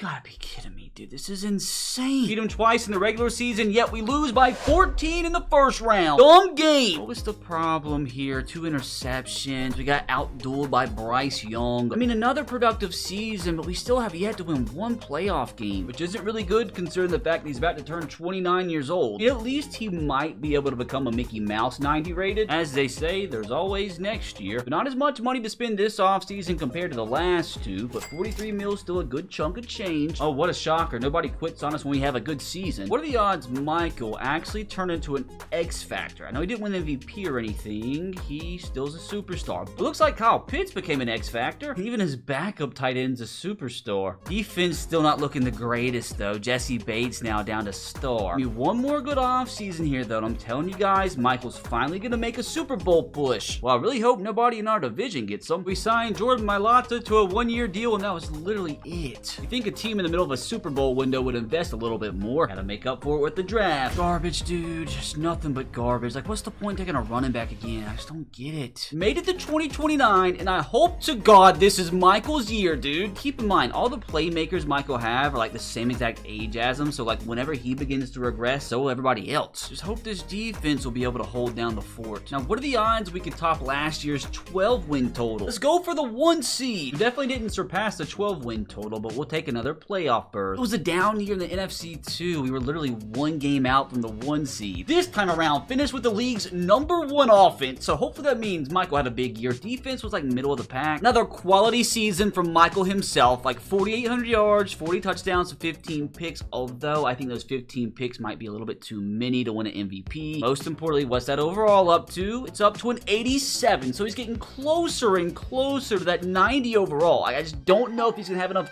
juice, though, to get there. He did have 5 touchdowns on the ground, which should help him garner a few extra votes. Just can't believe, like, Bijan's not getting more than 200 carries a season. Like, he hasn't eclipsed 1,000 yards in, what, like, last 4 years? And through the air, this time, Ricky Pearsall continues to be our best receiver. Kyle Pitts, I think for the first time today, eclipsed 1,000 yards. Cheeks 2 yards away from 1,000. Drake London was 28 yards away. And oh my God, for the first time in, what, 6 seasons, we had somebody hit double-digit sacks. Here we go, brother. Did Michael finally win league MVP? No. Again, dude, like, he can't even come in the top 5, despite leading the league in passing yards. Now, can we finally, for the first freaking time today, win a playoff game? We've made it 3 times and have yet to win one. It looks like we finally advanced. Thank God. It only took until Michael was creeping in on his 30s. Please tell me it was a convincing win. I mean, beat him by 6, we'll take it. When they outgained us by like 70 yards, too. Michael threw 4 touchdowns. That's a pretty solid performance. Ran the ball a lot better than us, though. And thank God Cheeks isn't Cheeks in the playoffs. It's like the 49ers are a much tougher tougher opponent, though, but thankfully we get him at home. So can we advance to the NFC Conference Championship game? No. I was so excited for a second. I thought we did. We just by 4. My God. We outgained them. It's like, what happened? Only 1 touchdown pass. Again, like we couldn't run the ball. Like, you see what happens when we don't run from like 60 yards. I mean, we did everything we could. Just a stinker. At least we finally won a playoff game, though. Our front office can just add a few more superstars this offseason. I'm telling you guys, this team is Super Bowl caliber, and they need to win a Super Bowl before everybody starts to regress. I mean, if the freaking Raiders can win a Super Bowl, dude, so can Michael. Thankfully, again, nobody quit on us. Now, hopefully, nobody lost any dev trait or anything. Not only did Michael not lose his dev trait, for the first time, our guy has reached Superstar X Factor. But you best believe I'm not complaining, because this comes at the perfect time. Since Michael's now 30 years old, that means like it's gonna get to the point where he might regress some of these off seasons, but now since he's an X Factor, that should slow that down a little bit and maybe even mean there is still a chance he could become that 90 overall. Well, outside linebacker became a superstar. Ooh, Jesse Bates, dude, he's so washed at this point. I already had it spoiled, brother. We again have $93 million to spend this offseason. Add some superstars and we're gonna make it to the Super Bowl. Please, like, spend all this. So we spent most of that. So I don't know who George Bolin and Deacon Hillhouse are, but I'm here for it. He better be good because they got massive contracts. Can we follow that up, please, with a good draft class? It's still just garbage. At least we got our eventual Jesse Bates replacement. Hopefully this guy could be our long-term starter at strong safety. Although it was a pretty garbage draft class on its own. Not bad for what it's worth. So we've made it to a new decade, and hopefully that means it's time for this team to finally make a Super Bowl. Because if they don't, dude, there's a good chance Michael Penix could start to go down in overall. Now, I haven't even checked yet. What's his contract situation like? He has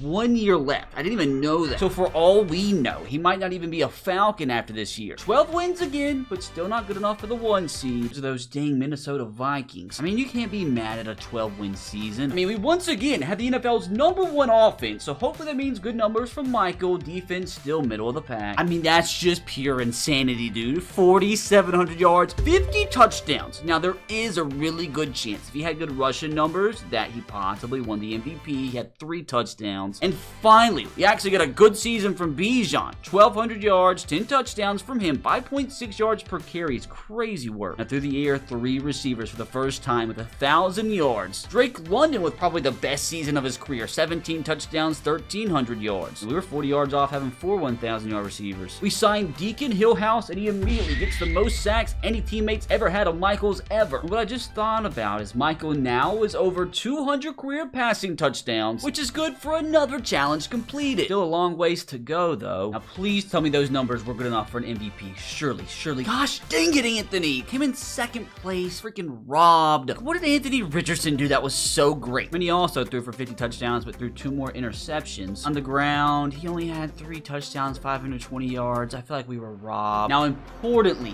what is Michael's overall up to? A 90 overall. Thank God. He progressed just enough, dude, and I will gladly take it. Which comes at the perfect time because there's a very good chance his overall starts to go down this offseason. But for now, let's focus on not getting first rounded here. Unfortunately, the Lions are a very, very tough opponent, so I wouldn't be surprised if we did get first rounded once again. And to my shock, we did get the dub. Got out of there with an 8-point victory, and that was with the Lions scoring 21 points in the 4th quarter. Like Michael threw for 4 touchdowns. With Bijan game, our run defense is what won us this one. Now, after beating the Lions, surely we can get past the measly 9-8 Seattle Seahawks. And for the first time in his career, Michael Penix has made it to the NFC Conference Championship. I was talking crap about the Seahawks. We only won by 4 points. Outgained them by 2 measly yards, and we've got to limit these turnovers, Michael. We're not going to be able to beat the Vikings because they obviously are a pretty talented team. Now, who do they even have at this point? Okay, almost 99 Justin Jefferson, almost 99 Jordan Addison, almost 99 JJ McCarthy. So that's a pretty good trio they got. Unfortunately, I got a bad feeling about this one, especially considering I think this is our first away playoff game of Michael's career. I could be wrong on that. I wouldn't be shocked if we lose here. And to my complete surprise, brother, the Atlanta Falcons and Michael Penix have finally made the Super Bowl. It only took until his age 30 season. Oh my God, dude, how did we beat the Vikings? We beat them by 2 touchdowns. It was no issue, no problem. Screw that 99 trio. Michael Penix, masterclass, brother. Bijan Robinson finally getting going, dude. It's about freaking time. And I mean, we limited Justin Jefferson and that crew as much much as physically possible. My God, dude, I am so happy. Oh my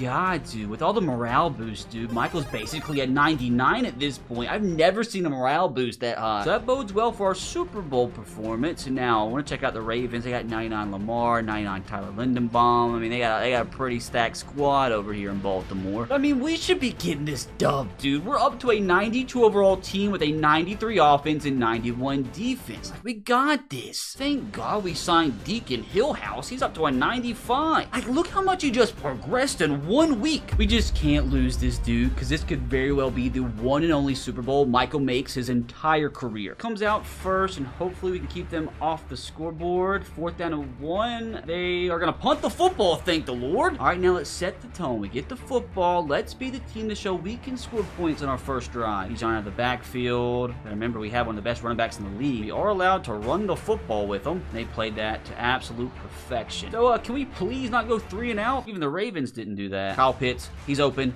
Gonna make the grab, first down. Thank God he hung on to that. Don't hurry up because I can't control my impulses. Drake London. Little pick play on the outside. In yards, we take it. Bijan out of the backfield. I'm going with the short game right now, but whatever it takes, whatever it takes. See, dude, they're just stopping the run so well. Here we go, another 3rd down. Who's gonna be the one to get open for us here? Kyle Pitts on the drag, wide open. That's going to give us the football right outside the red zone. Bunch looks working really good for us right now. Do we get the throw off? No. I keep forgetting he's a lefty. It's so weird playing Madden with a lefty QB. We're not thinking field goals right now, brother. We need touchdown. I think Cheeks should possibly be wide open on a little post here. Depending on how Kyle Hamilton plays it. He did not play it well. That's going to be a touchdown. There's no way he didn't get his feet in bounds. Maybe he really is Cheeks. Now, we need an instant freaking replay on that. Oh, no, dude. That hurts. We have to settle for a field goal after that, dude. I'm gonna be so sad. Wide open Drake London, though, on the out route. Can he get in? Can he get in? Not quite, but down to the 3. That's gonna do it for the first quarter. But if we punch this bad boy in, this will be one incredible start. Crazy, but I'm actually going a little play action here. And nobody's open. Bijan is last second. He's gonna make the grab, drop it actually. See, they're just playing the run too well. They got everything stacked up in the middle, so I'm gonna throw the ball once again. A little nervous, though, not gonna lie. Cheeks.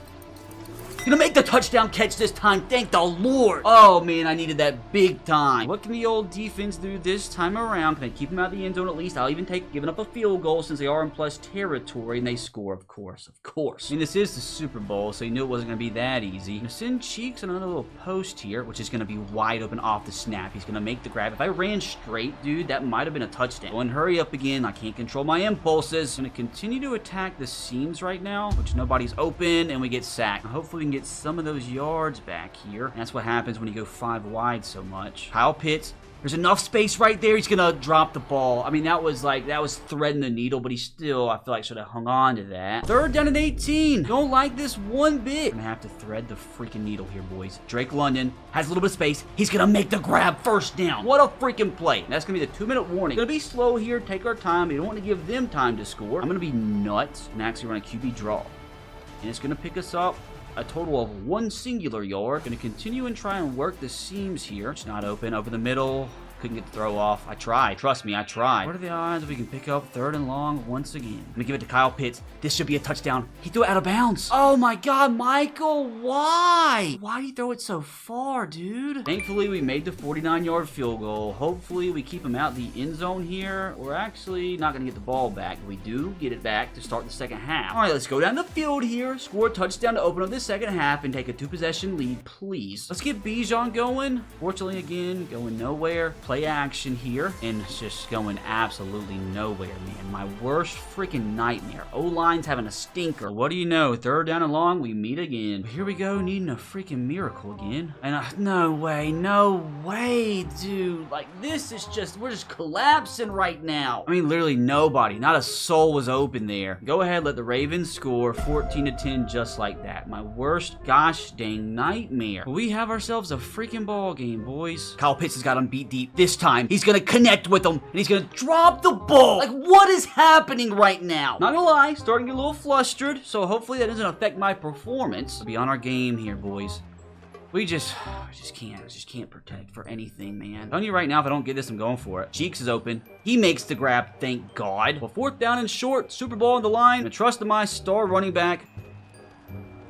Oh my God, the Ravens knocked us back. I swear this game is so terrible. He has the first down and the game knocks him back. This is so stupid. And they're gonna score in 2 plays. I swear this game just doesn't want us to win. I gotta lock the frick in, boys. I got to lock the frick in because this game is making me so mad.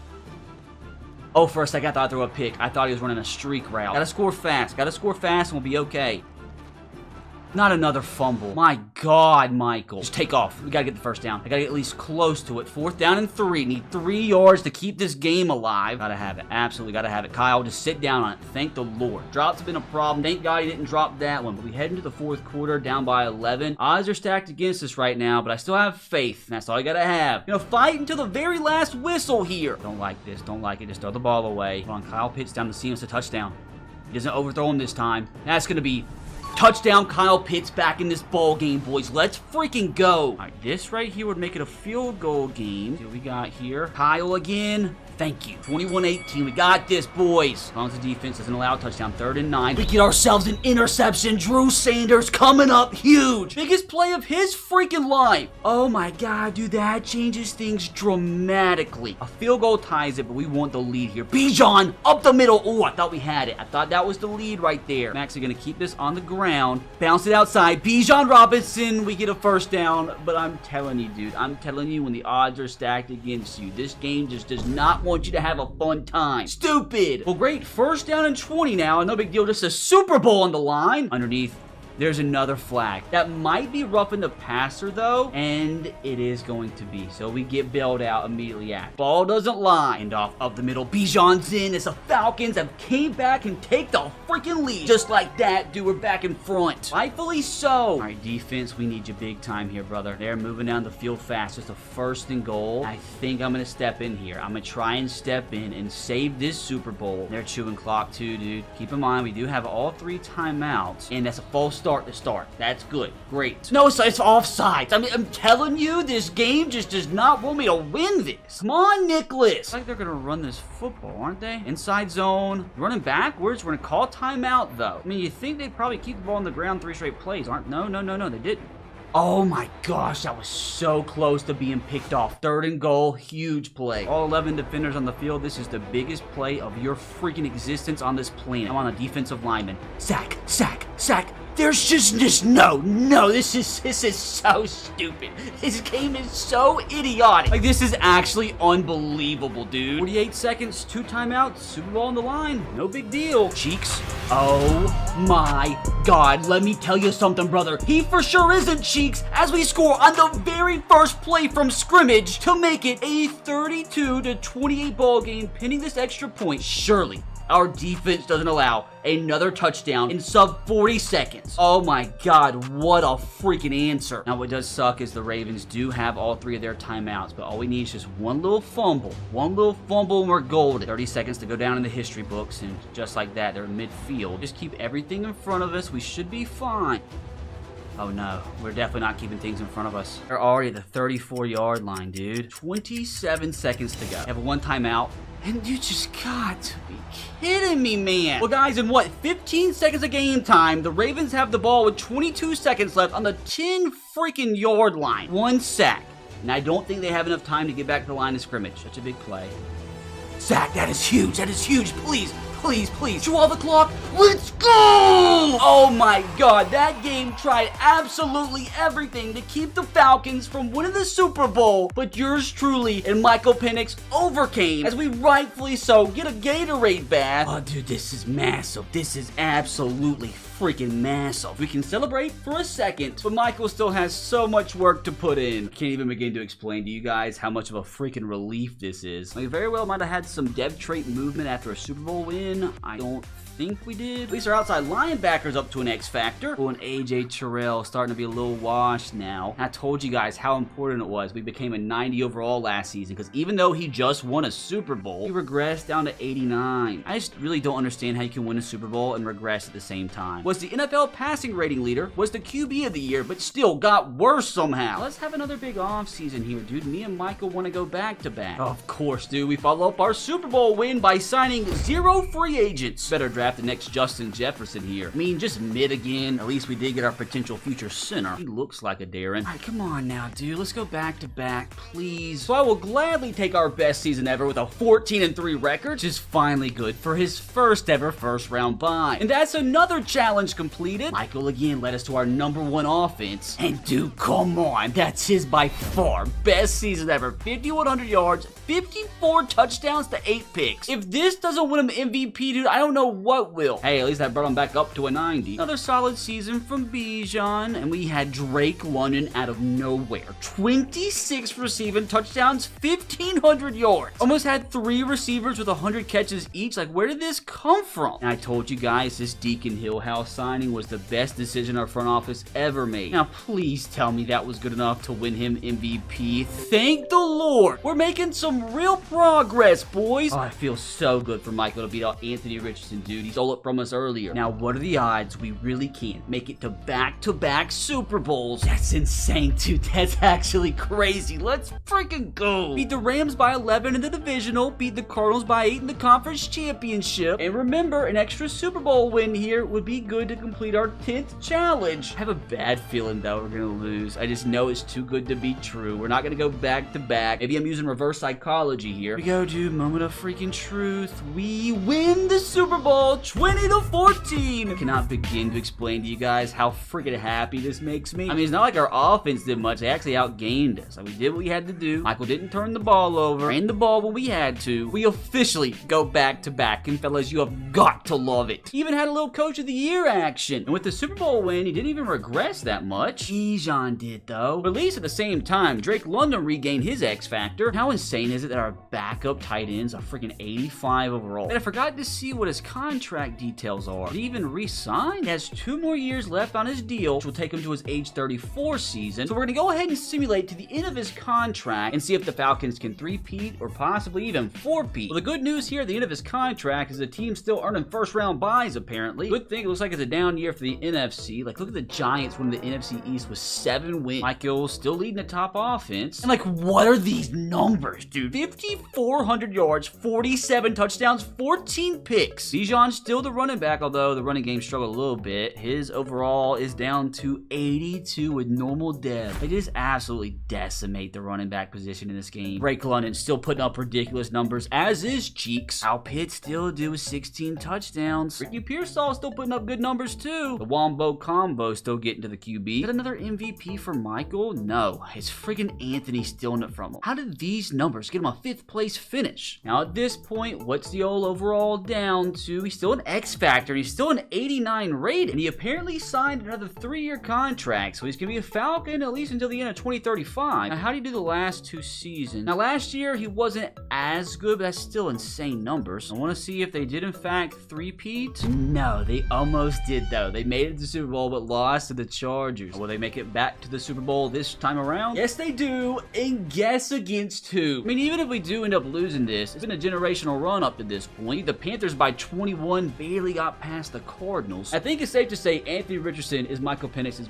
biggest rival at this point, so hopefully he can get the dub here, win his 3rd Super Bowl in 4 years, and officially create a dynasty. And he takes down Anthony Richardson in a close game, 31-29, to win his first ever Super Bowl MVP. After winning the Super Bowl, though, his overall did drop down to 85, but he's still an X factor. Again, like, I'm just gonna keep harping on it until Madden changes it, dude. The progression system's so bad. He just won his 3rd Super Bowl in 4 years, and this is the kind of stats he's losing. It's like they lost Ricky Pearsall. Bijan's just not good. He's still chugging along, though. Kyle Pitts still an X factor. Drake London still a quality receiver at 86, but keep in mind, like Kyle Pitts, Drake London, they're a little bit younger than Michael Penix. So is Bijan. So I think now we go ahead and simulate to the end of his extended contract. What a freaking run it's been up to this point, dude. Like, imagine he was able to start a little bit earlier in his career. I mean, these are pretty insane numbers for somebody that's really only started. Hey, dude, maybe he can get up to 5 Super Bowl wins. So good to know Michael's still good enough to make the playoffs, although a measly 9-8 season is not necessarily what he's accustomed to at this point. I mean, he's still leading basically a top 5 NFL offense, and he's still putting up some pretty decent numbers. I mean, he's still an X factor at this point, 83 overall, even though he's 35. How did he do last year? Last year, basically the same exact stats with 10 more touchdown passes. Unfortunately, the Super Bowl appearance run ended as the Bears won the NFC last year. And what's the whole squad looking like around them? Well, Drake London's not looking too good, although Kyle Pitts is still an X factor. Unfortunately, I'm assuming Bijan retired at this point. And unfortunately, there are no original Atlanta Falcons still on this defense. Although Hill House, dude, up to a 99 X factor. Now, can they Mickey Mouse their way back to another Super Bowl and potentially win Michael's 4th? No. Got first rounded, apparently. I do want to see, though. He's thrown for the most passing touchdowns in Falcons history, but hasn't quite passed Matt Ryan yet, which I think Falcons fans would take this. I have a bad feeling he's going to regress a ton, though, this offseason. The one spoiler I did get is Drake London finally called it quits. But I don't think Penix would have retired just yet. He's regressed down to star development. He's still an 81 rated. He hasn't signed a contract extension, and I believe the reason is because he is apparently no longer the starting quarterback, which means there's a really big chance here that for the first time in his career, Michael Penix is no longer a Falcon. There it is, brother. No Michael Penix to be found. But surely somebody else picked him up, because like 81 overall quarterback, still starter quality. Either die a hero or live long enough to see yourself become the villain. How could you sign for Anthony Richardson's former team? Still rooting for him to have a big season, though. I mean, you led him to the playoffs. I mean, this is pretty insane stats, dude, for a freaking grandfather. Even had the most rushing touchdowns he's ever had in a single season. At least Daryl Turner's loving life with him at quarterback. Imagine his first season not as a Falcon. He brings the Colts to the Super Bowl. Now, unfortunately, it doesn't look like we do. We beat the Browns in the first round, but got beat by the Ravens in the divisional. This very well could be the season where Michael calls it quits. I mean, I couldn't blame him. He's won 3 Super Bowls at this point. Apparently still holding out strong. He's hanging on with his 79 overall rating. Looks like they did sign him to a 1-year extension. So imagine he comes back, brings the Colts to the Super Bowl as a 79 overall. Oh, hold on a second. When did they get Caleb Williams? Oh, don't tell me Michael's gonna be sitting there wasting away in free agency, dude. Oh, it's about to make me so sad. There he is, dude. That's so criminal. That means this is probably gonna be his last season. Cardinals win the Super Bowl. I haven't seen Michael retire yet. I don't want him just to waste away in free agency, though. Jordan Love retired. So did Xavier Worthy, Patrick Mahomes, Jalen Jones. Looks like Michael's still holding out hope that he can play somewhere next year. At the start of 2038, please don't tell me he's just wasting away still. Like, Michael, what are we doing, brother? Like, at this point, dude, just go home to your wife, go home to your family. It definitely seems like the Colts should have brought him back. CJ Stroud retires. Well, Michael, Trevor Lawrence is gone. A bunch of Michael's old teammates called it quits. And there it is. After 15 incredible seasons, Michael Penix finally calls it quits. But not before, according to Madden 25, coming in as the 9th best quarterback in the history of the National Football League. I think Falcons fans would take those 3 Super Bowls. Now, I think it's safe to say he exceeded everybody's expectations. Now, it's Jaden Daniels' turn to do the same, and I wouldn't be surprised, dude, if he really ends up the best quarterback the NFL has ever seen. He starts as a 75 overall rookie with hidden development, and maybe one day that'll turn into an X factor. Like, this is decent rookie ratings, but he still has a lot of work to do. Now, he's gonna have to grow up fast for this team to make the playoffs his rookie season because his offensive line is a garbage can. I mean, he only inherited a super mediocre 80 overall team. And I'm interested to see if he'll play his entire career as a Commander or see if he leaves once his rookie contract is up. Now, what we do from here is simulate to the end of the season because I want Jaden to control his own destiny. I want no say in it. Now, once he actually makes the Super Bowl, then I'll jump in to play the entire game and try my absolute best to get him his first ring. And winning the Super Bowl is only one of Jaden's career challenges today. Along with winning an MVP, he has to break all Commanders team quarterback records. He has to become an X factor. He has to lead the league in passing yards at least once. And if he fails just one of these 5 challenges today, I have to buy an authentic Jaden Daniels jersey and give it away to a random lucky subscriber in the comments. Please don't let my bank account down, Jaden. Oh no, that is not the season I was expecting. What the frick happened, dude? Outside of the Giants game, it looks like we couldn't even score points. We got shut out by the Steelers, only put up 7 against the Cowboys. So apparently some rookie struggles from Jaden Daniels. Like this game against the Giants, he threw for 4 touchdowns and 0 interceptions. But then you have this game against the Steelers where he threw for 90 yards and 3 interceptions. Inconsistent, boy. We almost had the worst offense in the entire league, and our defense was garbage too. Come on, Jaden. We've got to throw for less interceptions than that. 20 picks is never going to get you in the playoffs. We couldn't run the ball either. At least Jaden put up 400 yards on the ground with 3 touchdowns. And Ben Sinnott was our leading receiver, with Noah Brown as our number 2, Terry McLaurin in 3, and when did Michael Thomas become a Commander? Thank God for Frankie. where he might not have won a single game this year. I'm assuming that means Jaden didn't win Rookie of the Year. Went to Marvin Harrison. Actually insane that Ben Sinnott had more Rookie of the Year votes than Jaden Daniels. Oh god, probably screwed with his development, dude. He's only a star. I mean, he is almost already an 80. Plus, he's a little depressed. He's just gotta flat out be better if he's gonna have any chance at completing his career challenge. He definitely did not lead the league in passing yards this year. Patrick Mahomes threw for 12 more touchdowns in second place. That's just crazy. At least Jaden Daniels didn't throw as many interceptions as Aaron Rodgers, Jared Goff, and Drake May, so he wasn't the worst rookie on the season. The team's at an 82 overall, so they went up a little bit, even though everybody's depressed. Like, when did they sign David Bakhtiari? They made a ton of moves. I do have to say, old rookie Ben Sinnott was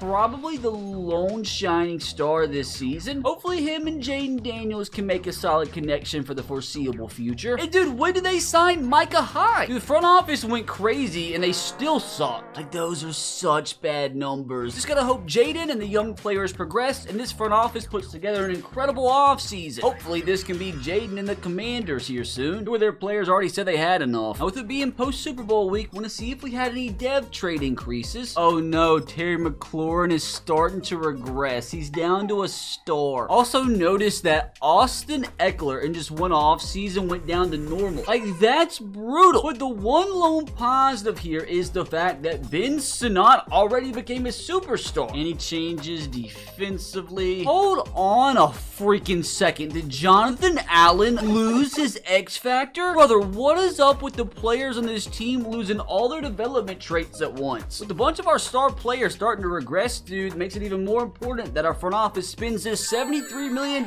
wisely this offseason. Alright, how'd the front office do their first free agency? Off the get-go, they signed Patrick. What else did they do? Okay, so they gave out a ton of contracts here. Not a lot of quality. Just kidding. Wait, definitely just kidding. Dude, they got Javon Holland, Rashid Shaheed, Levante David. Okay. Then just a bunch of mid, but we take it. I've seen way too many free agent classes where the front office doesn't sign a singular soul. Now let's see if they can follow that up with a solid draft class here. Here we freaking go. The moment of truth, my friends. Brother, that is actually a banger. 5 players, 71 plus rated. 2 wide receivers, 71 plus. Got a 75 rated running back. Don't understand the free safety pick though, considering they just signed Javon Holland. We take that though. Well dang, both of those young receivers have normal development. But I'm still excited for the future of this team, especially with Jaden Daniels and his new best friend Ben Sinnott. Honestly, dude, I'm kind of excited about this defense. Javon Holland and a new young outside linebacker. I feel pretty confident in saying that Jaden Daniels and the Commanders are going to win more games than what they did last season. At least 8 wins, bare minimum. Better than 8 wins. We made the playoffs. Highly doubt we can beat the Eagles in Philadelphia, though. I'm sure Jaden will gladly take a 7 seed, though. Okay, so our offense had some pretty massive improvements. Defensively as well. How'd Jaden do? A lot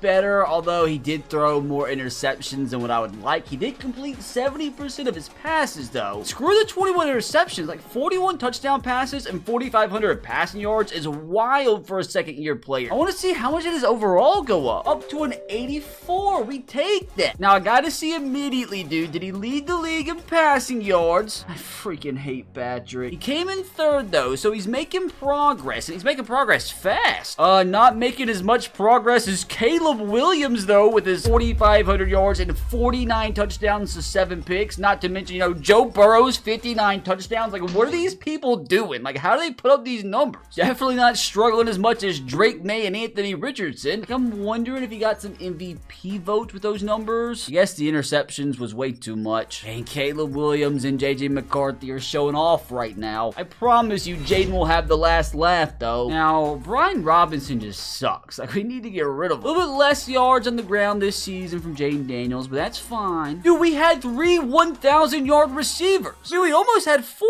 Dude, I told you, Ben Sinnott is gonna be a superstar. Rashid Shaheed was a big signing, although he only scored 3 times. Terry McLaurin doing Terry McLaurin things, and Noah Brown with double-digit touchdowns. I told you guys, Frankie carries his freaking defense. Javon Holland filling in quite nicely with his 3 interceptions. He's closing in on a 90. Now, I do want to see how the team's progressed around Jaden. I mean, the team's up to an 82 overall with an 84 offense and 81 defense. But hold on a second, dude. I have so many questions. Dude, that rookie running back that the team drafted is already already an X Factor? Like, what are we talking about? I'm assuming he was just drafted as an X Factor, which is absolutely insane. He didn't even put up good numbers. Man, what sucks about that is he's probably gonna lose his X Factor this offseason. They should just get rid of freaking Brian at this point. But look at Jaden Daniels' boy, Ben Sinnott over here at 85 overall. Like, he might become an X Factor soon. We need Jaden to become an X Factor so we don't fail today's challenge. And oddly enough, defensively, it looks like the first round pick that we had didn't even play enough snaps to have his dev trait revealed. Now, what are the odds we actually pull off this upset in the wild card round? I want to see. We had to have played him twice this year. Like, do we have any hope? Lost to him at home by 19. We lost to him away by 22. We're screwed. Fellas, I would like to pretend that I was optimistic here. Oh, we were so close. I'm telling you, it's the running game that's holding us back. Jaden, Ben Sinnott, Terry McLaurin did everything they could. I'm telling you, though, this is just the beginning. At least I didn't get fired. And the Eagles win another one. Dude, somebody's got to stop them. That sucks. The Eagles are so good because they're in our division. They're in our way. Why does everybody retire after they sign for us? Not have a good time, Levante? Let's see if we have any positivity this week. Yeah, brother, I spy a ton of positivity. Not only did that running back keep his X Factor, Ben Sinnott's already an X Factor. But what sucks, though, is that Jaden Daniels hasn't even become a superstar yet, and we need him to become an X Factor. All in due time, my friends. The only change for Jaden's defense, I think, is Devon Holland becoming a superstar, which is dope. This front office can give us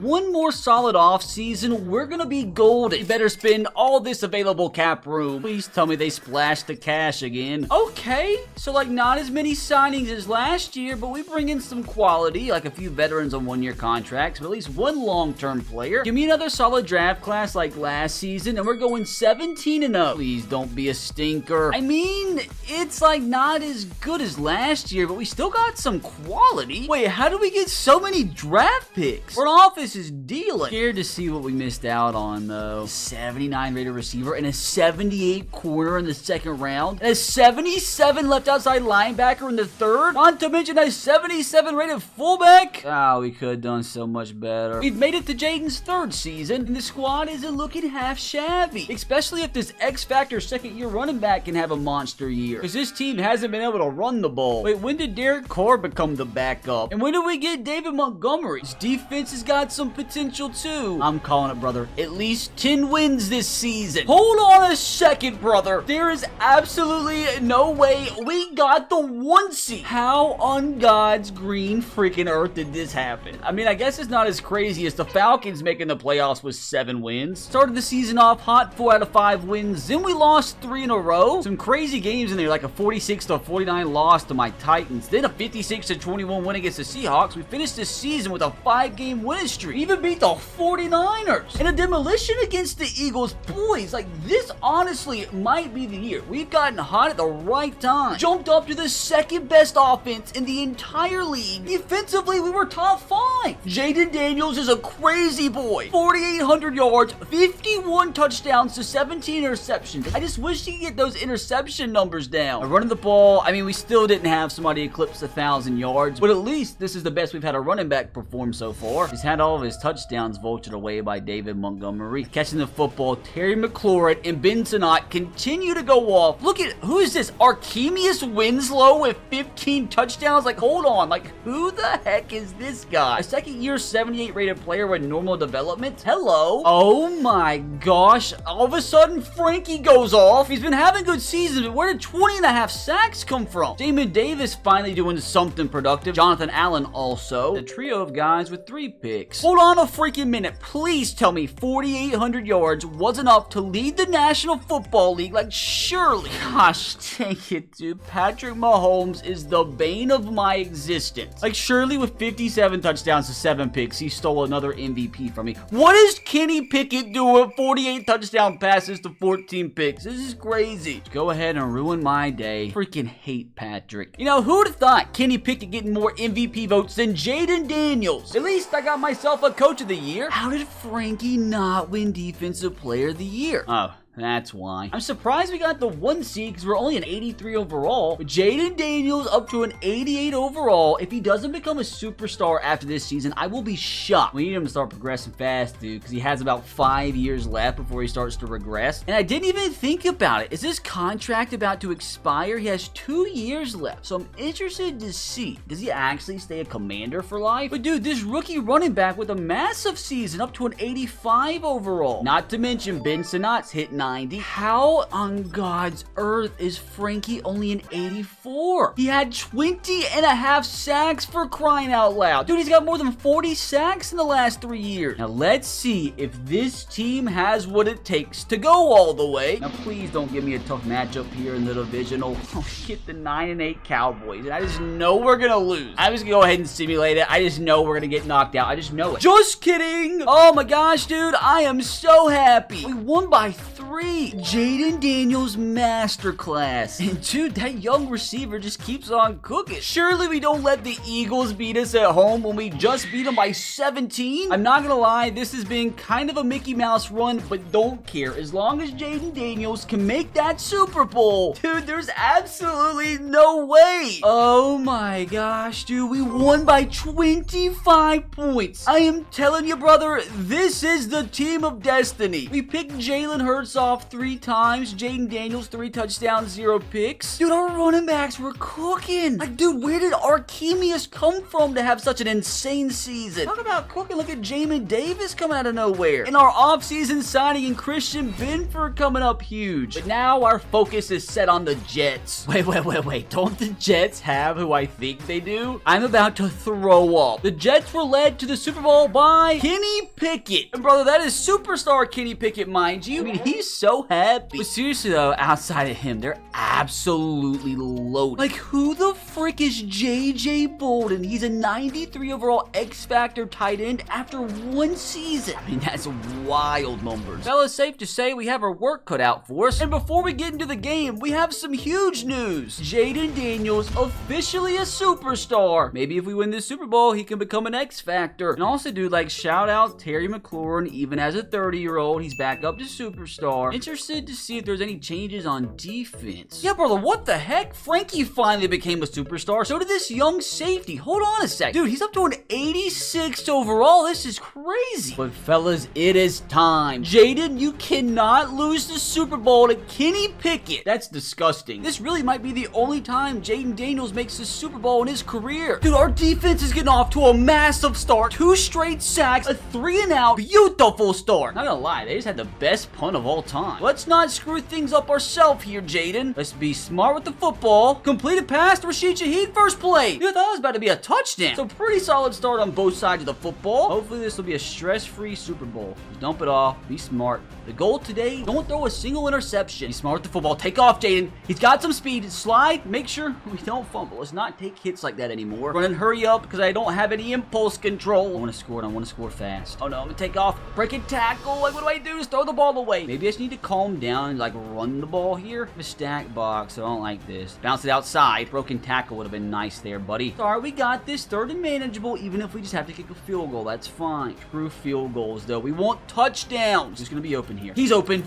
That was just like so dangerously close to being an interception. But you know what? I think I'm just going to say screw it. Go for this. We need a singular yard. We have a superstar X-Factor running back. Oh, they blitzed. Oh, that was so... We fumbled. He fumbled. Oh my God. Are you kidding me? That's it. I want to quit. Just kidding. I'm staying in on defense and we're going to force a safety. Oh, I forgot they have Breece freaking Hall. You got this though, I believe. Just got to shoot the gap. Shoot the gap here. A little toss. Some play action pass would be fantastic. Fullback dive is crazy. Oh, no. Oh, that's the worst possible thing that could have ever happened. Breece Hall just scored a 98-yard touchdown. Don't forget, we were about to score. I'm not even giving it another second of thought. I'm just going to score ASAP. We don't dwell on the past here on this channel. We throw. Oh, that's such a bad pass. That was such a bad pass. Shaheed, so much space. He's going to make the grab and he's going to drop it. Why is everybody selling right now? Not gonna lie, it's kind of making me mad. Here we go. Bensinot. Or I just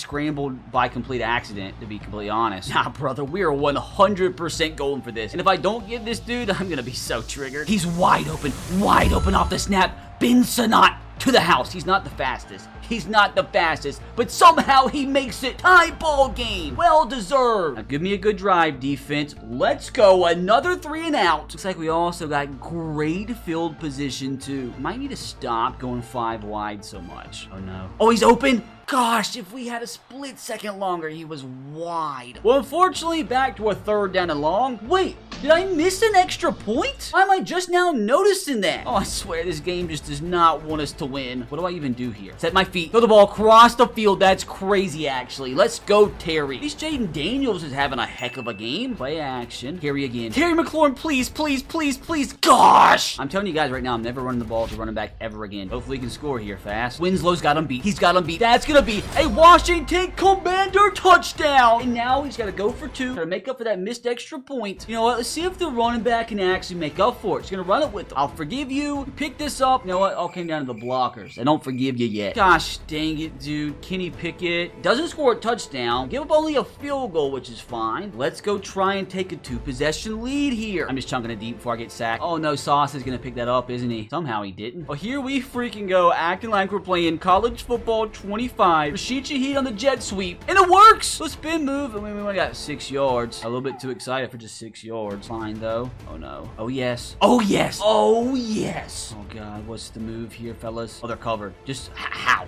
How did that get completed? Not asking questions. That's gonna take us to the 2-minute warning. Like, outside of what happened the first 2 drives, I'm happy. We're a little bit over 2 quarters and a half from completing Jaden Daniels' first career challenge. Your eyes on the prize, boys. Maybe, just maybe a little bit too far. Let's go, Jaden. Block for me. Don't fumble. Please don't. Oh no. Everybody's stuck in mud. So we're gonna take off again with Jaden Daniels. Don't forget, dude, he has 90 speed. Got to punch this in for 6. I've absolutely got to. That's a touchdown. Benson over the middle. Makes the grab. Not quite a touchdown, but down at the 2. Actually gonna try and chew some clock here so the Jets can't score. Yes, I'm just gonna hand it off to the running back. Again, it was a massive mistake. Why do I get the feeling I'm about to screw this up? To Benjamin, he dropped the ball. Dude, I can't get down to the goal line and not score a touchdown. Please, dear God. Rambling. Terry Mack. Touchdown, Commanders! Oh, dude, Terry McLaurin is so clutch. Thankfully, they didn't score in 6 seconds, and we do actually get the ball here to start the second half. Fellas, if we score here, it might be a GG. A wide open. Beautiful touch on the pass. Just kidding. How did that get intercepted? That's a pick. That's just ridiculous. Like, the fact that just happened actually makes me sick to my gosh dang stomach. Oh, my God. We were playing such good football. Dude, just like that, man. It's a 3-point game. This game is trying so hard to trigger me right now. Let's just take off. Dude, that's so much green grass. Get out of bounds. Maybe cause a late hit or 2. He almost has 100 yards rushing on the day. Carry again. You can fit that in there to make the grab. Let's go. Take off. Jaden Daniels, dude, all day, every day. Give me that 2-possession lead back. Oh no, our defense is selling. Our defense is selling. Keep them out the end zone, please. They scored a touchdown. Is stress-free football just too much to ask for? Shaheed. Oh no, don't pick it off. Don't pick it off. Oh, that was almost so bad. Here we go. 3rd down and 17. Maybe gonna try a deep little comeback route. We got it. Sauce Gardner has no chance covering Rashid Shaheed. You might not believe it, brother, but I am stressed the frick out right now. Comeback's open again. Beautiful! Screen pass. Don't you dare fumble. You're never touching the ball again if you fumble. What a weird move there. We take it, though. Gosh, that's the last thing we needed. Last play of the 3rd quarter. Terry McLaurin, what a freaking dot, Jaden. And fellas, put your freaking 4s up. This is the most important next 6 minutes in the history of Washington Commanders football. Let's lock the frick in. One thing we cannot do here is settle for a field goal. We kick a field goal, they can take a lead with a touchdown. That's not what we want. We want to control our own destiny here. Dump it off underneath. Please get some yards. Down to 5. Oh, yes. Please. Please. Bang. Touchdown. Who else? Terry McLaurin. Dude, he got like a weird speed boost. But you know what? Not asking questions. And brother, our defense, of course, is selling again. They scored a touchdown. We just can't keep Kenny Pickett out the end zone. Let's score again. I don't want them to think they have a chance. Do they have Kenny Pickett as their starting quarterback? Come on. Giving up to Terry. Oh, no, that's such a bad decision. That was almost so bad. Just dump it off. What a throw. What a catch. We take that. 3rd and 4, though. Honestly, this is kind of 4-down territory for me. Not gonna lie. You know what? I'm gonna let my running back try to regain my trust, and he didn't at all. I'm going for it. Don't care. Don't care what you say about it. We got this 100%. Terry McLaurin over the middle, hangs on to the football. Oh my God, that is such a freaking big play. That was almost so bad. With that, I'm just gonna let this bad boy go to the 2-minute warning. Surely I don't choke this away, right? Williams, please. This is how you regain my trust, brother. Oh, God, if we pick this up, man, we might win the ball game. No pressure, though, brother. Rashid Shaheed over the middle. He's gonna hang on to it. Oh, no. Now we go for it. Oh, this is such a bad look. This is such a bad look. I think I'm actually gonna audible to a pass play. We got this. Terry Mack again. Huge.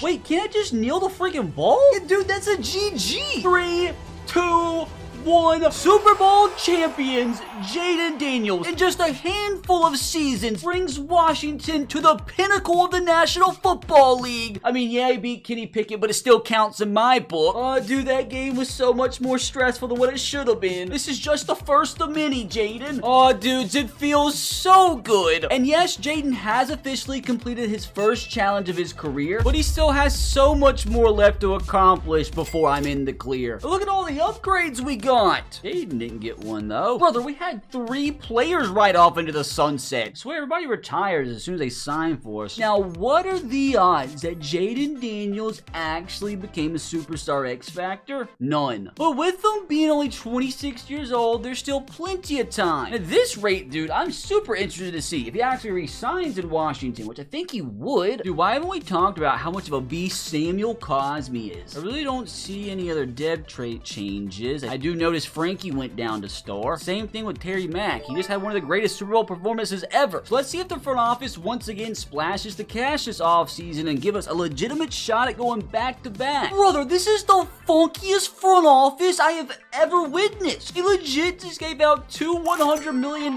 contracts in one offseason. Now, though, I don't know if they're going to be able to afford Jayden. Hopefully, they can get some more cheap talent here in the draft, though. Brother, we continue to go crazy in the draft. Although I don't know why he's got middle linebacker considering we just signed one. I mean, we got a good tight end, but he's never gonna play. I respect it though, taking best player available into next season, and I think this team's primed for a repeat. And by far the highest overall the team's been yet. And to my surprise, dude, the defense is actually the higher overall. That's a crazy defensive line. Like, that secondary is crazy. It's gotta be the best secondary in football. So let's see if this team can get another first round bye and see if maybe Jayden can win his first ever MVP, which would be massive. No first round bye, but we made the playoffs again. I mean, that's respectable. Ooh, big regression from the offense. Defense was still top 10. Now that is by far the best Jayden Daniels has ever played. Only threw 6 interceptions, which definitely beats out his second best year of only 17. Best completion percentage he's ever had too. Oh my God, we actually had a 1,000-yard rusher for once. And once again, Terry McLaurin, Ben Sinnott, 1,000-yard receivers. I think Ben Sinnott has got 1,000 yards every single season of his career. Just kidding, barely missed out as a rookie. I'm wrong. But again, dude, look at Archemius Winslow with 12 receiving touchdowns. Like, that's nuts. I can't believe he's only a normal development. Marcus Lawrence and Kalijah Kancey were massive signings, but a bit of regression from Frankie. Kind of hard not to regress from these numbers. Now, I'm curious, are these numbers good enough for Jayden Daniels to win an MVP? No. Dude, he barely even came in the top 10. Like, what the heck? Oh, what do you know? Kenny Pickett beats him out again. He's up to 17,000 career yards and 157 career touchdowns, which means he still has a couple seasons to go to break the Commanders' all-time records. But I want to see if we can legitimately make it back to back-to-back Super Bowls here. Let's go. That's some bad news for you guys. Dog, we beat the Niners, we beat the 1-seed Eagles, and lost to the Panthers. Oh my God, dude, we were so close. I mean, maybe we could just run the ball better than 2.2 yards per carry. Oh, I'm not gonna lie, dude, that one stings. God, dude, this should have been us. Now, maybe, just maybe, this is the offseason where Jayden Daniels became an X Factor. Gosh dang it. I mean, he is up to a 91 overall. Keep in mind, he's still only 27. He has so much career left to go. Wait, why in the world did Rashid Shaheed go down to normal? This game is so stupid. As soon as somebody hits 30, they're apparently terrible. We had a bunch of regression on defense. Wait, why did Trent McDuffie lose his superstar? This game is so dumb. Alright, the front office is about to have another massive offseason. Expecting more superstars added to the roster. I don't know how I feel about having negative $13.5 million in the salary cap. That means we actually did spend the money. We didn't sign a singular soul. Okay, that's why. We had to re-sign Ben Sinnott to a 4-year, $80 million contract. Had to re-sign Brandon Coleman and Jerzon Newton. I really don't know if we're going to have money to re-sign Jaden, which they did pick up his 5th-year option, but dude, I don't know if they're going to have the money. Imagine they draft a quarterback here to potentially replace him. That would be crazy. Moment of truth. Oh man,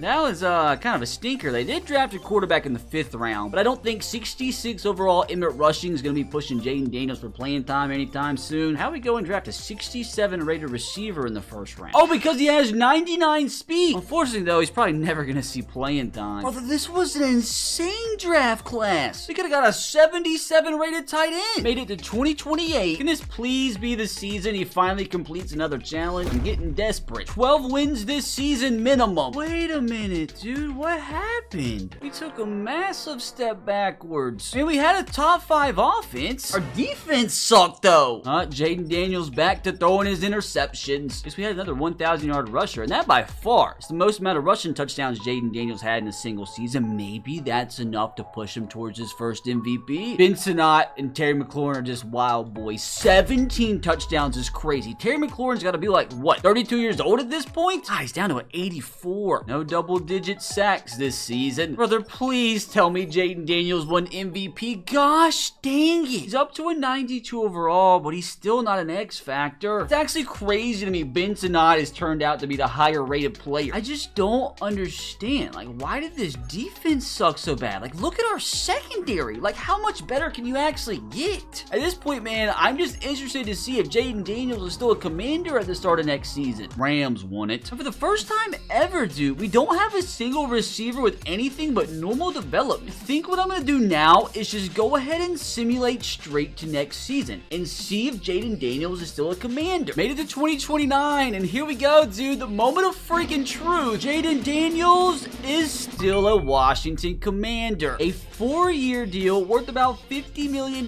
per season. I thought he was going to be more expensive than that. Unfortunately, he's definitely seen better receivers. Oh, and the defense lost Frankie. But come on, though, dude. I'm feeling like something incredible is about to happen this season. We need it to. We're back in the playoffs at least, even though we lost the last 2 games of the season. We didn't win the division, though. We had a top 5 offense once again. I think that's the highest offense we've ever had. And look at our defense. Drastic improvement from last season. Another good season from Jaden Daniels himself. 4,900 yards, 40 touchdowns, 9 picks. Don't know, though, if that was enough to finish number 1 in the league. How'd he do on the ground? He had 5 touchdowns. Maybe his MVP numbers. 3 1,000-yard receivers is nuts. Like, we literally almost had 4. Back to getting numerous sacks. I gotta see, man. Did we lead the league? Of course we didn't, dude. We came in 3rd. And unfortunately, man, I think Jalen Hurts is probably gonna beat us for the MVP. Or this guy that threw 42 touchdowns to 1 pick. Oh, please bail me out. Bail me out. Bail me out. Gosh dang it. Came in 3rd. I'm so upset. But hold on a second, dude. He's officially broken the all-time passing yard and passing touchdown record in Commanders history, which finally gets us his 2nd completed challenge. We still have so much left to go, though. Look at Terry McLaurin breaking the all-time touchdown record for Washington. I didn't realize either he broke the all-time rookie season record for a Commanders quarterback in both stats, too. Please tell me he's an X factor. Of course he's not. He's up to a 93 overall, though. Now let's see if Jaden Daniels can make it back to his 2nd ever Super Bowl. No. Gosh dang it, dude. We actually got 1st rounded. Disappointment is immeasurable and my day is ruined. Panthers always make the Super Bowl, but they just can never win.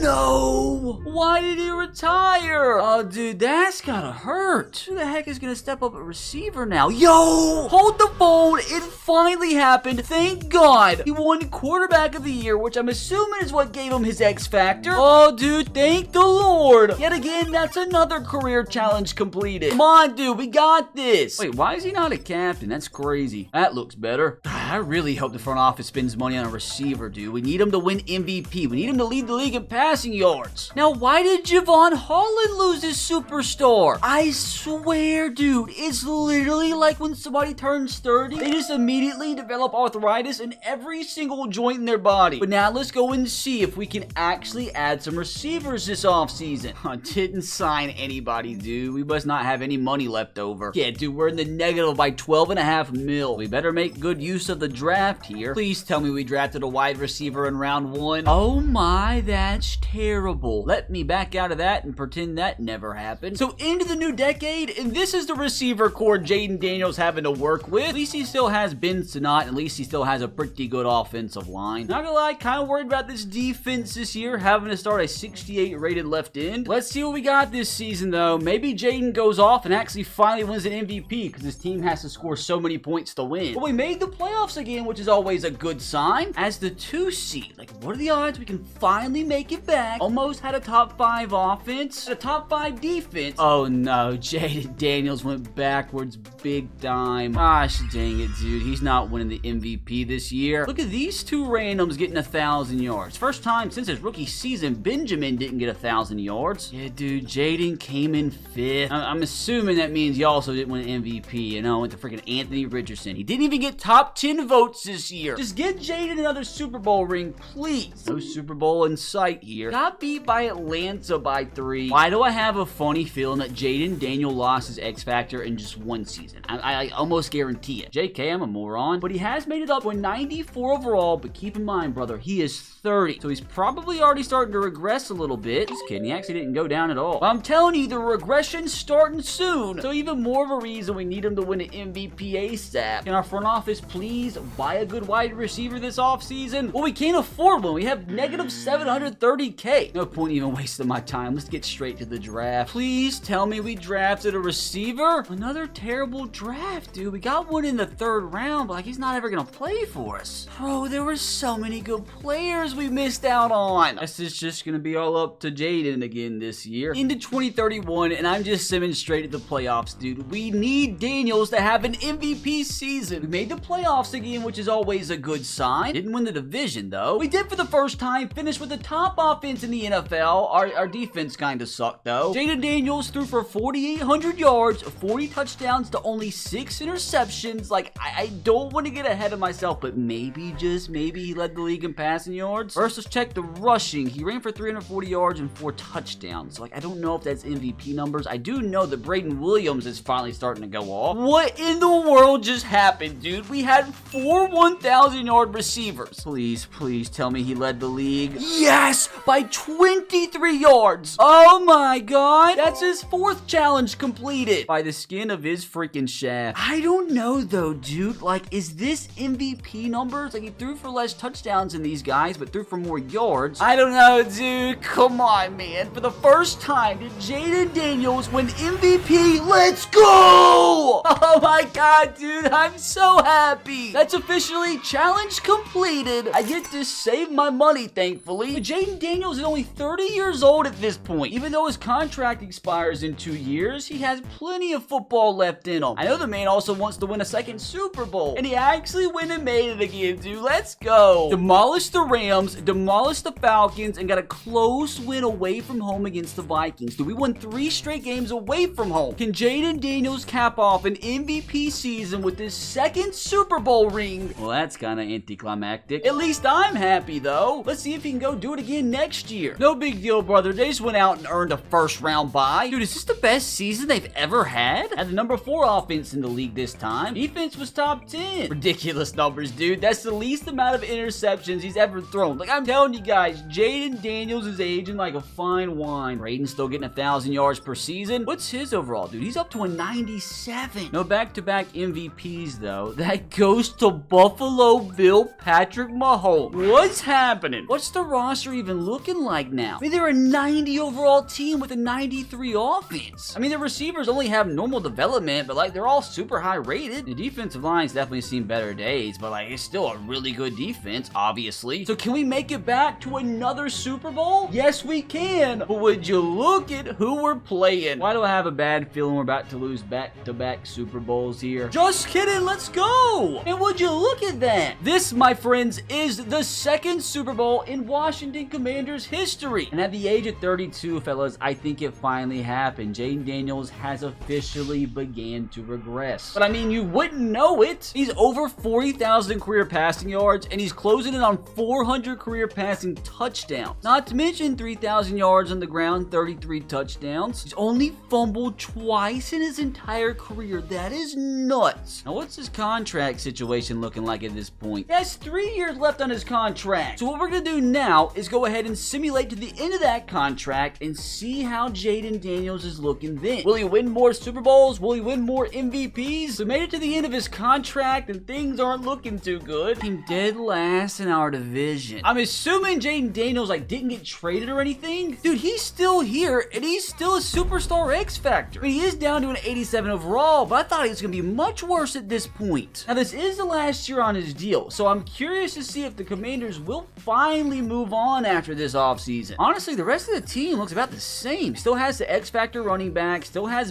Benjamin Sanat. Defense has definitely looked better. But I mean, the team's still up to an 88 overall, dude. This team should be making the playoffs. I mean, we still had almost a top 5 offense. The defense was the culprit. I mean, he's still just putting up ridiculous numbers, man. Trevor going off and Benjamin here still putting up double-digit touchdowns, even though he himself is 33 years old. Now, did he win another MVP? No, but he did come in the top 4. Now I can see here. Did he win another MVP? Did he win in 2033? In 2033, put up 45 touchdowns, 8 interceptions, only 2 touchdowns on the ground. I mean, I'm sure Jaden will take a second MVP. I mean, he had really good numbers the last 2 years too, which that officially puts him at 55,000 career passing yards, and he's literally 1 touchdown shy of 500, which unfortunately I don't think he's going to be able to pass Tom Brady or Patrick Mahomes all-time records. Now let's see if he won a Super Bowl in the last few seasons. Did he at least make one? He did and lost to Anthony Richardson. Won another Coach of the Year award though. Dude, he really could have 4 rings at this point. Now we are at the point where we got to make sure he hasn't retired. He hasn't, but I have a bad feeling this was the offseason where he finally lost his X Factor. Just kidding, I'm an idiot. He has the X Factor, but he's all the way down to an 84 overall. And he hasn't re-signed a contract yet. So let's see if he's still a Commander at the beginning of next season. Is he still a Commander? Of course he is, but oh my god, dude, he lost his running back and Ben Sanat. Hold on to what the heck happened? Nah, dude, we gotta find where Benjamin went. He's a Cleveland Brown. It'll be hilarious enough play week 1. Now, if Jaden Daniels can make the playoffs without his favorite player, dude, maybe he really is the GOAT. Jaden's the GOAT, brother. How the heck did he go out and win the division? He lost Benjamin. I mean, the offense did go backwards a little bit, and the defense was terrible. Oh my god, dude. 45 touchdowns to 3 picks. And he did that as an 85 rating. Now, who's catching the footballs for him? Trevor. What on earth? Most 1,600 yards, 21 touchdowns? Who the frig is this guy? He's only an 87 rated. Hold on a freaking second. Did he go out and win another MVP? Yes, he did. That's crazy. His 3rd. I can't believe there was a time where I was scared he wasn't going to win 1. Now, speaking of a 3rd, let's see if he can go out and win a 3rd Super Bowl, which this would by far be his most impressive yet. Oh, the dream's over. We got beat by 3 in the NFC Championship. I swear, dude, he could have 7 Super Bowls at this point. Dude, I have a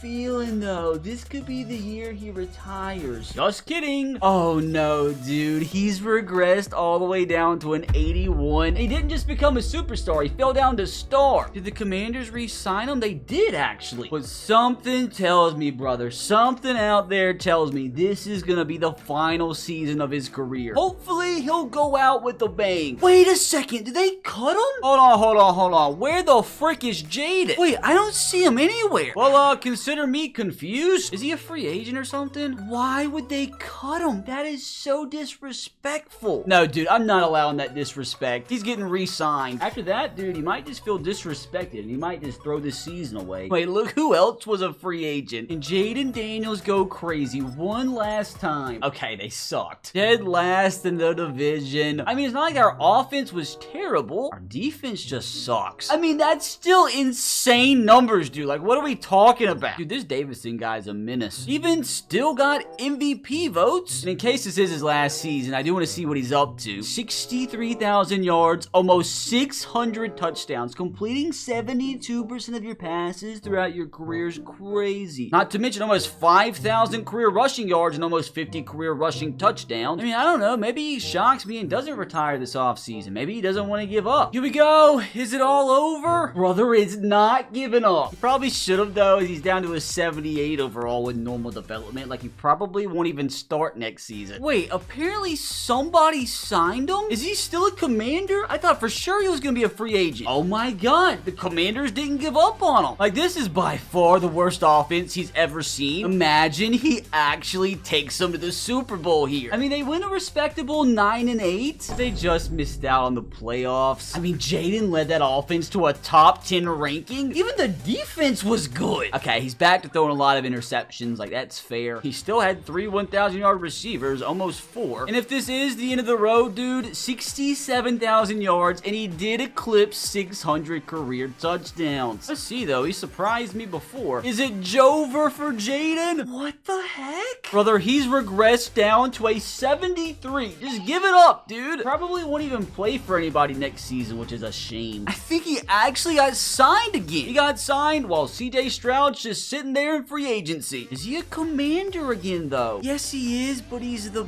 backup. Dude, part of me just wants him to start again. He's gonna play. I'm the coach around here. I make the decisions. Okay, they suck again. At least they had more wins than Dallas. Yeah, the offense was about mid. I mean, that's still impressive numbers, which puts him at over 70,000 career passing yards and 650 career passing touchdowns. Let's see if the time has officially come. Oh no, there it is. Both him and Anthony Richardson called it quits at the same time, but not before 16 incredible seasons in the National Football League. I mean, he almost made it to 2040 with an incredible career, all spent with the Washington Commanders. He officially ends up the third best quarterback in NFL history. Pretty positive Commanders fans will be happy with this. Now, hopefully you enjoyed that one, and if you did, you can click right here to watch another absolute banger on the channel. Don't mind the fact that my mouth is not correctly moving with my words right now, but I'm still here begging for a sub regardless. Please, make me smile if you could subscribe.